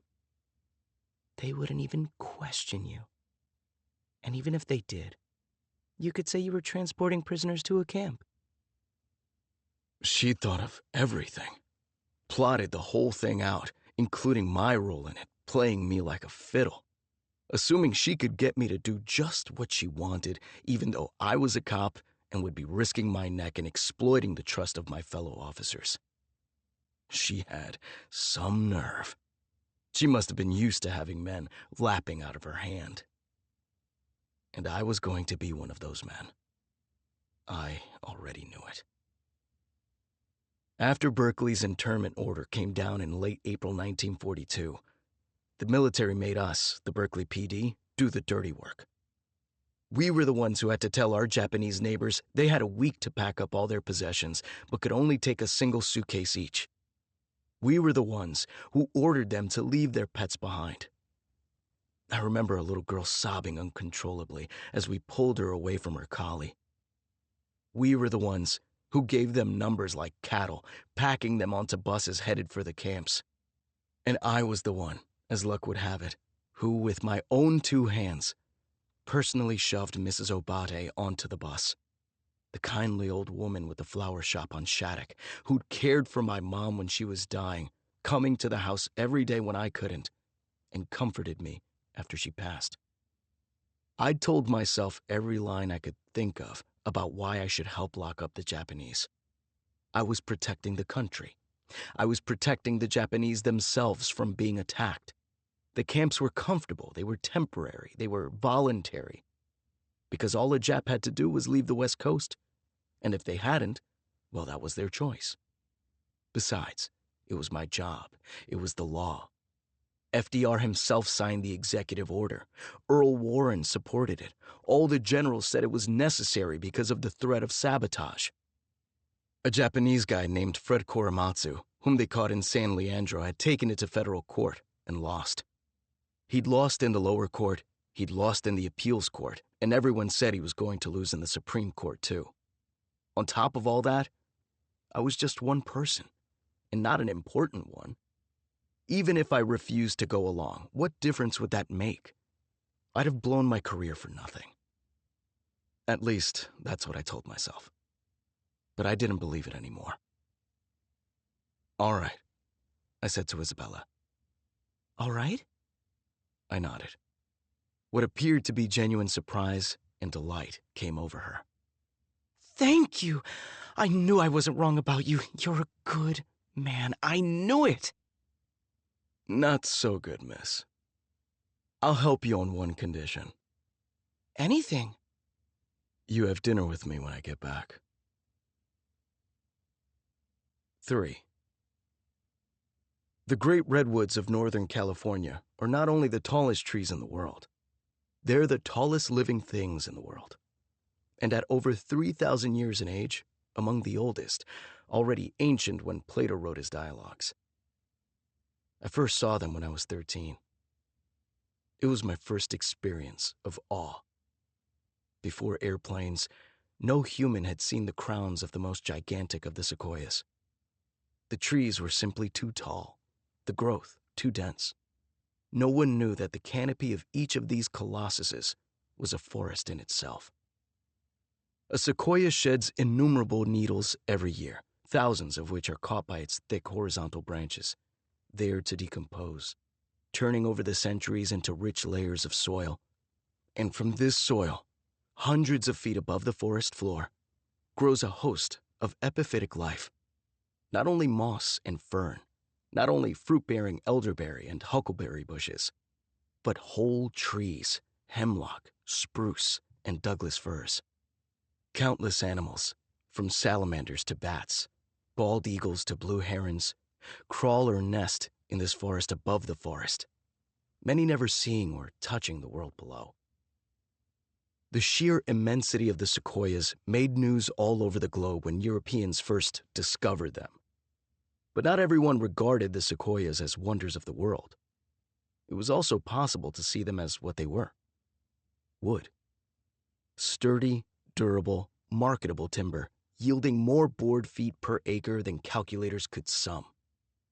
The companies seizing these acres had no idea how prized, how versatile their products would prove to be. Whole towns would soon be built of redwood because it was stronger and more resistant to fire than other wood. Railway cars were made of redwood, and so were the countless ties of the railroad tracks. Redwood doors were shipped to Central America because they were impervious to the white ant. The sawdust of redwood was so fine, yet so insulating, that the choicest grapes were packed in it. 2 million acres of redwood forest lined the California coastline when gold was discovered at Sutter's Mill in 1848. Serious logging began 2 years later.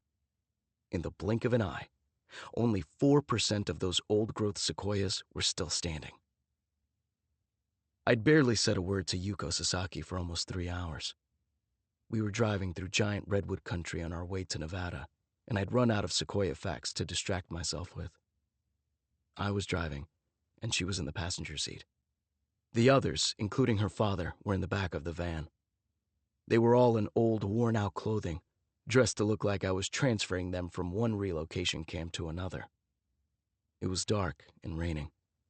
The windshield wiper kept missing the same spot over and over, so I was flying half-blind. At first, I was just too nervous to talk, too worried about getting stopped with a van load of California's most wanted fugitives, which would have been pretty much the end of my life as I knew it. But even after we'd made it through 2 roadblocks, the cops saw the police insignia on my van and just waved me through, exactly as Isabella had predicted. There was complete silence. It was awkward, but I couldn't think of anything non-stupid to say. I'd never felt more different from another human being in my life. I just assumed that any views I had, she'd hate, that anything I found funny, she wouldn't, that she'd despise the thoughts in my head if she knew them. I don't know why I assumed all that. I had no basis given that I didn't know her from Adam. Maybe it was guilt. "I guess you know, miss," I said out of nowhere, "that I led the police raid on the Japanese hiding at St. Andrews back in '42. No, She said. I didn't know that. We drove in silence again. Then, unexpectedly, she said, I remember when I first saw the internment order. Everything before that had been going so perfectly. Dawn was just breaking, and Cassie and I were at the top of Telegraph Hill where it was all misty. And suddenly the fog rolled away, and the Golden Gate Bridge appeared out of nowhere.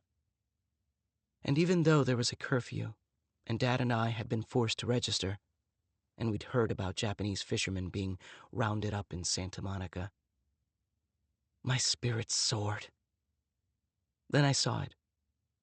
The order, nailed to a telephone pole like Jesus on the cross, saying that everyone of Japanese ancestry was going to be evacuated from San Francisco.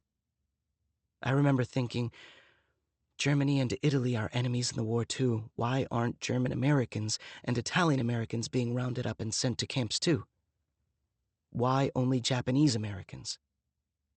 And it hit me. It's because we aren't white. And only whites can be true Americans. I started to say something about it being the same for Mexicans in the U.S., but checked myself. How would I know? Another silence passed. Someone coughed in the back. Then I heard some quiet murmuring. Before the internment, Yuko went on, there was a headline in the Chronicle. It said, Japanese, a menace to American women.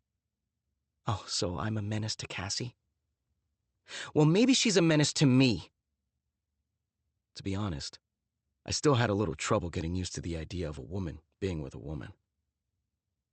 I know that's not right, she said. But it's how all this race hate talk makes you think. It's no better in Japan. My mother grew up in Tokyo, and she told me all her teachers believed that the Japanese were a racially superior people destined to rule all of Asia. She'd also get upset with me whenever I sat out in the sun. Did you know that Japanese women carry umbrellas around even when it's not raining?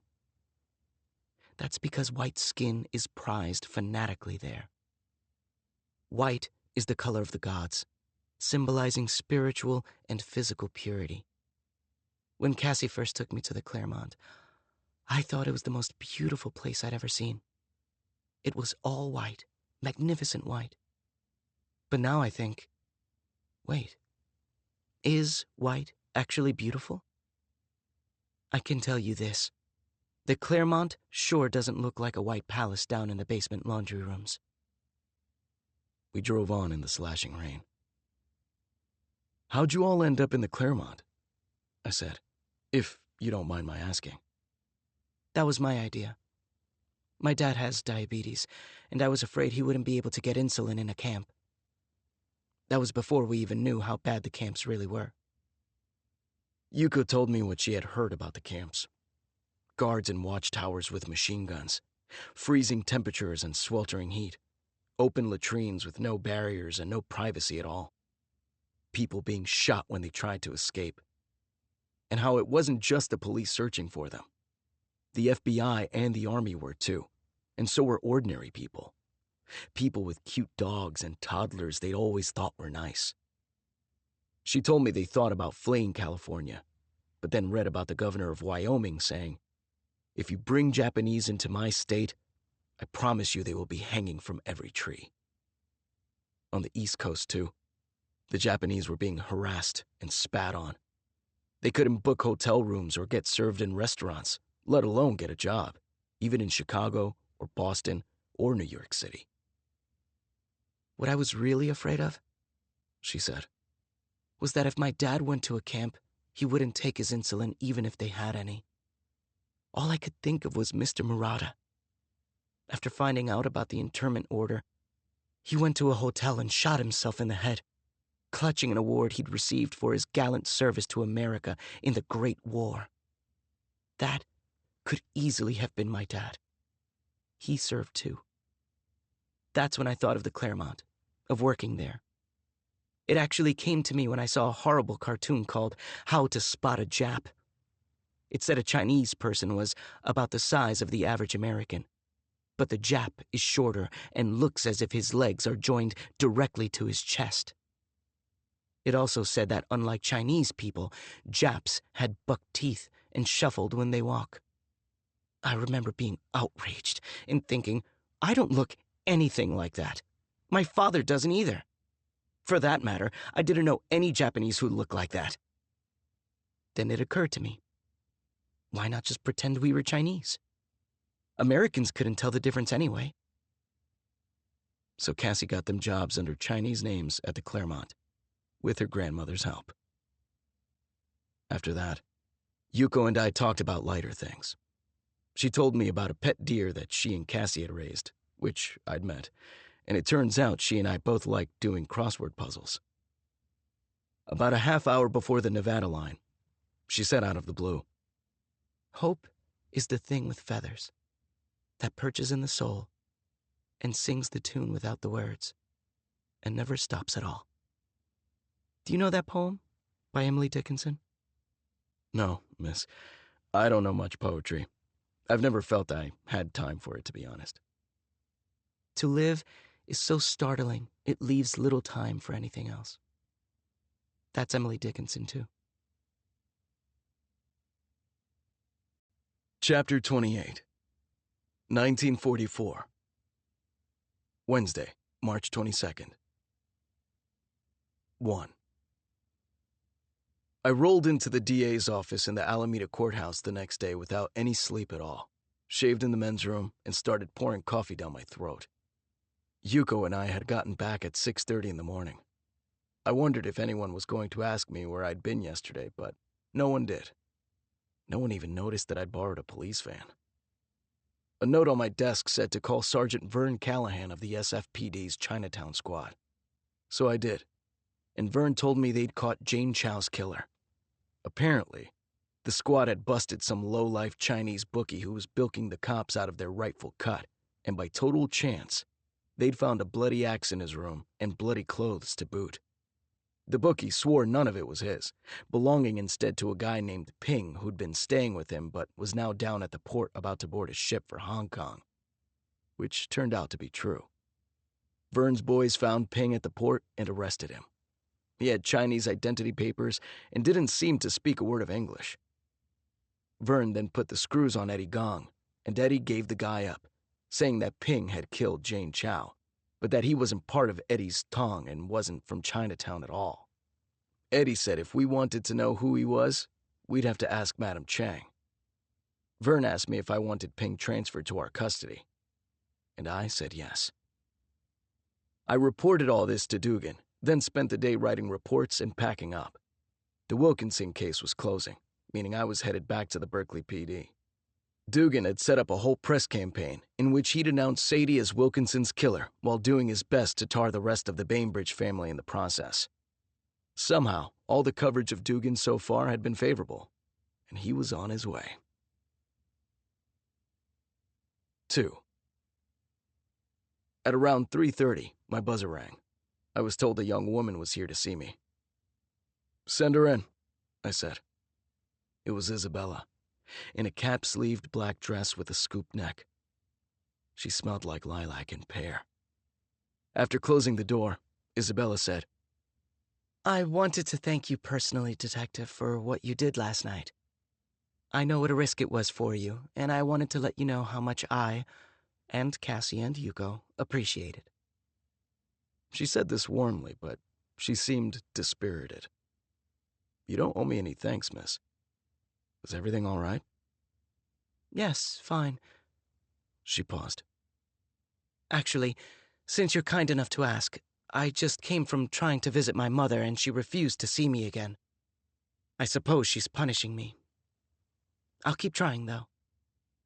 Anyway, I know you have work to do and I'll be out of your hair in 1 minute, but the reason I'm here is that I heard back from Sacred Heart Academy, the school down in Los Angeles I told you about. I spoke to the headmistress, and they have a spot for Miriam. They're willing to take her immediately if she's accepted. It's a beautiful campus on 40 acres near the San Gabriel Mountains. They have a swimming pool. Sounds like a country club.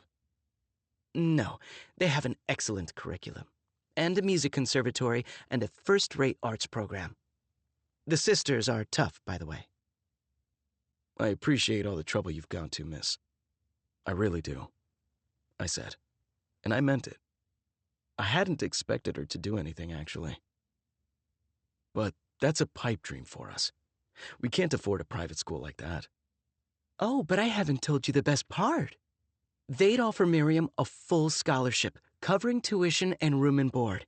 She'd even have a spending allowance. Why would they do all that, Miss Stafford? Well, I may have put in a good word for Miriam, emphasizing her intelligence and deservingness. I told you, my family, my grandmother really, gave Sacred Heart its founding donation. But Miriam will have to apply. She has to get in on her own merit like any other girl. It was dawning on me for the first time that this was a real possibility. So, what would we have to do? Miriam will have to take a test, but if you want, I could help her prepare. Besides, I know she's a whiz at vocabulary, she added, smiling. Then her expression changed. But are you sure the best solution isn't for Miriam to stay with you? The two of you seem... I broke in. I'm sure, miss. I can't be her father. That would be a disaster. For her and for me. Isabella was about to say something else, but I didn't let her. No one in my family has ever been able to raise a kid. We have rotten moms and dads going back generations. We can't escape our legacy, none of us. And I don't want a kid in my house, period. How long do we have before we have to get back to the school? Isabella frowned. Then she said, Soon. A few days at most. Otherwise, they'll give the spot to someone else. There's a wait list. All right. Let me think about it and talk to Miriam. I really am grateful, miss. It's nothing. Especially after everything you've done for my family. She went to the door, then turned back. I'm looking forward to dinner tomorrow night, she said. May I ask one last favor, though? Can you bring Miriam along? I love girls that age, and I can tell her about Sacred Heart. My first reaction was one of panic. I guess I just didn't see how Miriam could fit in, either at a fancy restaurant or with Isabella. Plus, the last thing I wanted was for Miriam to be the object of anyone's pity. Then I thought about it and decided it wasn't such a bad idea. There was nothing about Miriam to be ashamed of, and Isabella genuinely seemed to like her. Besides, Isabella was cultivated and literate and believed in education. With the new red flags I was seeing, Miriam could use spending a little time with someone like that. I'll bring her along, miss. And thank you again. 3. I dropped by the Five and Dime to settle things with Mickey once and for all. I was going to tell him he could work things out with me right now, or else there'd be hell to pay. But there was a new guy behind the counter. He was in his 30s, wearing a flashy pinstriped suit. "Where's Mickey?" I asked. "Mickey's gone." "What do you mean, gone?" "Mickey don't work here no more." "This is Mickey's store." "Not no more, it ain't. It's Tony's now." He looked at me cheekily. I knew who Tony had to be. Tony Lima, the San Francisco mobster. "You must be that dick Mickey told us about before he..." He went on, not finishing his sentence. "You're Sullivan, right?" "That's me." "Tony's got a message for you. Everything Mickey owned is Tony's now, including the girl, the brown-faced one. What's with her? Is she colored? Anyway, she needs to get back to work. It'll be good for her, Tony says. You want her to be safe, don't you?" I leaned over the counter and grabbed him by the sharp lapels of his striped jacket. "Is that a threat, punk?" "What are you going to do? Arrest me?" He grinned at me. "Go ahead." I let him go. "Work is the safest thing for her, Tony says," the goon went on, straightening and smoothing out his jacket. "Tony says anything can happen to a girl out on the street these days. Like the one they found washed up on Ocean Beach. That was a shame. A real shame. The girl needs to get back to work, Tony says, or pay what she owes." 4. When I finally got home, the radio was playing Bing Crosby, and Miriam was sitting at the kitchen table doing homework. Well, that was good at least, I thought. But when I glanced at the math worksheet she was doing, I saw she'd gotten all the problems wrong. She had no idea how to do fractions. "Miriam, 1/4 plus 1/4 is not 1/8. How can that make sense?" I said in exasperation. "I give you a quarter of an apple pie, and then another quarter of it. How much of the pie do you have?" I have half the pie. "Yes, Miriam, half. Not an eighth, which would be less than you started with, which would make no sense." I didn't know 1/4 meant a quarter. "What did you think it meant?" 1/4. I shut off the radio, then grabbed a chair and sat at the table across from her. "I have to talk to you, Miriam. I have some good news." Miriam's face brightened.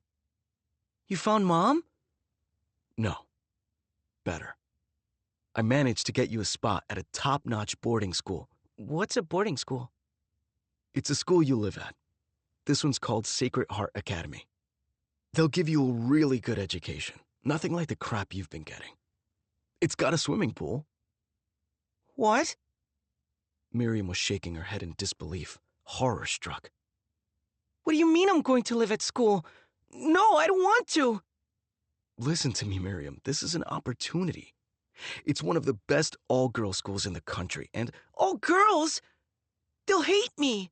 "Stop being a baby, Miriam. This is a once-in-a-lifetime chance." No, I won't go. Miriam said, stomping her feet. You can't make me. And I don't want to be at some stupid old school with snooty girls. I won't belong there, Alan, you know it.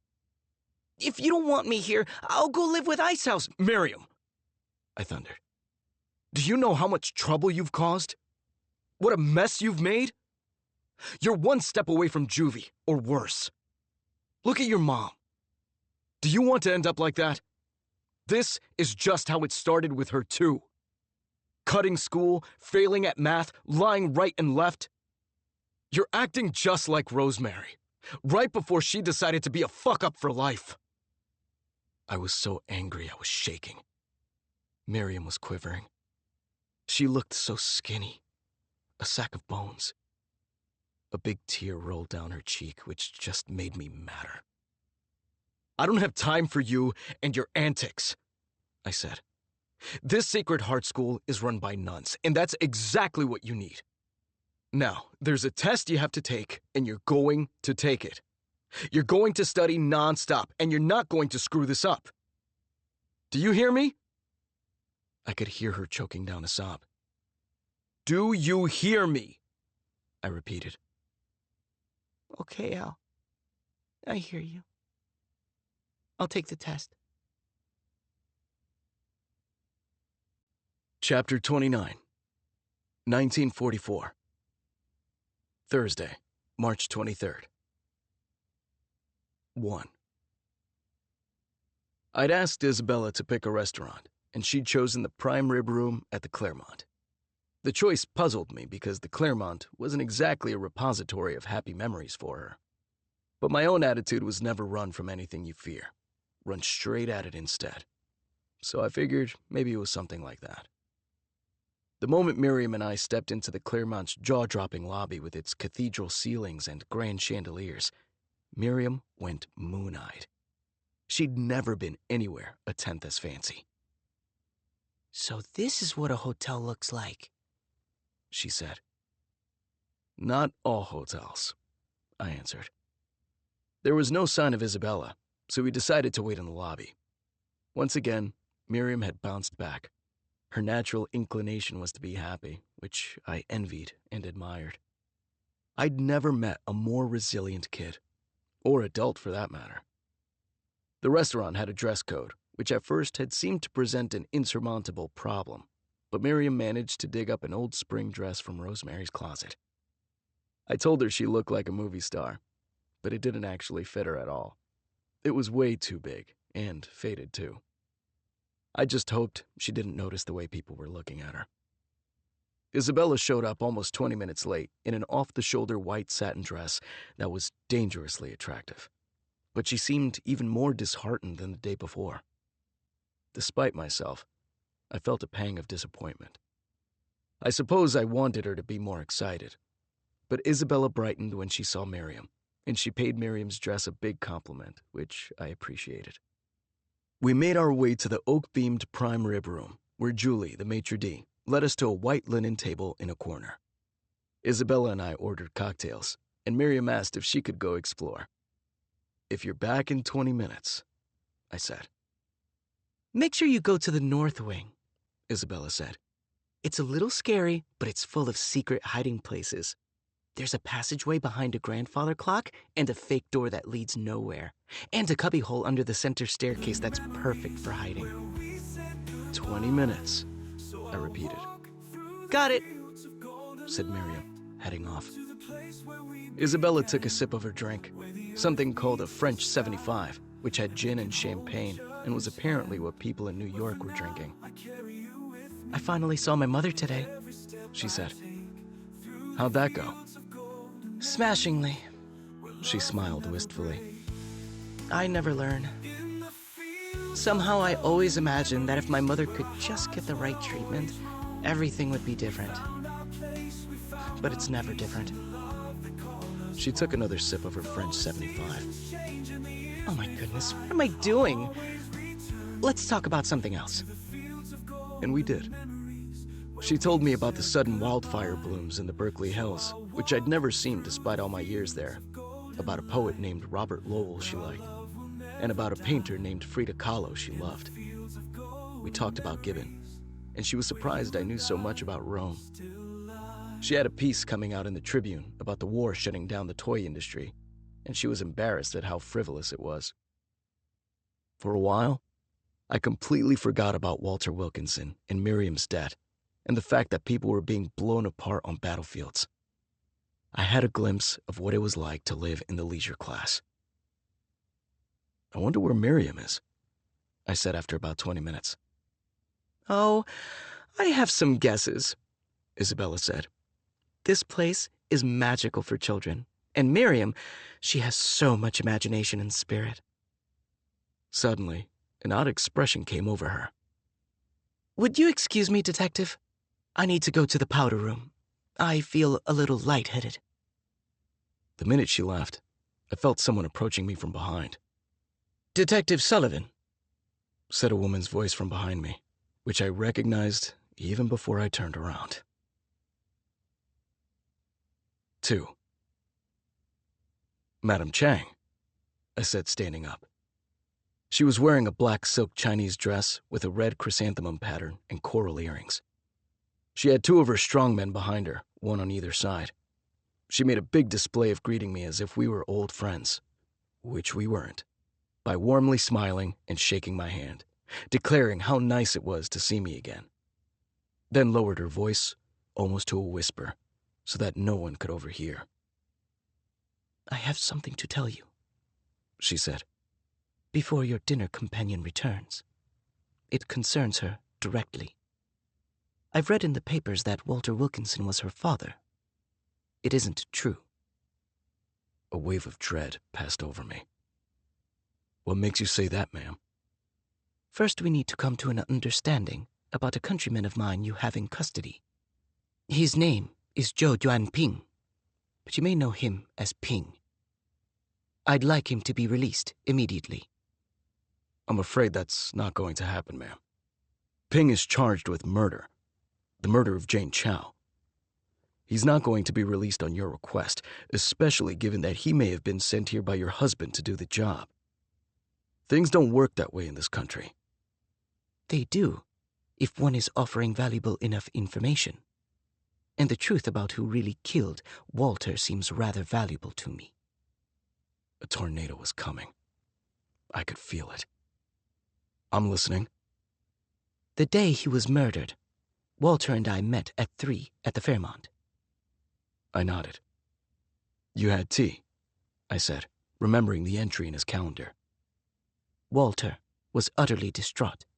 I'd never seen him like that. I've never seen anyone in that much anguish. And it was because he'd received this. Madam Chang handed me a letter. I recognized the feminine handwriting immediately. The letter was from Isabella, and it was addressed to Wilkinson.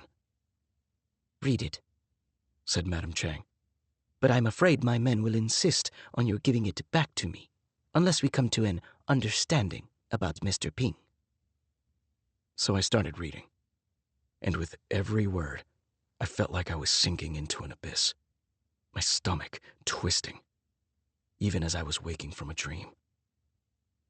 Dear Mr. Wilkinson, I've received your card inviting me to your hotel room at midnight.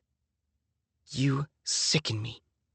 You're my sister's father, and you dare, again, to make an advance on me? Men like you are an infection, a curse on humanity. You take what you want with impunity and sully everything you touch. You're syphilis in a tuxedo. You took advantage of my mother and created a monster. Whoever killed Iris, you're to blame. You destroyed my family, and in your arrogance, you don't feel a shred of remorse. You should be dragged naked through the streets. You don't want to enrage me, because when I am angry, I am more than one person. I warn you, leave this city. Never return, because if you don't, I will find you, and I will blow your brains out. I swear it. Isabella Stafford. I'm not well acquainted with Miss Stafford, said Madam Chang when I'd finished the letter. But Walter told me that a kind of insanity runs in the women in her family.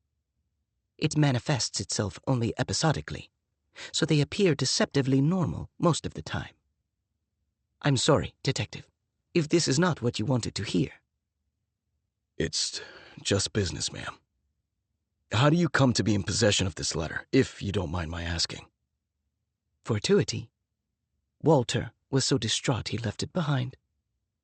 Somehow, I doubted it was fortuity. I could imagine Madame Chang conveniently distracting him or finding some other way to make sure she ended up with the letter. And why are you showing it to me only now? She smiled. Because information is power, she replied. And timing is everything. I'm going to need to keep this letter, ma'am. I assume I have your word then? About releasing Mr. Ping? I nodded. Good. The rest is up to you.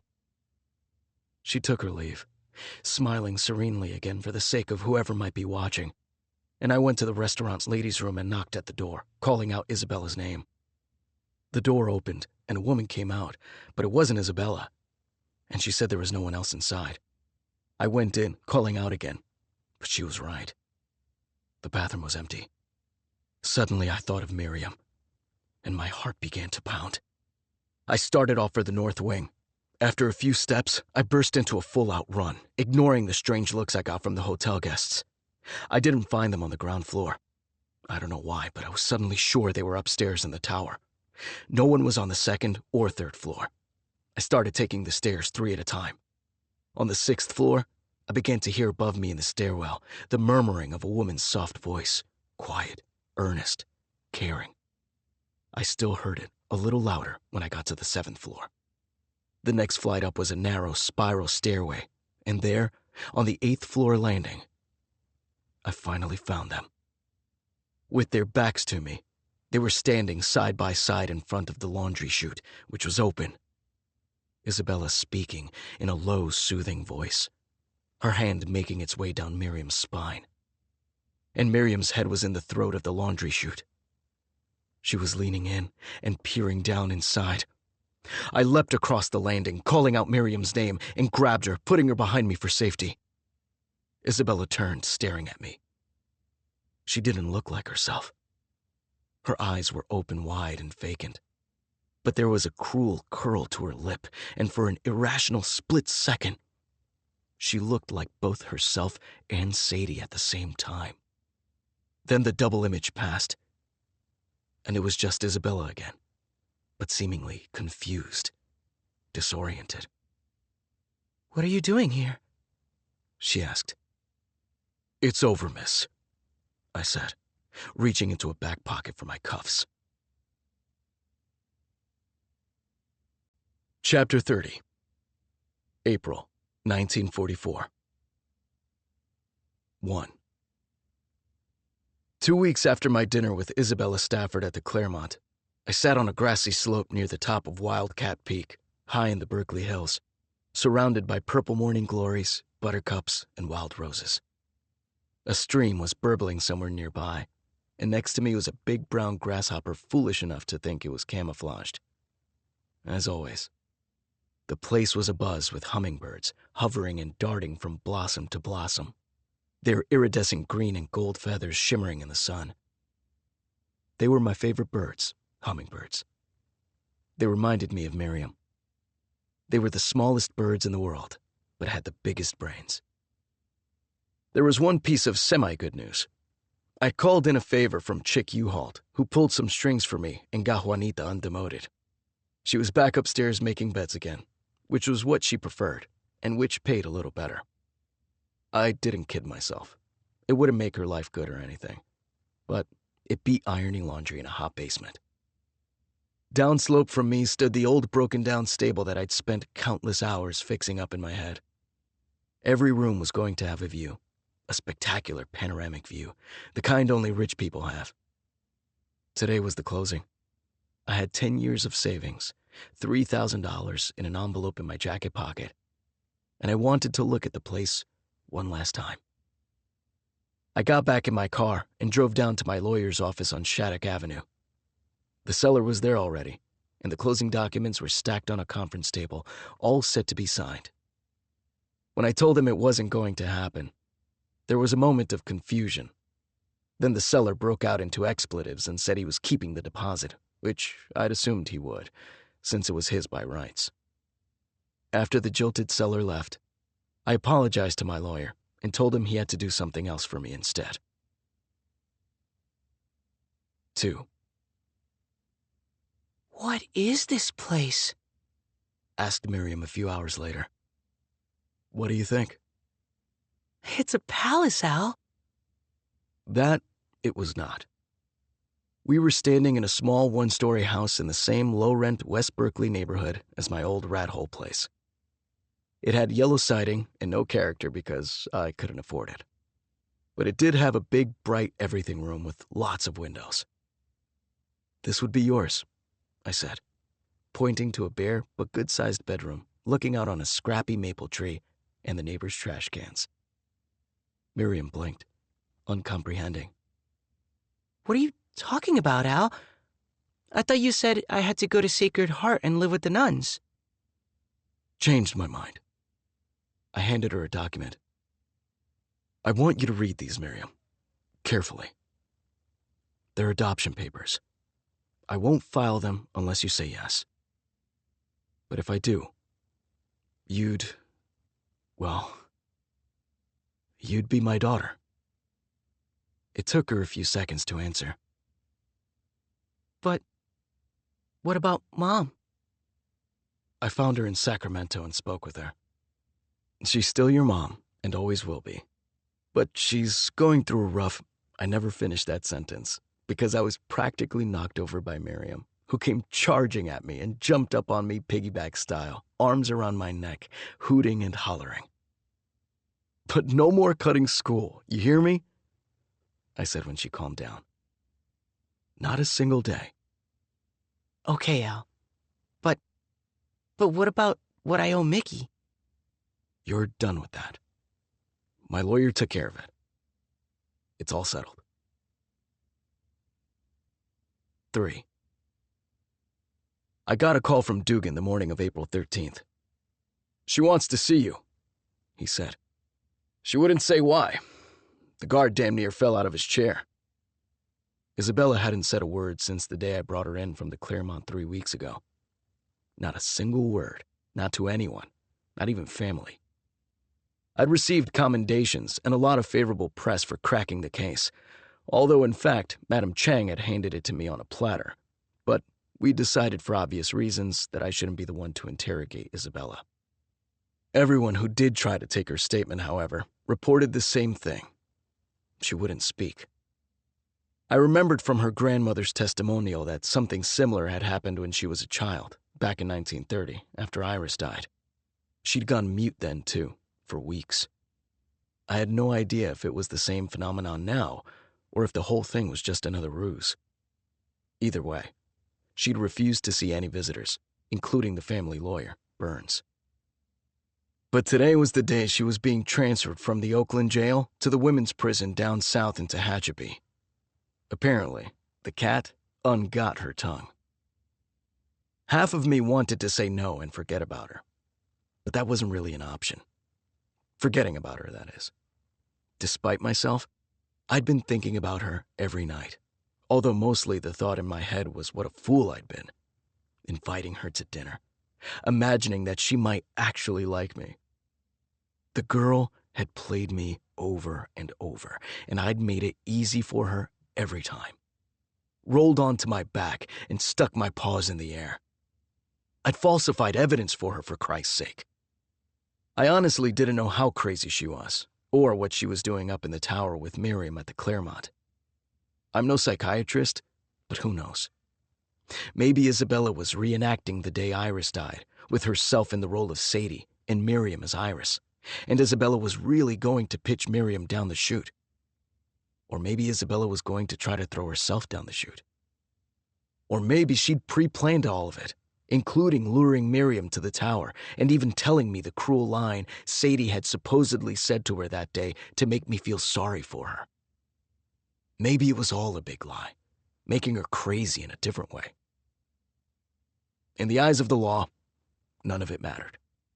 All that counted was whether Isabella knew what she was doing when she killed Wilkinson, and the letter she wrote to him, threatening to go to his hotel room and blow his brains out, made it crystal clear that she did. For the first 10 days after the arrest, Genevieve Bainbridge kept coming into the DA's office, along with Burns, insisting that the letter was a forgery and demanding to see Isabella, claiming that we were keeping her in isolation. But Isabella refused, point blank, and you can't force a prisoner to see anyone.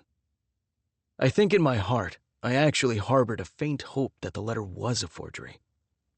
But Dugan hired an expert graphologist, and the second he looked at the letter and compared it to some samples of Isabella's known writing, he said there was no doubt the letter was Isabella's. And now, she wanted to see me. You want me to do it? I asked Dugan. I wouldn't be calling you if I didn't. 4. Isabella was wearing beige prison garb. She was obviously going through hell, but somehow she still managed to look good. I took a seat across the table from her. How can I help you, miss? There was a silence. Then she said without expression, Mr. Dugan's going to ask for the death penalty, isn't he? I nodded. Already has. I wanted you to know, she went on, that I've asked to speak to Mr. Burns. Not about my case, but to make a will. I'm going to leave a substantial sum to Miriam, as well as all my books. My instinctive reaction was rejection. I wasn't going to saddle Miriam with a murderer's legacy or let myself be insulted by her offering to help. But then I thought about it and realized I'd be playing the fool as much by saying no as I would by saying yes.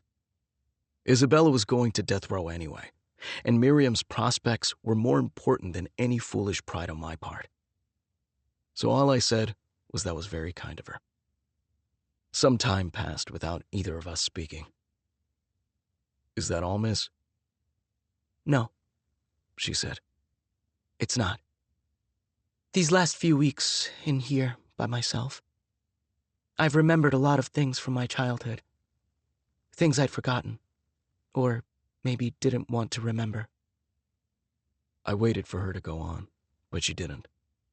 Another silence passed. Let me ask you something, I said. Isabella gave a small smile. Curiosity killed the cat. What happened the day Iris died? What really happened to your sister?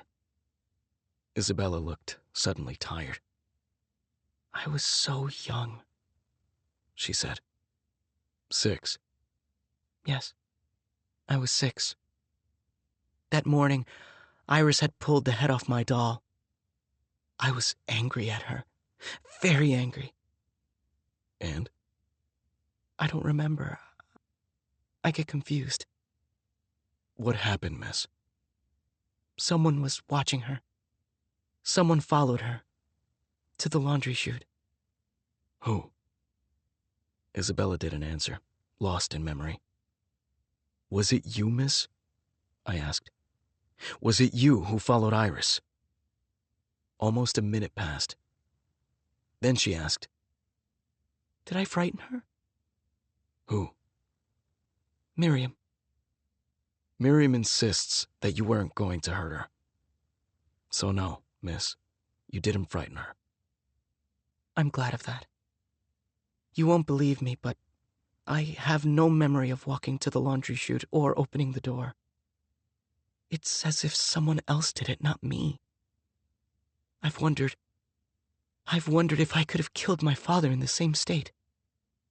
Mr. Wilkinson wasn't your father, miss. Your letter makes that very clear. My letter. She smiled, looking off so far in the distance, I didn't know where she was. Suddenly she frowned. It was someone in a hood. The person following Iris. Was it you, Isabella? I asked. Was it you in the hood? Did you kill your sister? She buried her face in her hands, shaking her head. No, no, no, she said in anguish. And then she finally told me everything. 5. I knocked on the door of 2907 Avalon. I could smell citrus, sage, and eucalyptus, the good, clean air of the Berkeley Hills at its freshest. Mrs. Genevieve Bainbridge let me in and offered me coffee, which I accepted.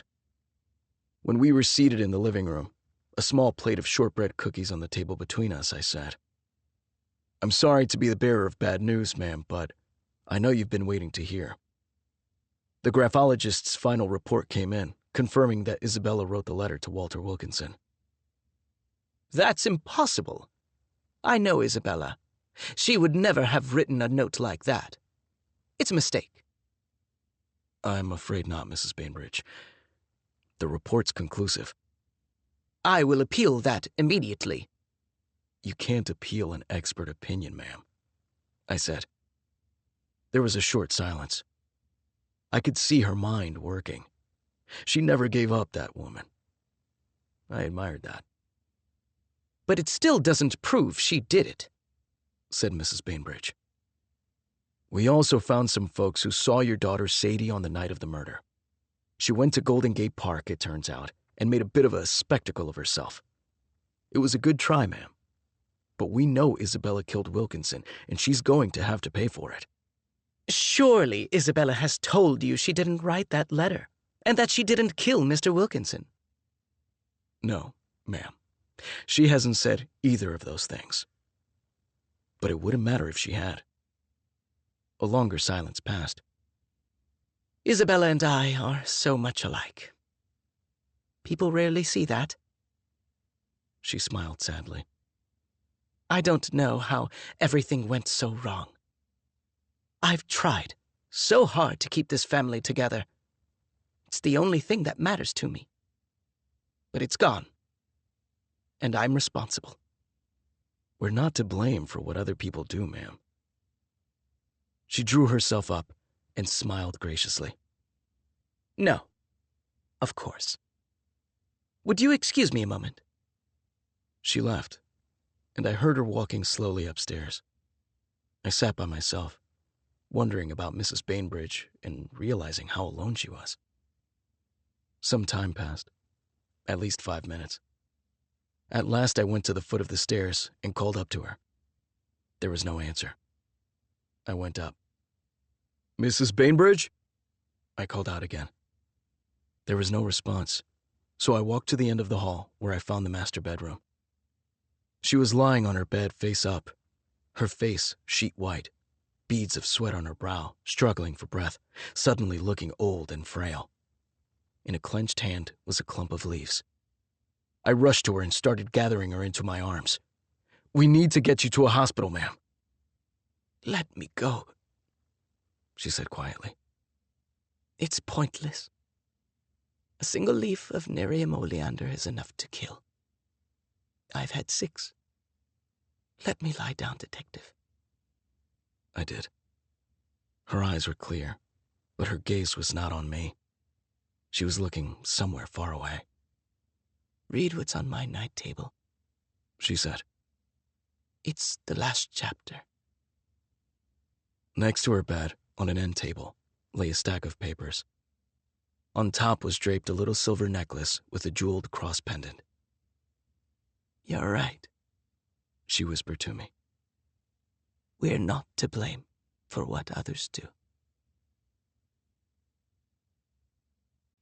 Mrs. Bainbridge's testimonial, prepared for District Attorney Dugan, in connection with her deposition taken on the 15th of March, 1944.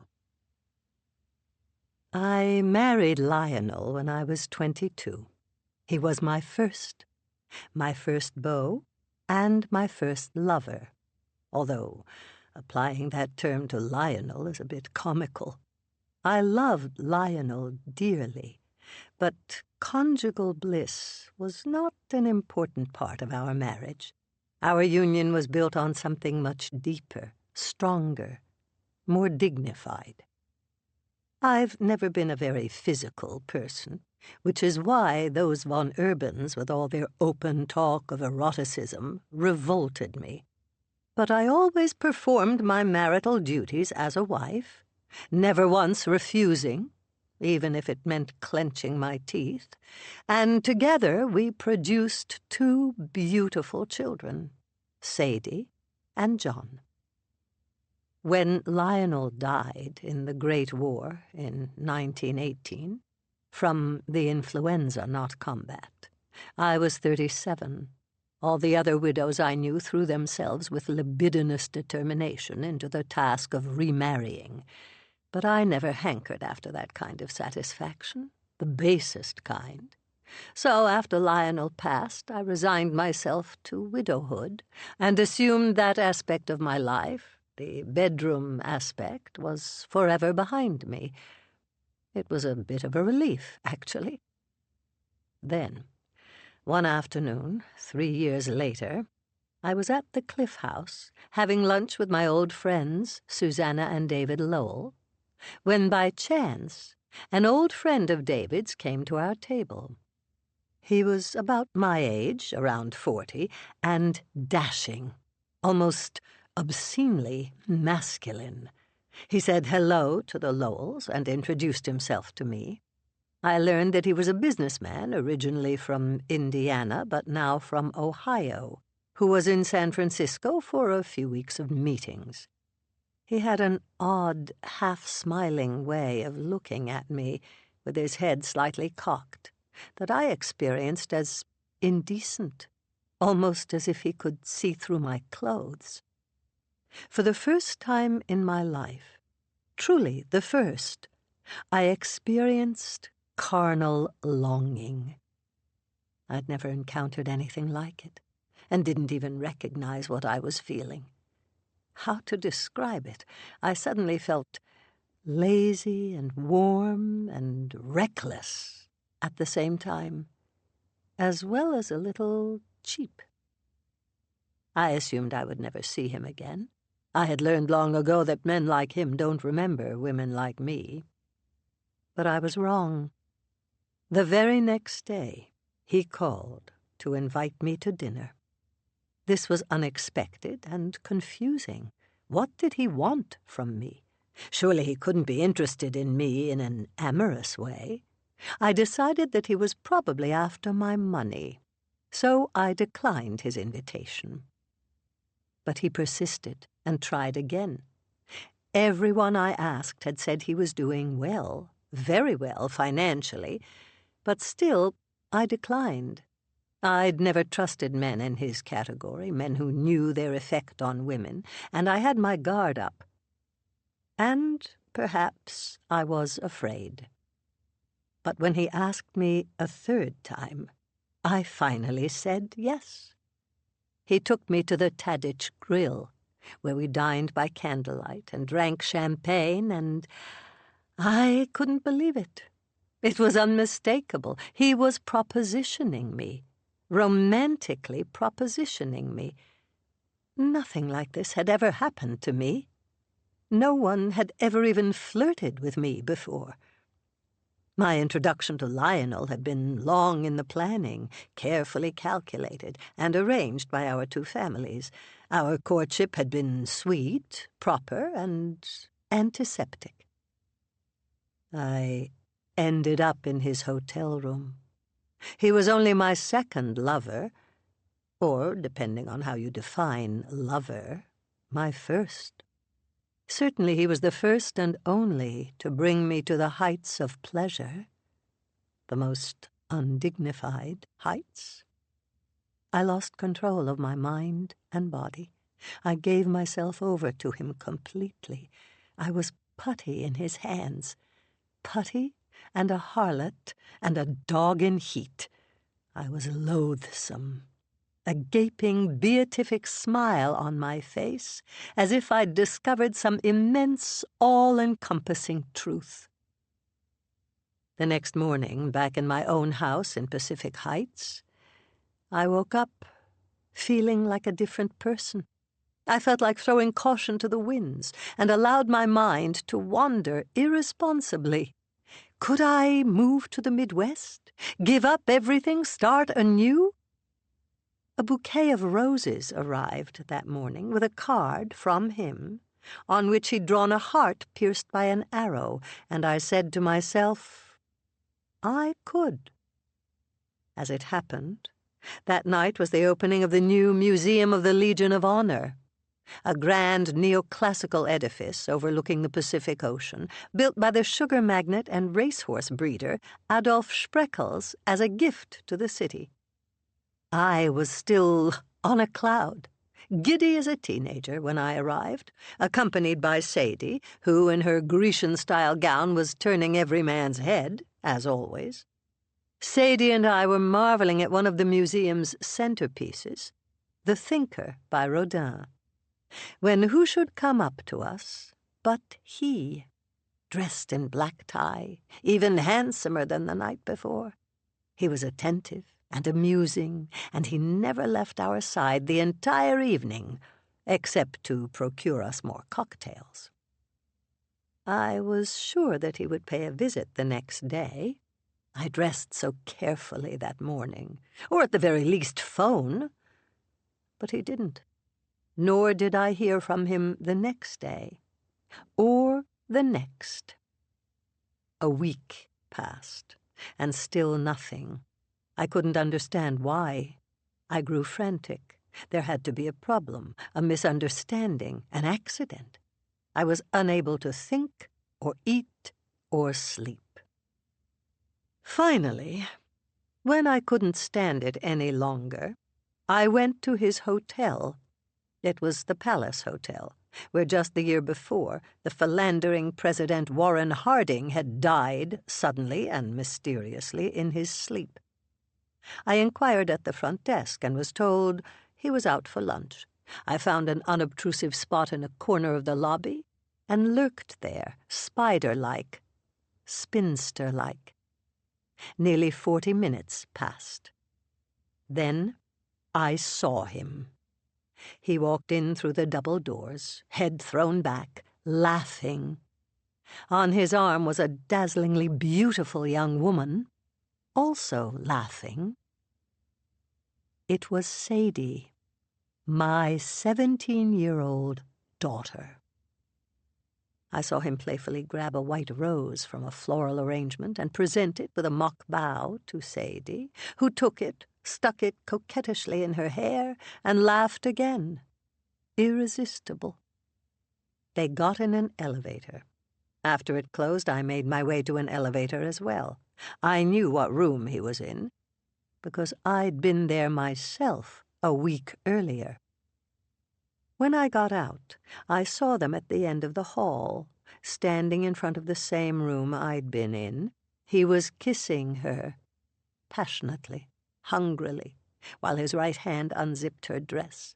He pulled the dress down from her shoulders, and I saw Sadie's lovely bare back before he spun her into the room and shut the door behind them.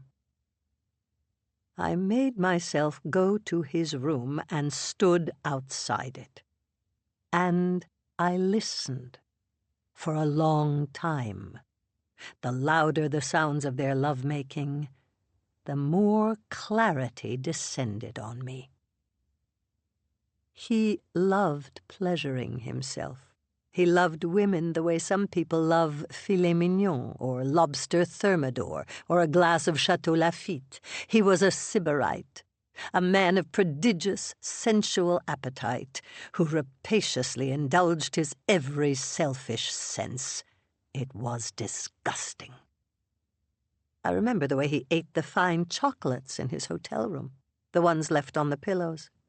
He'd take a discriminating bite, then savor it, allowing the flavors to melt and swirl in his mouth. Then he'd writhe a little and make sounds of guttural ecstasy. It was pornographic.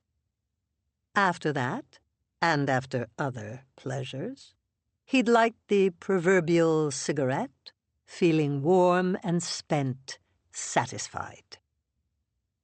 My next interaction with him was direct and professional. It was at the same Palace Hotel, but not up in his room, God forbid. Rather, I chose the Pied Piper bar. But now I had the upper hand, and I wielded it.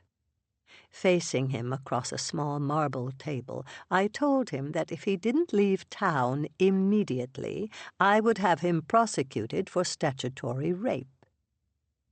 I'm a great frequenter of the law library, and I knew that in California it was rape to have sexual intercourse with a girl under 18. His response was sheer depravity. He feigned ignorance, then tried to flirt with me, daring to touch my arm. He lied amateurishly to my face, tried to soften me with his manliness, and I could tell he found me both pitiful and repellent. He'd had so many women, rich and poor, young and old, thin and fat, perhaps skeletal, pockmarked, decaying and subhuman. He'd tried it all, and I was lower than any of them. I eventually triumphed, as I knew I would. Men like him always have weakness at their core. He left, tail between his oh-so-powerful legs, without a word of explanation or even a farewell to Sadie, one of my conditions. And, of course, I didn't breathe a word of any of this to Sadie, either. She was just about to come out, and I wanted her to be fully present at her debutante ball and to focus on appropriate suitors, as opposed to a libertine twice her age. But how cruel is fate. The lecher left Sadie with child. Poor star-crossed Iris. Her striking, raven-haired resemblance to that malignancy had always provoked an involuntary antipathy in me, and I often found myself grabbing her arm so roughly I left a bruise. I'd have to remind myself constantly she wasn't to blame. But I never imagined I would be a witness to her death. It was a Sunday afternoon, 9 years after I'd expelled that man from Berkeley, and I happened to be descending the hills after visiting St. Andrew's Abbey. The abbot had presented me with a gift, an honorary cassock, in thanks for all the support I'd given them over the years. The path down from St. Andrew's affords a view of the Claremont, and to my amazement, I saw him. Walter Wilkinson. It was unmistakably he, striding into the hotel, moving well, as he always did, wielding his natural grace like a sword. I was paralyzed. I don't think I moved for a full 2 minutes. And then, who should follow his footsteps into the hotel but Sadie, in her attractive tennis whites? The truth flooded over me. All at once I understood everything. All those tennis outings with Tilly were just a pretext. It had been going on the whole time, without my knowledge. For years. My paralysis broke, and I made my way home, fighting blinding rage. The utter disrespect and disregard he had for me. I tried to occupy myself for some hours. Then it hit me that I might be rushing to conclusions. The tennis outings might be real. It could have been a coincidence. I called the hotel at once, asking if a Mr. and Mrs. Wilkinson had checked in, but was told that no one by that name was staying at the hotel. Then, in a flash of insight, I asked for Dr. von Urban. They told me he was a guest, and I obtained his room number. I had to go there. I couldn't let them see me, but I had to see them. I drove to the hotel and parked in the rear, dressed now in the cassock, with the hood over my head. I entered through the basement service entrance, just as one of the St. Andrew's monks often did. If I ask myself what on earth I was doing, I'm not sure what answer to give. It was absurd and reckless, but I couldn't bear it. I had to be certain. I took the stairs and made my way unseen to room 422, the room number I'd been given. And there I stood, excruciatingly, for a second time in my life, outside a hotel room where my one-time lover was making love to my own daughter. But they weren't making love. They were quarreling, fighting. He was breaking it off. She was insisting that he say goodbye to Iris. They came out of the room. I was by then around a corner. I followed them. Sadie was so inebriated she could barely walk. They found Iris in one of the banquet rooms and led her to the north wing and up the tower stairs. From a half-flight down, I watched them through the banisters as they continued their row on the 8th-floor landing. Just like them, I, too, paid no attention to Iris as the poor, doomed, disobedient creature pulled a chair up to the laundry chute and climbed up. I was as guilty as they. When they heard Iris's frightful scream, it was too late. They ran to the chute, but she was gone. Sadie passed out on the spot, probably as much from alcohol as shock. Walter ran down the stairs. He passed within a foot of me, but never saw me, heading, I assume, to the laundry facilities in the basement in hopes of finding his daughter. I ran to the door of the laundry chute and called out Iris's name. Perhaps, mercifully, she was stuck in the chute. Perhaps she could hear me. Perhaps we could save her. But there was no answer. Then, a foot or so down the dark chute, I saw a glint. I reached for it, and my hand closed over a thin chain. It was her necklace. It had caught on a nail. Walter must have fled when he found Iris dead in the basement, the scoundrel. I expect he grieved, but his inner corruption, self-interest, and venality trumped. He had his reputation to consider, his marriage, his leadership in the business world, his growing fortune, his possible political career. So he fled. But I did, too, returning to my house, pretending I'd never been there. I didn't see him again until 1943, at Madame Chang's Christmas party. By now he was a famous man, a presidential candidate. Did he feel no shame, no mortification at returning to Berkeley, the scene of his crime? It seemed not. He looked as though he felt invulnerable. The moment I saw him with Madame Chang, I knew he'd had her. I was sick at the sight of them both. But I have never felt anything like the inner twisting, the wrenching, as if my lungs and innards had been tied in knots, that I experienced when I saw him flirting with Isabella. I didn't think she took to him at all. She didn't despise him for his politics the way Nicole did, but she seemed indifferent, and I didn't see her following him with her eyes, like so many other women at that party did, drawn to his power. 2 months later, though, the newspapers reported that he was returning to Berkeley yet again. I felt a formless, nameless terror, as if I knew what was coming. And it did come.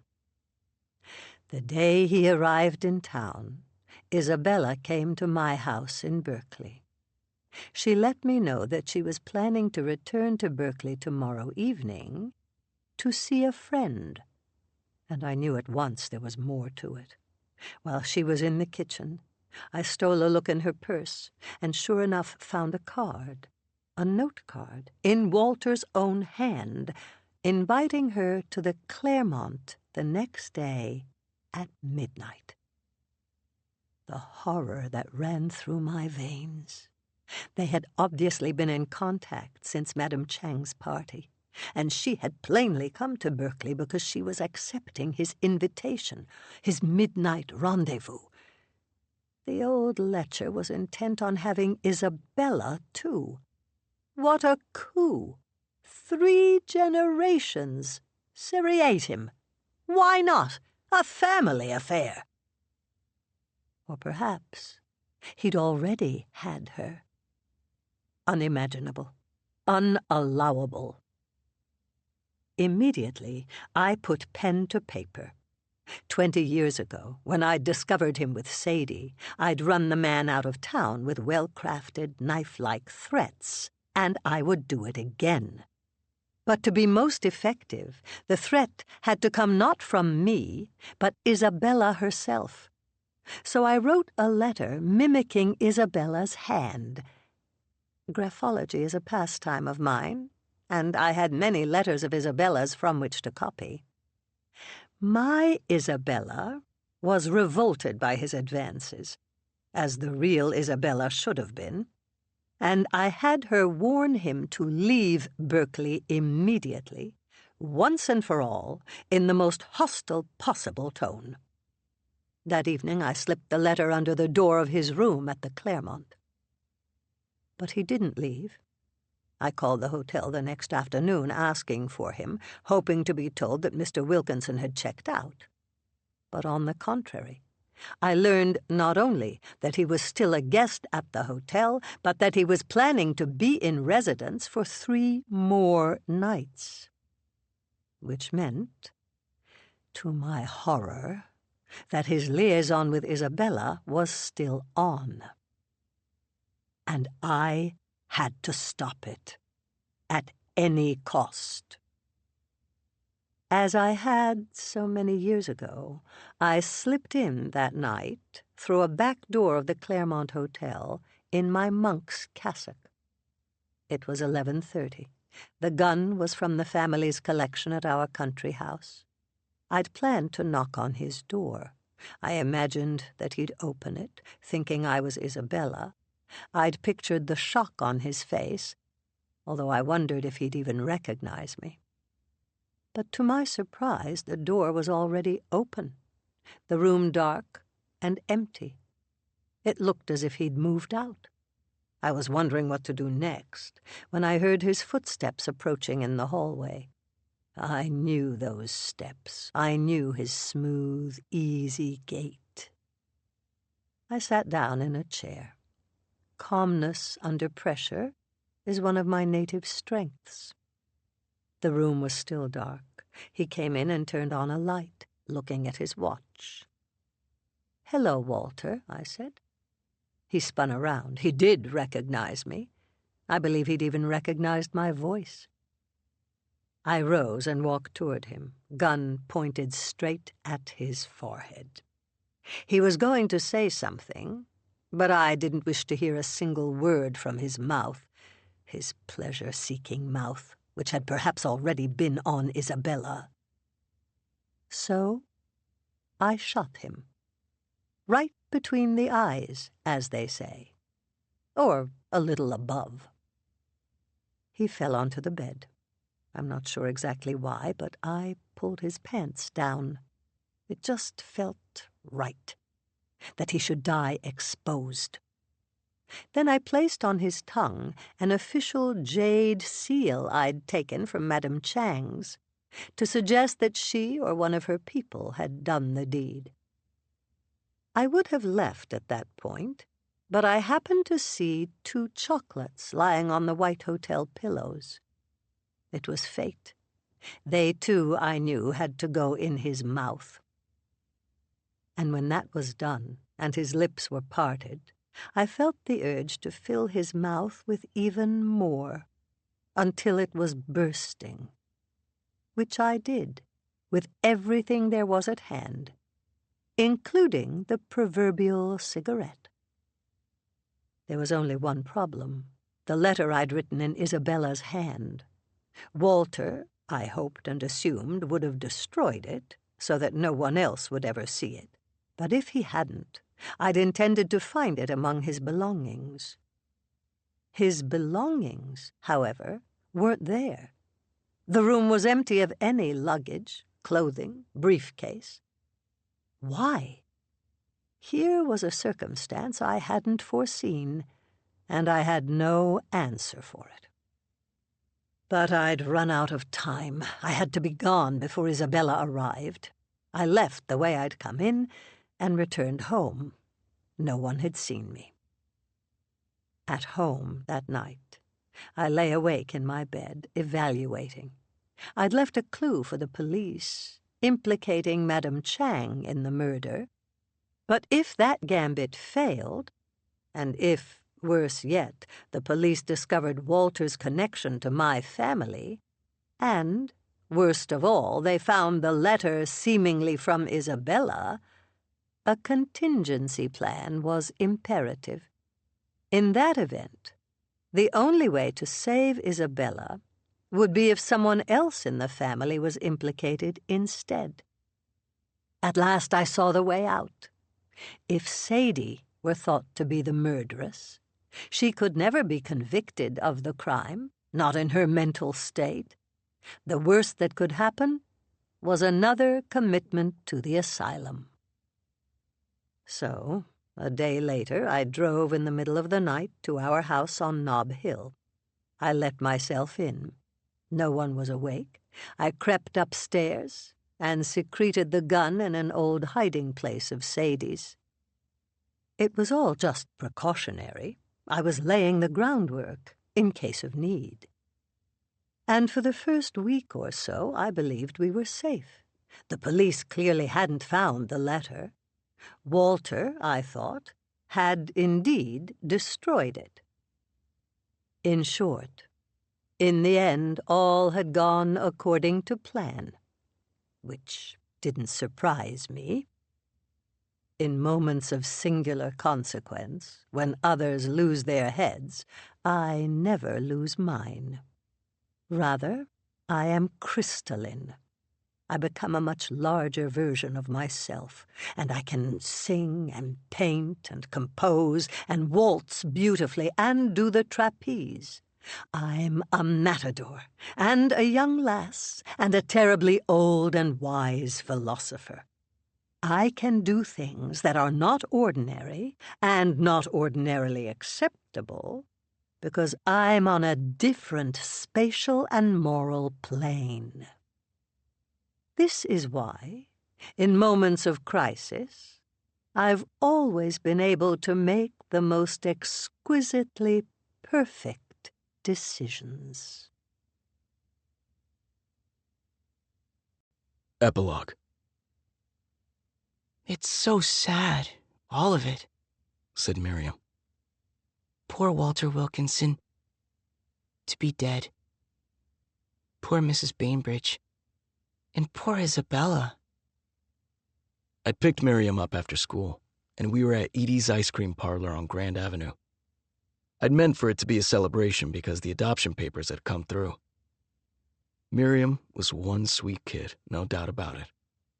She had more compassion than everyone else I knew put together. I hoped that was a good thing, and not something that would cause her pain down the road. What's Isabella going to do now that she's out of jail?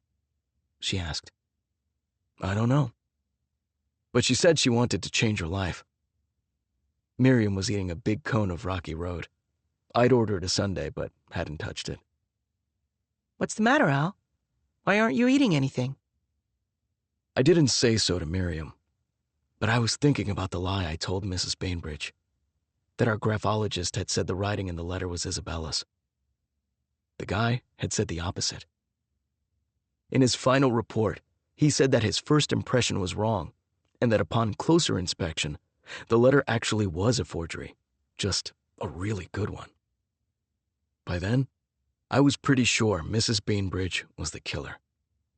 But we didn't have any proof. We didn't have anything on her, including no motive.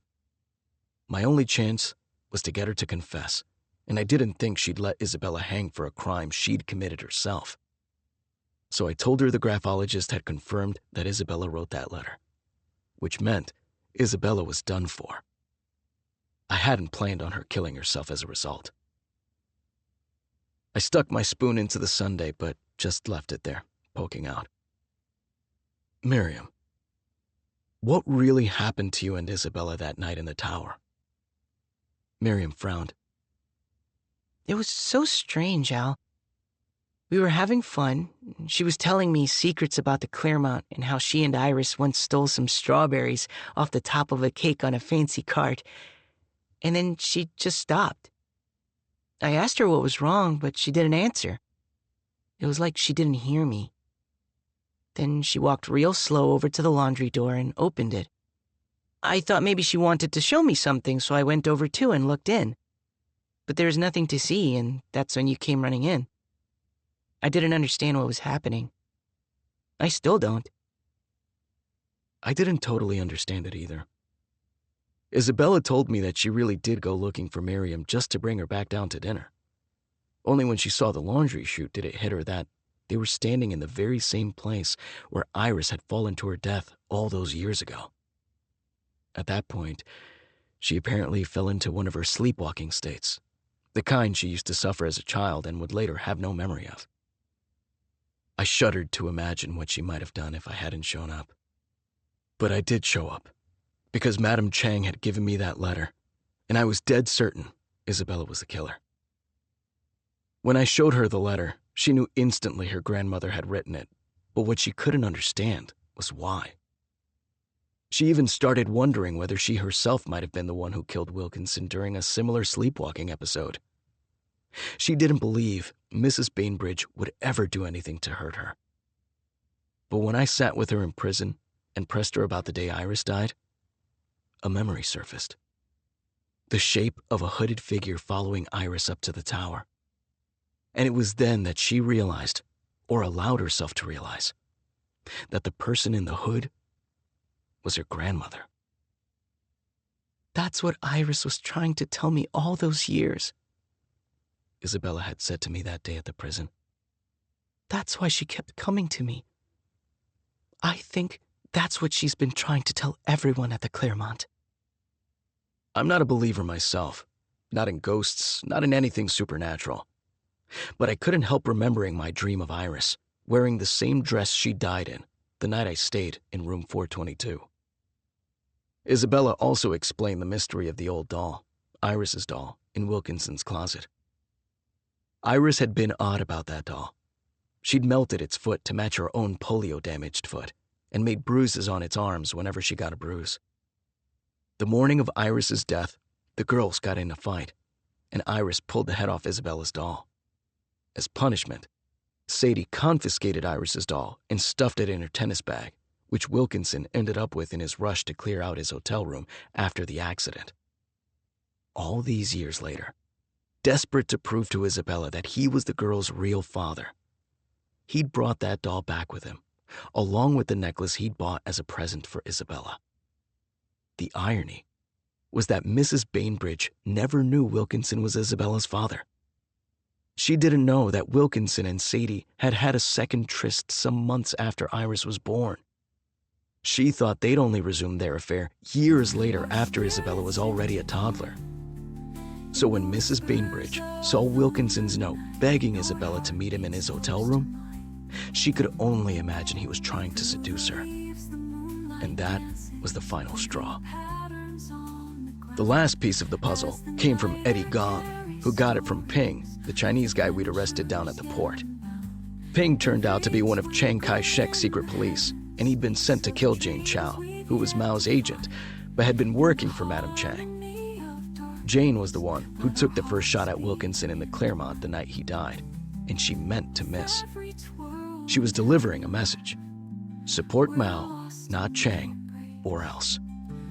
But Chiang Kai-shek's man, Ping, tracked her down at Codornice's village, tortured a confession out of her, and then murdered her, using an axe to make it look like a Tong had done it. I told Dugan all this, but he didn't want any part of it. So in the end, Isabella had been right. There was a Chinese angle to the Wilkinson case. Turns out she told me the truth about most everything. Once she stopped lying to me. Miriam was done with her ice cream. I tossed my uneaten sundae in the trash. "Come on, Miriam," I said. "We should get home. We've got a lot of work to do." We were having a guest over for dinner. Our first ever. Jeez, that smells good, Al. What are you making, pancakes? I was cooking, but making a hash of it. Tortillas, Miriam. My dad used to make them. You got to flip them with your bare hands. Only weaklings use a spatula, he always said. I demonstrated and burned half my fingertips off. And this here's the salsa, but my dad's was way better. The table was set for 3, fancier than it had ever been before. We'd put real plates out, and I'd bought matching real glasses. Full cutlery, too, as in a knife, spoon, and fork. I had to teach Miriam which side of the plate they went on. She'd also made cloth napkins out of her fabric scraps, folding and ironing them to look just like she'd seen at the Claremont. There was a knock. Miriam jumped up in excitement. "I'll get it," I said, going to the door and opening it. Our guest was holding a small bouquet of daisies. "Hello, Harry," I said. "Oh, hello, Mr. Sullivan," said Icehouse.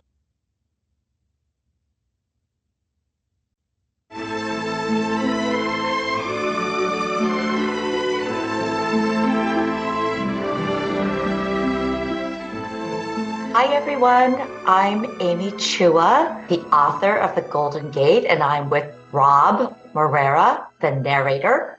I'm a Yale Law professor and the author of several nonfiction books, but The Golden Gate is my first work of fiction, so I am super excited to be here and so impressed by Rob and the whole audiobook cast for doing such an incredible job bringing the characters to life. Awesome. Thank you. And as Amy introed, I am Rob Moreira. I've been a voice actor now for almost a decade, actually, but I've been an actor for slightly longer. I've been doing audiobooks mostly lately, and this was a fantastic book to actually jump into and really sink my teeth into. Something I've been wanting to do for a while was a book of this type. So I'm very excited to have had the opportunity. With that being said, I think probably the biggest question that I think anybody that has read and listened to this would have on their mind was, especially because you're such a prolific nonfiction author, is when and how did you first get the idea for The Golden Gate? You know, I have, believe it or not, always loved novels and mystery books. I read all the Encyclopedia Brown books and then all the Nancy Drew books and the Parker, Parker Boys, as I called, and then the, Agatha Christie. But I never managed to come up with a plot. So about 3 years ago, I was in my parents' house in the Bay Area where, this book is set. And this plot idea just came to me. That is a grandmother who is told right at the beginning that one of her 3 granddaughters is a murderer, but they don't know which one. So that kind of came up, sort of right out of the blue. And then COVID hit. And suddenly I had all this time. So that's partly the answer that I suddenly thought, wow, I could try this. I can't leave my house. But the other part of the answer is a really interesting total coincidence. So as I mentioned, I grew up in the Bay Area. I actually, went to school in El Cerrito, which is a very modest town, which is where I also had Sullivan growing up. But after I went to college, my parents, I guess living the American dream, moved to a much nicer house in the Berkeley Hills near the Claremont Hotel. And it just turns out that the house they moved into was Madame Chiang Kai-shek's former house. Wow. And it's a crazy coincidence. She lived there from 1943 to 1944. And to this day, Rob, nobody knows why the First Lady of China was living in Berkeley, California, of all places, in the middle of the Second World War, all by herself. And as I did some research, there were rumors. Was she having an affair? Was she being a spy? But anyway, I decided to spin a whole story out of those mysterious facts. So that's kind of how it all started. Wow, that is so wild. I love that. That's so great. Do you think that the pandemic happening actually helped in that regard, that you were able to kind of just be able to kind of laser focus on this kind of idea? I do. I mean, I'm a kind of a type A person anyway. And, and a lot of my friends, they did really amazing things, like learn how to bake bread. And I just didn't have any talent for that. So I thought, you know what, I'm just going to try this. When I was in my 20s, I'd actually tried to write a novel before, and I just couldn't make it work. So, 30 years later, I thought, let me give it another shot. And it was really fun. I think the historical angle, the fact that I grew up in this very same context, kind of made it a little bit more accessible. But how about you, Rob? Like, what drew you to the Golden Gate, and made you want to work on this? I mean, you've done so many different things. Yeah, it was very interesting because I got the audition for it. Like as any actor would, you get the auditions kind of come into my inbox, and you, for the most part, you kind of sift through everything that you get, and that's kind of like the first pass. What do I want to actually audition for before I really nail down the ones that I want to work on? So when an audiobook audition comes in, you're usually getting a couple of pages of the manuscript to kind of give you an idea of, for the most part, what you're kind of getting yourself into. So you will get a brief synopsis, and then you'll get a piece of the manuscript. So in reading the synopsis, I was already hooked. I didn't even jump into the manuscript yet. And mainly because I'm a really big kind of noir detective, hard-boiled, no nonsense. I like that kind of stuff. I'm a huge LA Confidential fan. I think that was one of my favorite movies. Right. And it was, I just love that style of story. And there's something about that time frame that is really interesting as well. The detectives well-dressed in their fedoras, and there's just something about that culture that is very alluring. So I was already hooked on the synopsis. And then when I read a piece of the manuscript that was, obviously the book is predominantly from Al's perspective. In reading it, I was hooked to Al. I thought he was such a cool character, and that's a character that I've never really gotten a chance to give life to. So when I read it, one of the things I tell a lot of actors is when you jump into audition, try not to fall in love with it, because you may not get the role, and you don't want to be disappointed. You don't want to set yourself up for that kind of disappointment and rejection. And I absolutely secretly fell in love with Al. So I was just like, oh man, don't get too hooked on this. It may not pan out. You never know. And then when I was advised that you and your team had selected me, I was like, no way. I remember I told my wife, I was like, you remember that LA Confidential book I was telling you about? I got it. And she was just like, I don't know what you're talking about, but that's great. So that's kind of how that panned out. I love that. Yeah. That makes so much sense, because you just fit the character so perfectly, and it's the backstory makes it. I mean, it's like, wow, it all fits. That's awesome. Yeah. So I was absolutely excited, very excited from jump to try and do this audiobook. This was one that I really wanted to get. But more importantly, I also love the fact that because this was also your first into fiction, I was just like, oh man, so this is my first time doing this kind of character, which means a lot for me. This is her, first fiction book. So that's going to mean a lot to her. If I do this, I really I gotta knock this one out of the park. So I felt like the stakes were a little higher. So I really wanted to do right, not just by the reader so that they have an entertaining story, but by you as well, to really bring that vision that you had, that you put, pen to paper to life in an audio style. So I'm glad to have been a part of that. I love that. Yeah. Now, one question that I think is really great, especially because, as you were talking about, how tied to the story just your life was, there's a lot of historical details throughout the story that are very easy to Google, and you can see that they all actually happened. And it really brings the setting to life, which I think helps with, bringing the listener and the reader in.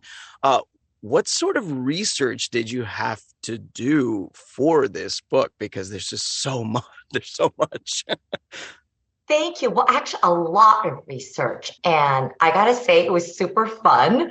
I've always liked history. And one of the things I realized is you can live in a place for a long time and be so completely ignorant about the history. Like, I mean, I grew up in this place and I would see signs, naval shipyard, but like, I didn't care. I just like, and so as a lawyer, I'm actually used to doing legal research. We're trained that way. But with legal research, you're very constrained. It's like you're looking for certain cases and facts that will support your argument or help your client. And doing this historical research for this novel, I gotta say, it was so much less constrained and just so much more fun because I didn't have an agenda, right? I was just like reading and reading everything I could to try to learn more about the place that I grew up. And I would be like, wait, no way, this person lived down the street, or that's what that sign always meant. Wow. And, the more I started digging, the more almost embarrassed I was that I just didn't know anything. And I have to say, there are incredible history books that I would recommend to anybody. There's a military historian named Ian Toll, and he wrote this magisterial 3-volume trilogy on the Pacific War. And in one of those volumes, there are just chapters and chapters all about the San Francisco Bay Area in 1943 and 44. And there was so much amazing background. You get quotations from people literally working during that time. I read tons of books on the building of the Golden Gate Bridge, including these oral histories. And these were so exciting. I mean, these are like workers, construction workers. They are literally hanging on, hanging off a span because they're using this new technology. They've never built a bridge like this. They're wondering if they're going to die. I read, great accounts of Madame Chiang Kai-shek, a fascinating historical figure. I mean, honestly, more interesting than I could make up. She had a Southern accent. Her dad was a Methodist preacher. Then she became the First Lady of China. She was the first woman ever to address both houses of Congress. And just a lot of figures like that. So the research, I think, was definitely part of the fun of writing this book. It also gave me an excuse because sometimes I get writer's block, like, oh my gosh, I got to write a paragraph. And this way I could feel like, okay, I'm educating myself. I'm getting background, but it was also incredibly, it was just fun. Interesting. And related, so I've always wondered this as the absolute least talented actor. So I'm at the opposite end of the spectrum. How did you go about deciding what voices and personalities to give these characters? Because I know some of it's on the page, but a lot of it comes from, I think, just like your inspiration, your own background, maybe. That's actually a very good question. I mean, what the beautiful thing about audiobooks is that thankfully the author has done a lot of the heavy lifting, which I appreciate you. Thank you, Amy, for writing them so well, because that is extremely helpful for the actor. The most important part as an audiobook narrator is that you have to read the entire manuscript prior to recording. So nothing is being read cold. So you very much know the story, you know where it's going to go.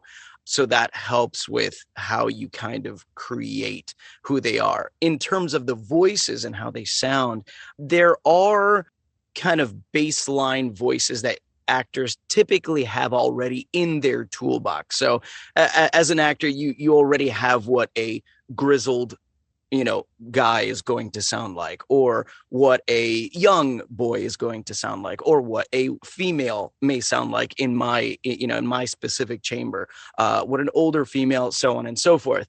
And then from there, with those baseline kind of voices in hand, when you start to read the manuscript, that's when you kind of start figuring out, okay, so Al is going to be my middle-aged grizzled man. So not too far from me, a little lower in my chamber.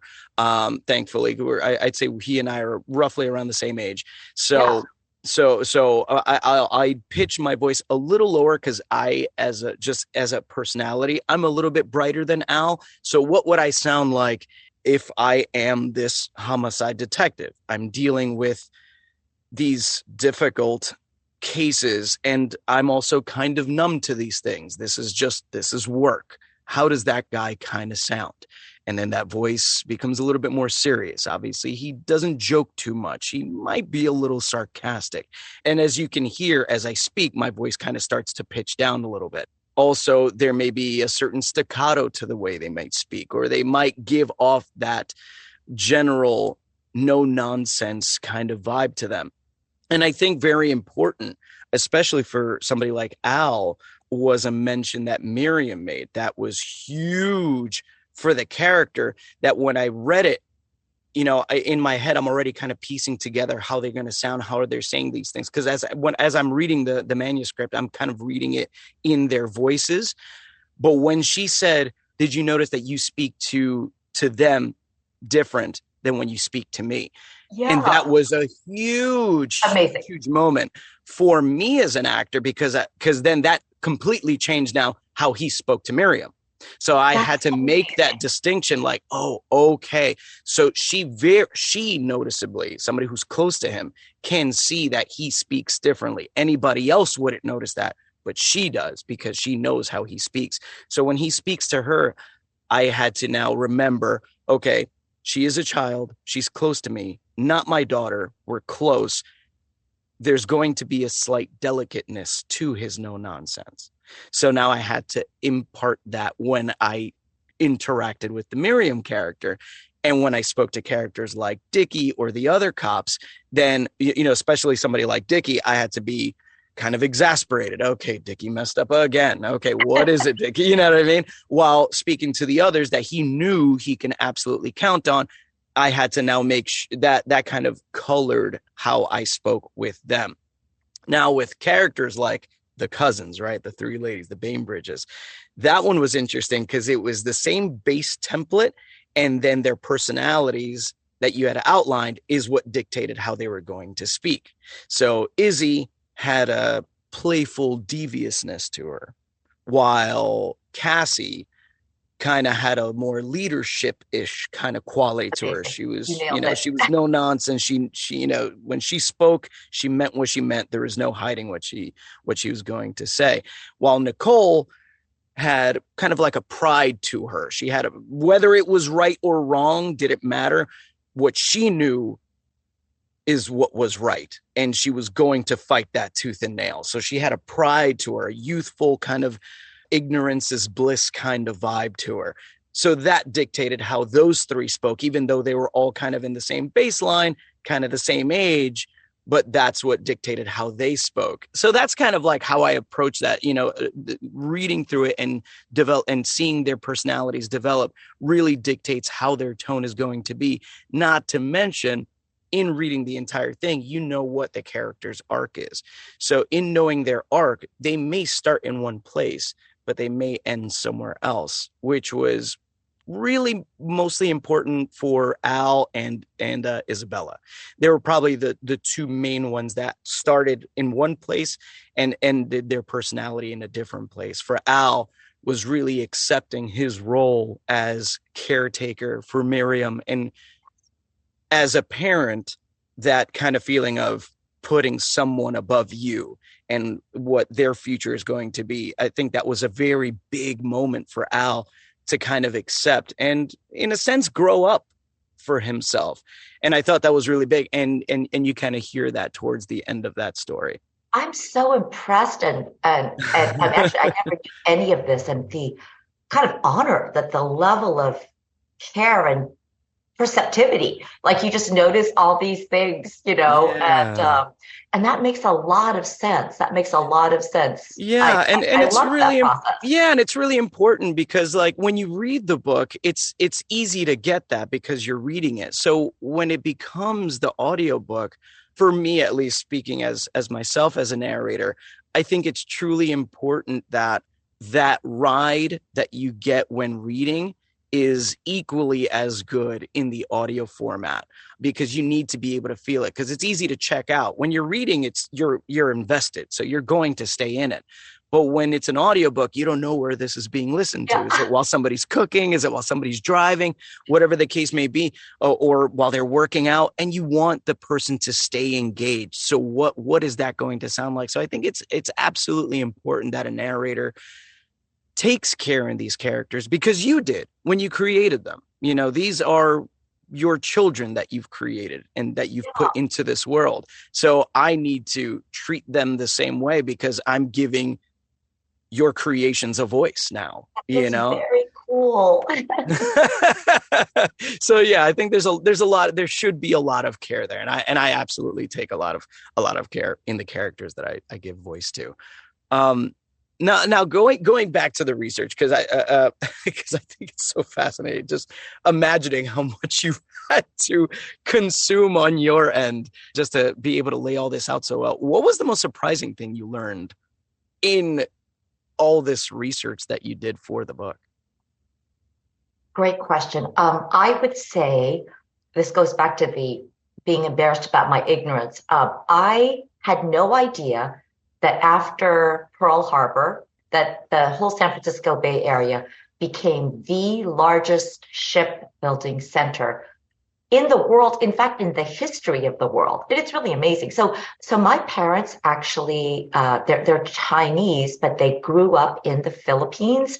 And as children, they lived through the Second World War and Japanese occupation of the Philippines. So I, actually have a kind of a personal connection to this. I actually didn't really realize, stupidly, that what happened during Pearl Harbor is that the Japanese essentially thought they took out all of our entire fleet, that we had no ships left.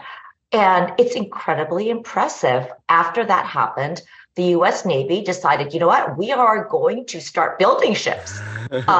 And they did so at a rate that no one thought was humanly possible. And all of this happened in the San Francisco Bay Area because it had a natural port. And also it was a lot closer to the Pacific. So suddenly, right in the place that I grew up, it turns out that there are these huge shipyards, like Kaiser shipyards, the Richmond shipyards, and they're basically churning out like a ship every week. And these are gargantuan ships. And so what this meant is that there were jobs. They needed people to build these ships. So I didn't know this. I didn't know that San Francisco was way smaller. There were barely any African Americans before this time. But suddenly, almost overnight, everything transformed because there were so many jobs. People, 500,000 people came pouring in from all over the country, from the Dust Bowl, Oklahoma, but also a lot of African Americans for the first time in San Francisco history came from the South, took the train.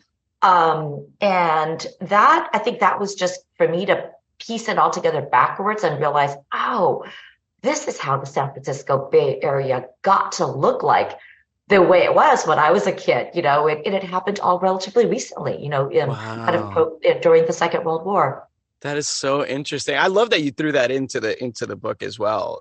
Just the rate of how the ships were built. I remember reading that and just going, wow, I never would have imagined how quickly they were piecing these just gigantic ships together. I mean, at the rate that's just incredible. I know. And they patterned it after, Ford had just figured out how to make cars on the assembly line. So this too, we could do it like a factory. Yep.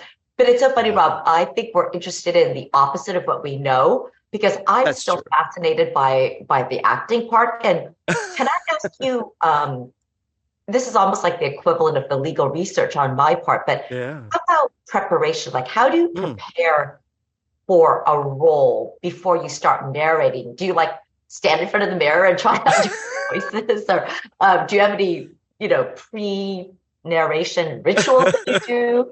I wear a fedora when I record. No, I'm not kidding. I can imagine you have to be in character. Yeah. I mean, there are there were mannerisms actually that I incorporated for a couple of the characters to be able to slip back into it, especially if they're kind of shifting back and forth. Thankfully for Al, it was easy because he is the majority of it.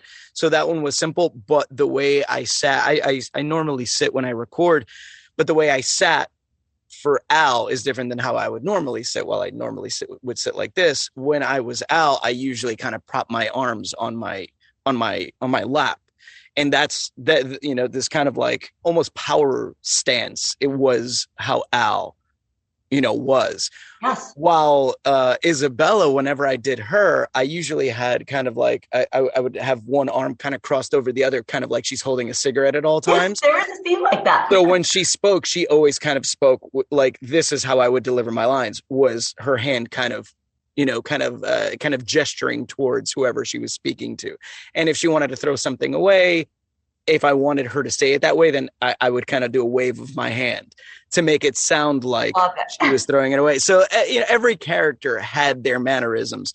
Madame Chiang Kai-shek, I was very stiff and kind of had my hands on my lap. So I try to stay kind of like a stiff and kind of prop my head and my neck up. So I kind of spoke upwards to kind of give her a sort of regalness when she spoke. So every character kind of had their thing. So I had to find those physicalities for each character so that I can give them the proper life. And so it was easy to go back to, as opposed to saying, oh man, what did they sound like again? So creating the physicality brought me back to the voice that I had chosen. As for pre-narration rituals, the one that I have is old home remedy before I even start recording, which is a tablespoon of honey, a little bit of salt, and a spritz of lime before I jump into the booth. And then I bring in a very large mug of tea with me, or my trusty mug that I kind of keep in here, which says, my agent thinks I have a perfect face for voiceovers, which I think is hilarious. So I'll have my tea in there. And I'll drink that throughout the session, because after recording for a couple of hours, the voice will noticeably start to sound a little tired. So when you drink the tea, that actually keeps everything lubricated and warmed up so that you don't end up straining yourself, which is absolutely important, especially if you're recording for a couple of days. So that's kind of the pre-narration ritual. Yeah. Learning so much. Yeah, you never, it's like you never really think about that. But I mean, it would be the same for you, if you're doing like some kind of speech or a seminar or something, you kind of have to get yourself prepped to speak for, 45 minutes or an hour straight. And, you already know what that would feel like, how vocally taxing would be. Now imagine doing that same speech for 8 hours. That's kind of what reading a book would be like, and then doing that day to day. Now I want to go back to Al, just because he's the dude and I love Al. Al's father is Mexican and his mother was an Okie from the Dust Bowl. And his background specifically sets him apart from some, if not all, the characters in the story. Was there a specific reason why you chose that specific background for him? Really interesting question. So, as you can probably imagine, I'm an immigrant kid, and I've always, been a little bit of an outsider, but not in a bad way. I just so that's kind of what I felt comfortable with. I wanted my protagonist to be an outsider in some way. But I also had to be historically accurate. And as I was doing this research, oh my gosh, Rob, this is just the sad truth. In 1944, there were practically no women or any minorities on the Berkeley police force or any police force, right? This is a time when the Japanese were being interned. Chinese people could only live in certain places. There were a lot of neighborhoods where it's like no African Americans, no Hispanic Americans, only white people. So the historical facts constrain me. Like I couldn't just have like an Asian American police detective. So I finally realized, okay, something that I can relate to that would also be historically accurate is a person of mixed race. So not only is he part Mexican, but on the Mexican side, he's part Jewish, which is something I know from my nonfiction research, that there were actually a lot of immigrants, Jewish immigrants to Mexico. So this is actually quite a realistic profile. And so I kind of got comfortable with this idea of a character who feels a lot like an outsider himself internally, but he can pass as white.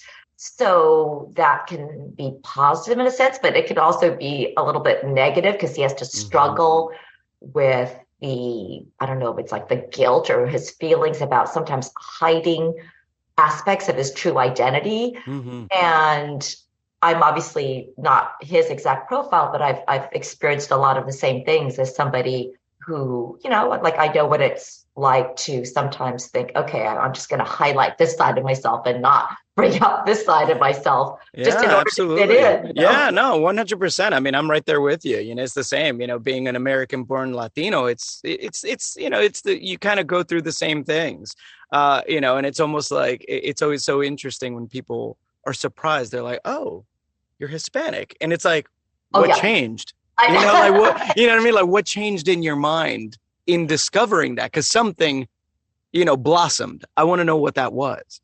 I And know. yeah, it's really wild. Yeah, and so do you record at home, or do you go to a studio? Great And, question. and do you have a preference for working individually or with the theater, or do you just kind of like trying anything? Oh, well, I do record. I record both. I record at home and I record it in a studio. Golden Gate was recorded actually exactly in the place that you see behind me. So it is in my own booth, in my Wow. home office. You have a booth in your home? Yeah, I have it in like a home studio here. Very So cool. yeah. So it's sequestered off to the back of the house, thankfully. So it's away from all the noise, as best as possible, of course. And then I have my booth inside my office. So once I close the door, it gets pretty quiet in here. I do like working with a director. I think it depends. It depends on the book. Specifically speaking about audiobooks, it depends, because there's some books that I don't think necessarily require it. I do a lot of business audiobooks. Those don't need a director because those are very informational.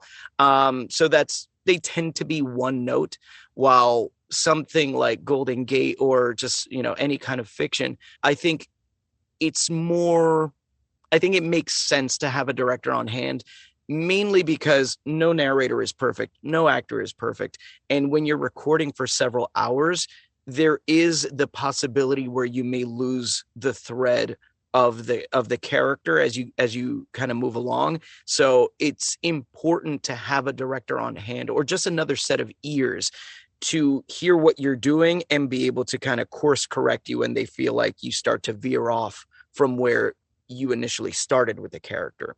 I didn't even, so there was a director for this I production? did have a director on I hand, didn't yes, even and know she that. listened to me. Yeah, so Amazing. she sat by Kimberly Wetherell, a fantastic audiobook narrator herself as well, and she listened to me read the whole thing. We can say she's the first person to hear the book.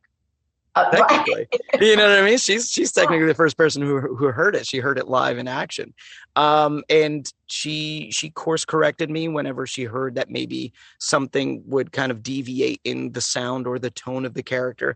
And it's needed. You need that sometimes, because it's what keeps the authenticity of the characters intact throughout the entire book. You don't want to read it and say, whoa, Al sounds really different in those last 6 chapters. I wonder what happened.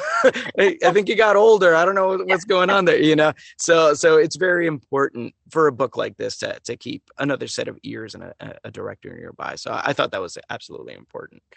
With that being said, how did you go about planning the mystery? Because I've been wondering this myself. Did you know what the ending was? Like, did you work backwards from the reveal, or did you literally start from the beginning and then the mystery kind of panned itself out as you were writing? Like, how did that work? So I guess more I had the ending. It just came to me. I was in my parents' house like 3 years ago, and this idea, so the central plot idea, that is a grandmother that is told at the beginning that one of her 3 granddaughters is a murderer, but they don't know which one. And she also turns out to be an unreliable narrator, So Right. I had a whole final twist planned in that main plot line. However, that was the only thing I had planned, right? So then I had to so it was kind of both. Then I had to okay, now we need some plot twists, and, like we need stuff to happen. And there, I would say it was more organic and related to your other questions. I think in an interesting way, I let the history guide me. So as I was learning all this stuff simultaneously and figuring out the plot, okay, so this is the time of the Japanese internment, one of the most terrible things in American history, where U.S. citizens are being locked up. And it was right there in these neighborhoods. People from Berkeley, California were being rounded up. And so I thought, wait a minute, I should work that into the plot. It's going to make sense that there's a lot of anti-Japanese scapegoating. This was the reality. So let's have, in the case of the Cassie plot line, I kind of loved my idea of the almost like an underground railroad for Japanese internment, like ways to escape that. That was a creative thing I came up with. But then having this, let's a plot line where they're scapegoating the Japanese, which, oh my gosh, you just look at our society today and, there are overtones. And similarly with Nicole's plot line, in 1930s and 1940s California, it was a lot like today. There were enormous class differences, of course, racial differences, but a lot of inequality. So I was excited to do that. Ileana has a lot of resentment against Nicole. I mean, she's a darker skinned Greek immigrant whose family has not been treated well. And she sees this Nicole as this privileged, blue-blooded. It's almost like, oh, she's so woke. Right. It's like, come on, you're spoiled. So doesn't know the struggle. I had a lot of fun with that. Interesting. Yeah, I liked that. I liked Ileana's character so much because she was so outspoken with how she felt, and I thought it was really important having that kind of character. Thank you. Yeah, I wanted her to be strong, but also angry. Yes. Yeah, absolutely. I think that was really important for sure. You have actually. I mean, you're a super successful guy. You've also voiced several characters from TV shows. I read that you also do video games. Yes. Is there any difference in your approach for, when you do characters from those kinds of mediums as opposed to an audiobook? Oh, that's a good one. There is. For something like a video game or let's say like a TV show or anime of some sort. So if this is a long running show that already has, let's say, a season or two under its belt, when going into a character like that, you do have to kind of do some research on how the current cast sounds, because that's going to dictate how you will more than likely sound. Because if this is, let's say, not necessarily a very cartoony style kind of anime, you're going to want to refrain from doing a very larger than life kind of bombastic style type of voice, because ensemble wise, it won't sound right. So that will kind of dictate what your sound is prior to what the personality is. So it's almost kind of like the voice, and the voice comes before the personality when it comes to something like that. With video games, it's a hair different because video games tend to work with archetypes. So usually if it's some kind of soldier, they're probably going to sound a certain way. Because if it's a soldier, it's not going to be a romance game. Let's just, let's call the spade a spade here. If it's a soldier character, chances are there's going to be some kind of first-person shooter game. It's going to be in a warlike environment. And those all have a certain grizzled, in the middle of war kind of sound. They don't necessarily have a backstory because you're not going to see it. That's not what the point of the game actually is. The point of the game is whatever the battle is. That's actually what the type of game is. So they tend to be one note. So you're going for a specific archetype. While something like audiobooks is different because these are probably, I would say, the closest to creating a film character, I would say, because these characters have a beginning and a conflict and an end. They have a character arc. They do start in one place and grow to be something else by the end of it. So I would say that audiobook characters are probably the most specific on what you're supposed to do to create them as living,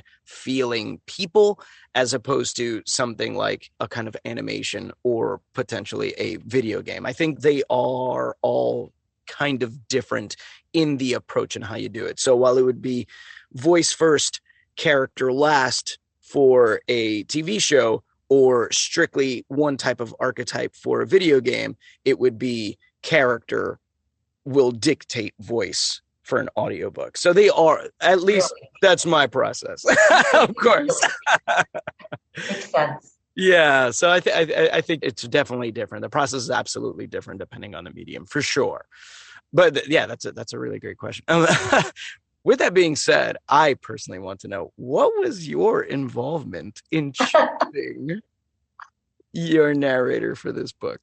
Oh gosh, Robbie, I'm not making this up. You're going to love this answer. You're going to love it. And Oh, I'm waiting for it. so the way it works, I had no idea, but my publisher sent me like these audition clips, I guess, from like maybe 8 of you.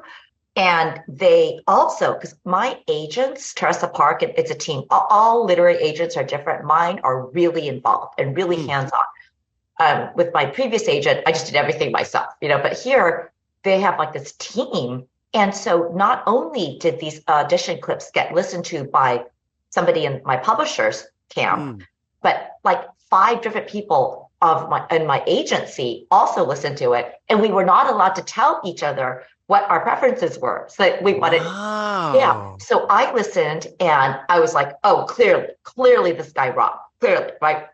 And so it was kind of like when you unveil it, it was perfect. That, guess what? I'm not making this up. Everyone picked you. No way. Yes, everyone.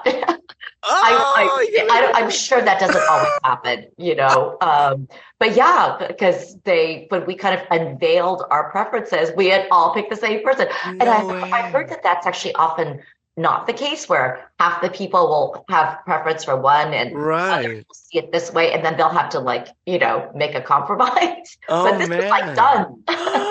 Wow, you just made my day with that one. I'm taking that one to the bank. That's awesome. Oh, that's so really actually, what do you think is your greatest strength as a narrator? So that's kind of a tough question, but is it flexibility or getting into the character? I don't know. What do you think? You know what? I think that would be one of the things. Now this is something that, especially from your end, especially because you were only hearing my audition clap, you may not necessarily know the pedigree of the actors that are coming in, because you're just trying to see like, who is Al, right? Right. Like that, we don't know anything. Yeah. Right. So I think that's really interesting. But me personally, I've been acting since I was about 12 years old. I'm 40. So I've been acting for a while. Yeah. It's been a bit, but I started very young. And then I went to a conservatory school here in New York. I went to the LaGuardia High School Performing Arts, which people know as the Fame School. So famous, yeah. So I went there, and then I went to the American Academy of Dramatic Arts after that, which is another conservatory program. So I was in conservatory acting training from 14 till about 23. Wow. So I had a very strong theater background. And while predominantly acting in English, I was also acting in Spanish as well, because I am bilingual. Yeah. So I think that absolutely helped. Not to mention, once I got out of conservatory while I was there, and then for, about 7 or 8 years after that, I did a lot of theater work. And that's just before I started doing voiceover. So I didn't start doing voiceover until about 10 years ago. And all of that training and all of that theater experience on how I created characters and creating this toolbox of voices and toolbox of characters and my own specific process of creating these characters, I bring all that in when I'm doing the work that I do for, like a book like this. So I would say that's probably my greatest strength, is the ability to bring all that training and experience into a work like this, which is something you may not necessarily think about, but it is important because it only adds to the strength of the product at the end of the day. Yeah, we don't realize any of that, but it makes so much sense. Yeah. It's and it's really important. It's kind of like the idea. Do you want a plumber who's been working for a year, or a plumber that's been doing it for 20 years to fix your leak, right? And that's ultimately what it kind of comes down to. So I think that's probably my greatest strength, is that training, because that's not something, unless you've lived my life, that you can't necessarily replicate. You can't copy that. Right. So I think that's my greatest strength, is absolutely my experience in general. And living as a minority in the United States and growing up as one. I think that's extremely important, especially for this book. Yes. Now, did you have any concerns about your book becoming an audiobook? Because you have complete control when you're writing the story out. Did you ever worry about a loss of control at having to give your work over to someone else to transform and kind of breathe a different life into it? I mean, obviously, thankfully, you were happy with the audition, so so I know you were probably confident. But as a creator myself, did you feel like, was there any kind of anxiety over potentially losing control? At that I never thought about it, but now that you bring it up, yes, I think, to be honest, at first I'm like, what's this going to be like? Yeah. And after, it was an interesting process. After listening to some of your clips, because we got to listen to samples and some of the other characters too, you're right that when I wrote the book, I had imagined all the characters a certain way, right? Like their voices in my head. And sometimes some of the interpretations that you and your team did were different than my own interpretations. And I did think about that, but this is, I guess, when it really works. Like, this is a happy story. I mean, I can imagine an author saying, no, that's not the way. But in my case, I felt like, wow, I actually like this interpretation. Like, this is not exactly how I envisioned it, but it makes sense. And there's enough of the core way that I envision it that it sort of becomes like this, like a more creative process, because I mean, I am not a half Spanish, part Jewish and part Okie detective. And so it to me, I actually kind of liked getting this input from people, because in some ways you inhabit more of that character more naturally than I do. And, and I felt that way about some of the other characters too. So I didn't have like tremendous anxiety about it, but I was curious. I was like, how close is it going to be? And for me, the spirit of it was like, I felt like you just got the book, you got the character, you got the whole, and now I understand why, because you read it to the end. And I think also both of us are, well, we're both minorities in America, so we have different backgrounds, but we have some similarities. So, absolutely. Let's just say that any worries I had were quickly allayed. I just like, oh, this is awesome. Way better than I could have ever imagined. Awesome. Oh, that's great to hear. So I guess for me, like, is there kind of a last question for you? Looking to the future, because you've done so much, you talked about all your experience. Yeah. Is there a type of audiobook or character that you would still at this point love to narrate, but haven't had the opportunity to do so yet? Because I mean, you said that Al Sullivan, in a way, was your first noir detective who actually shares some of your background. Yeah, for sure. But any other, space alien? That is so okay. So that's really wild that you just said that, because that is absolutely one of a character archetype that I've always had in my head, is that I've always dreamed about being like a space commander. I don't know why, like, I don't know what it is about the character, but there's just something about, being this commander of a ship in the middle of some kind of crisis, kind of like Aliens meets, I don't know what, Leviathan or something. I don't know. But I feel like a commander during a crisis in a sci-fi novel, I think sounds so cool to do, because that they'll probably have some kind of super tragic story, why they're there, and why they've been in service for the last 20 years. Something happened to his family or a friend, or the typical tragic hero in space. I think if I were to give it a specific title, I would love to voice the tragic hero in space. You'd be great. I think that would be so fun, and then, shoot aliens while you're there, right? Have some weird tentacled creature. I think that would be pretty awesome. I would say one. But Al was absolutely up there in one of those, because as a voice actor, and having done as much as I've done, when you first start, it's just like, oh, I just want to be in a commercial. I just want to read a book. It's very generalized what your goals are. And then 10 years in, it becomes incredibly nuanced to what your goals are. So it's very different. So it stops being, I just want to read an audiobook. It's like, no, I want to read an audiobook and I want to be this guy specifically. You know?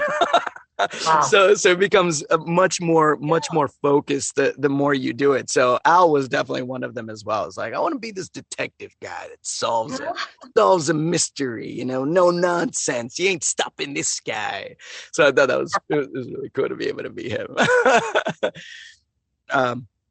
Especially going back to, you know, to the writing and the research and, you know, all the character development that you did in building these characters. What is your overall writing process like? You kind of knew what the end was going to be, and then you kind of worked some semi backwards, and the research kind of drove you through. But did you plan all this out? Did you storyboard more or less? And like, did you kind of add to the storyboard as you were doing it? Were you planning it, or were you flying by the seat of your pantser kind of writer, and you just kind of like, I'm just going to put pen to paper and whatever comes out is what it is, and I'll go back and fix it later if it doesn't make sense?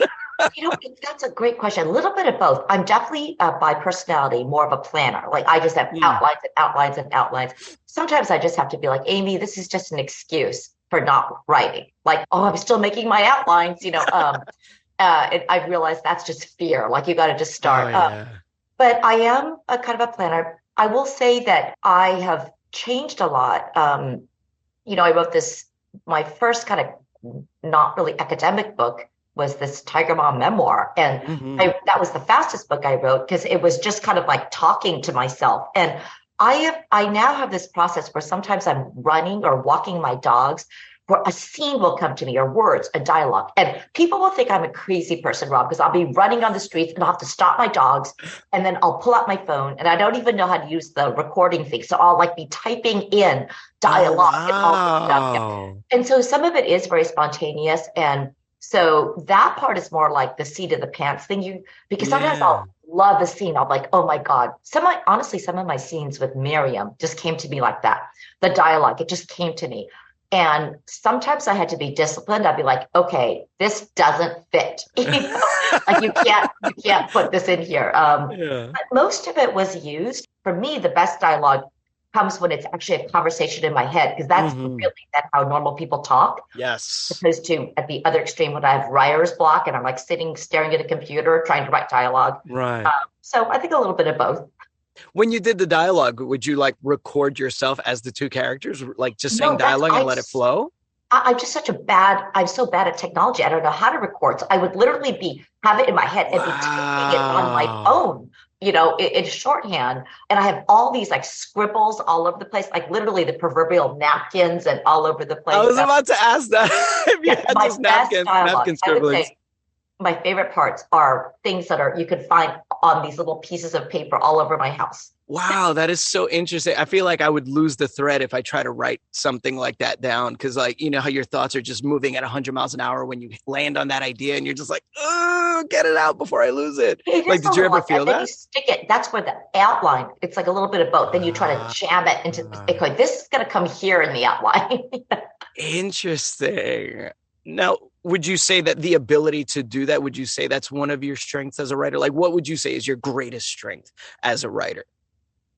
Geez, I focus more on all the weaknesses, but the perfectionist in us, right? I think it goes back to being a lawyer by training. Like, you might think that being a mystery novelist and a lawyer are, you know, have nothing to do with each other, but the skills are actually kind of similar. So to make a complicated plot work, it has to be really logical, right? You have to have plot twists, but everything has to fit. Like, you can't get to the end of this mystery novel and say, oh, that's a cheat. What? You know, they cover somebody we never met, you know. Right. And, you know, and I think that like the timeline has to work. Like I had a lot of charts, and so it's like a big puzzle. So I would say that I do like the dialogue part. I like that part. But I think a lot of it is also my training as a lawyer kind of taught me how to be very analytical and systematic. And I think that helped, like, you know, at the end when the editors were kind of just making sure the whole thing fit together, they would come up with mistakes. Like, wait a minute, how can this person be born on this date and then this be this year? That would make them 4 years old when they, so there's actually a lot of logic and kind of analytical rigor that needs to come into this in order to make a whole, complicated book like this hang together. So I think maybe that's a strength. Interesting. No, that's really great to hear, kind of like how all that kind of pans out. It's so interesting because, especially as an audiobook narrator, to have the opportunity to speak to an author, let alone the author of a book that I narrated, I think it's so interesting to hear what your process was like, and how, there is a bit of mirroring in how we both kind of process our ends of the project. I think that's so interesting overall. Totally agree. But this was an awesome conversation. I absolutely am thrilled at the opportunity to have been able to read and narrate this book along with my colleagues as well. This was just a fantastic audiobook novel, and to be able to, see you, maybe not in person, but as in person as we can be, and be able to just have a chat with you. But above anything, Amy, thank you. Is there anything else that you would like to say to our wonderful listeners who got to hear this wild, twisty, incredibly historically accurate ride that put them on? Yeah, first of all, I just had so much fun with this conversation too, and it makes so much sense now. But I think it more than ever, I realize we're perfect for this. But really, I just want to say, as I mentioned, this is my first novel, so I'm excited, but a little bit nervous. So I'm very, very appreciative to you and the team for doing such an amazing job at helping me bring this to life. But I'm also wanted to say that I'm incredibly grateful to my new readers and also the folks who are still listening now who want to try the audiobook. I just want to say thank you to everybody for taking this journey with me, and thank you to you and your whole incredibly talented team, Rob. And maybe we'll get to do it again. Yeah, that'd be great. Maybe I'll write a space novel. Yes. Oh, that would be everything just coming full circle, I tell you. Thank you so much. Thank you. This is great. Bye.